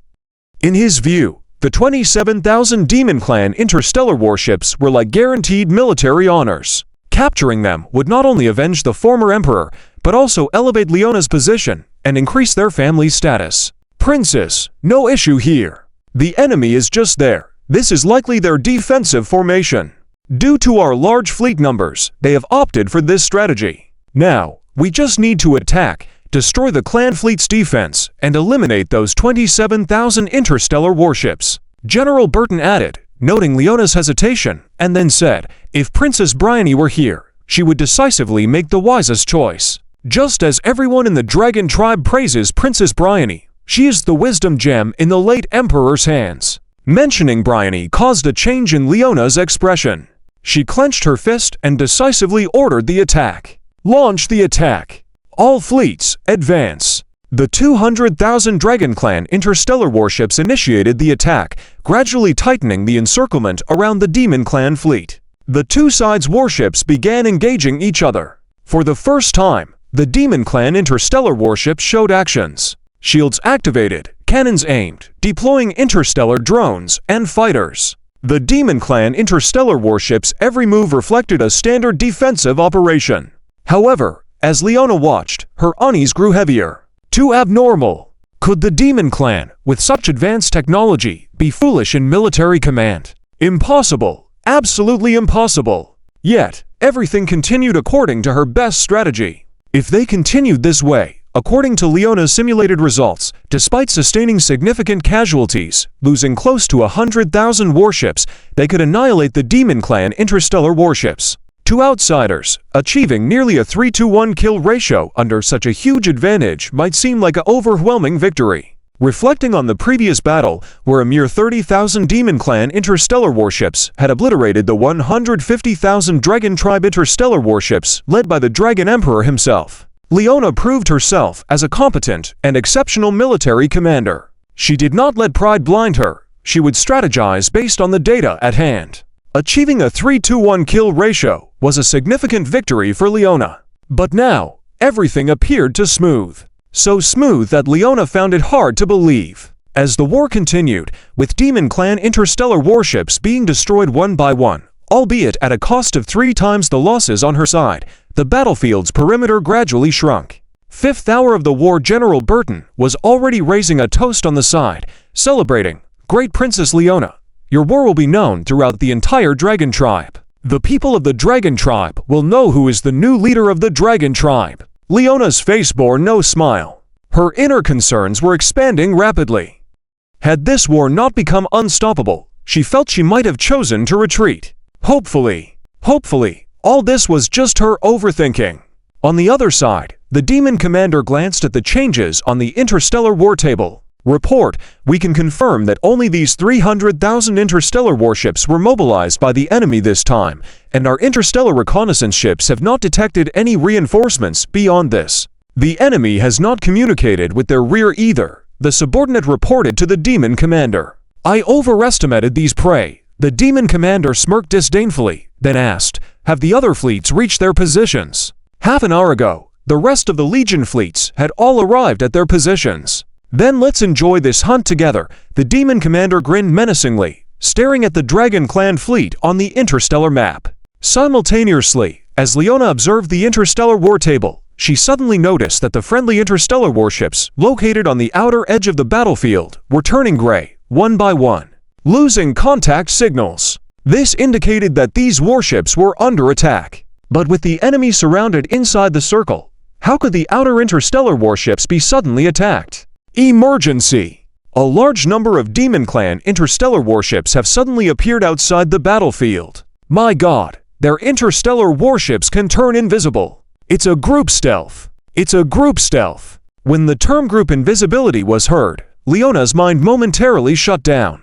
She immediately called up images of the rear fleet. Her pupils dilated as she saw a fleet of interstellar warships seemingly appearing out of thin air in the rear of the Starry Sea.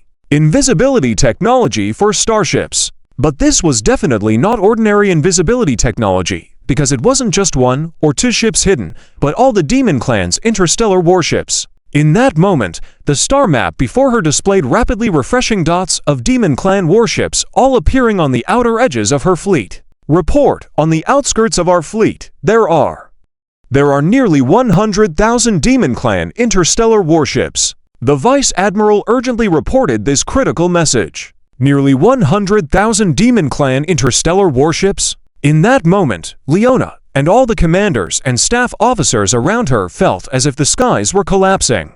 They had believed they could win, as they had estimated their enemy to have only 27,000 Demon Clan interstellar warships. They had dispatched many interstellar reconnaissance ships and confirmed no trace of other Demon Clan fleets.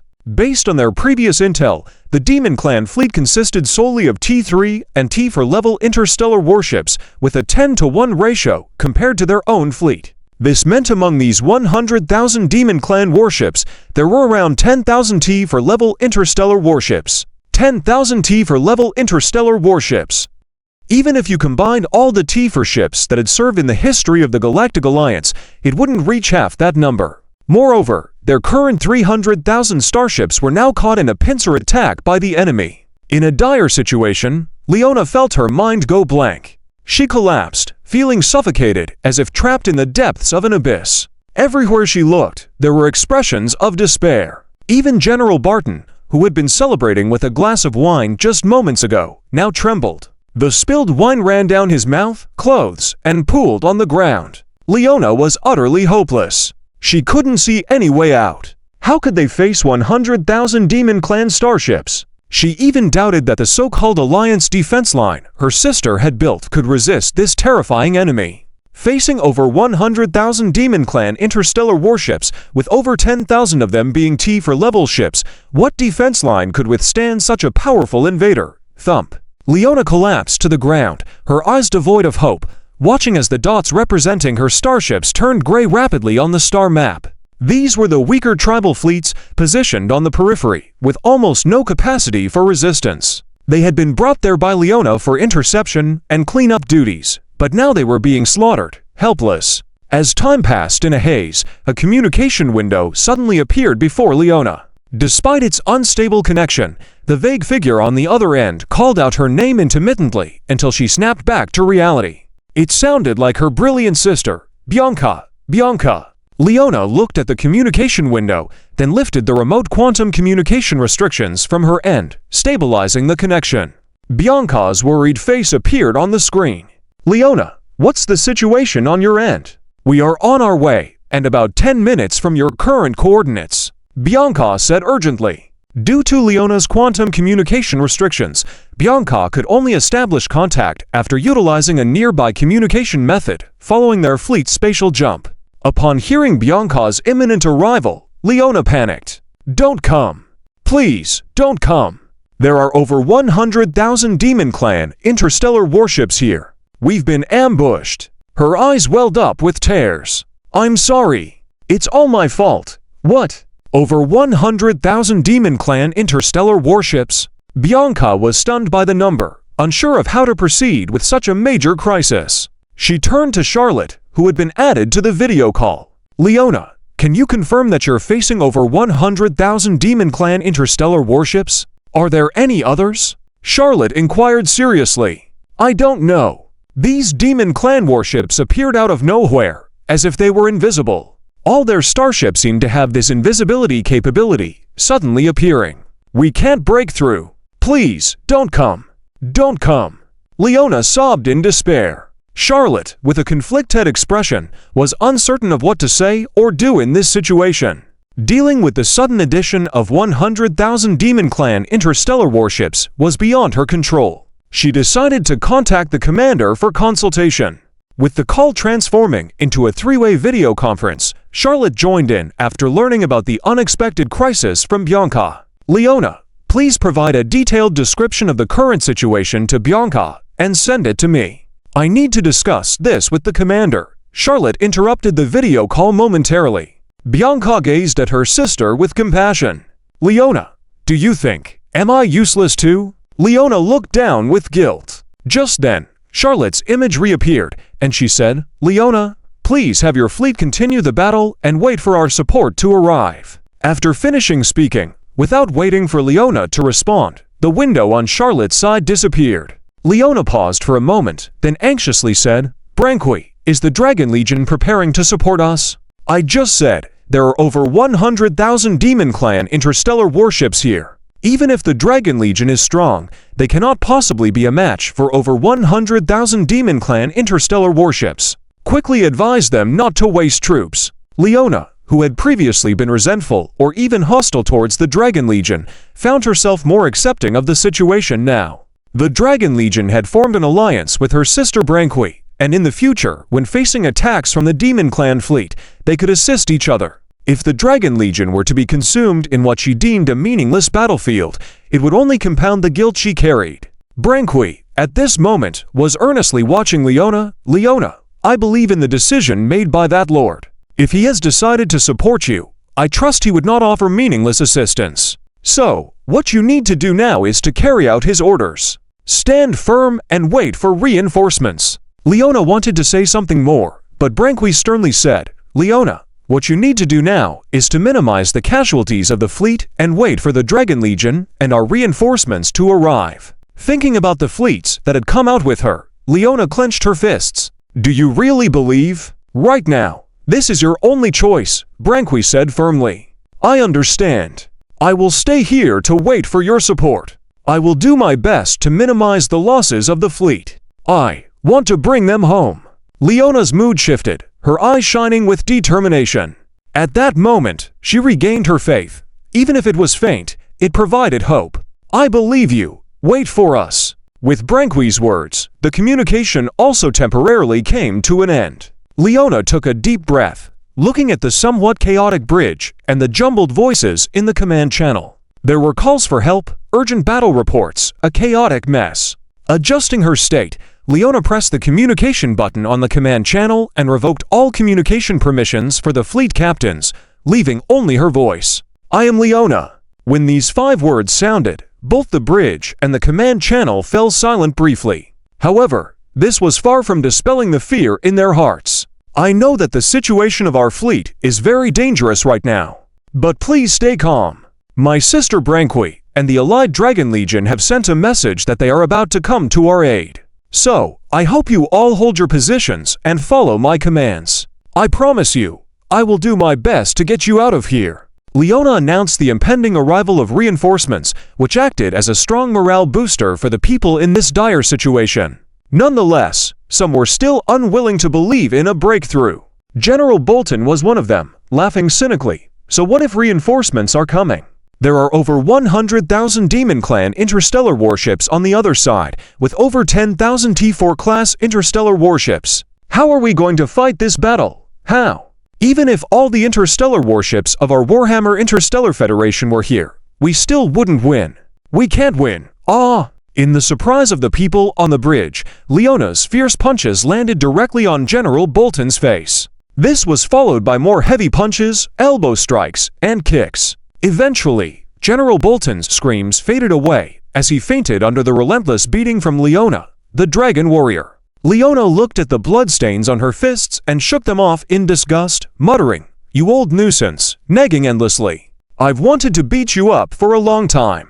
With that, Leona prepared to walk towards her command platform, taking a few steps out. Still fuming, she turned back, delivering a few more fierce kicks to General Bolton's head. If it weren't for the crucial matters at hand, Leona would have gone for another round. If it weren't for this damn guy whispering in her ear before, she wouldn't have made such a big mistake. Leona vented her anger, then returned to the command platform.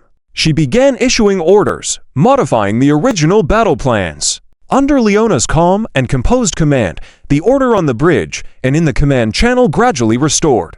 Leona's sole focus now was to minimize the losses of her fleet. So far, due to nearly an hour of fighting earlier, they had already lost nearly 1/3 of their original 300,000 interstellar warships. The majority of the losses were from the peripheral tribal fleets, initially prepared as rear backup fleets, suddenly ambushed by the Demon Clan fleets in the periphery, leading to severe losses. With their fleet now being attacked from both within and without proper command, the remaining 200,000 plus interstellar warships would be wiped out in no time, and it would happen rapidly. Leona's deployment involved gathering as many of their fleets together to form a defensive posture, which would help reduce their own losses. However, as Leona's fleet had been spread out for an attack previously, forcibly assembling all these fleets together would only result in significant losses. Therefore, Leona made adjustments to this plan.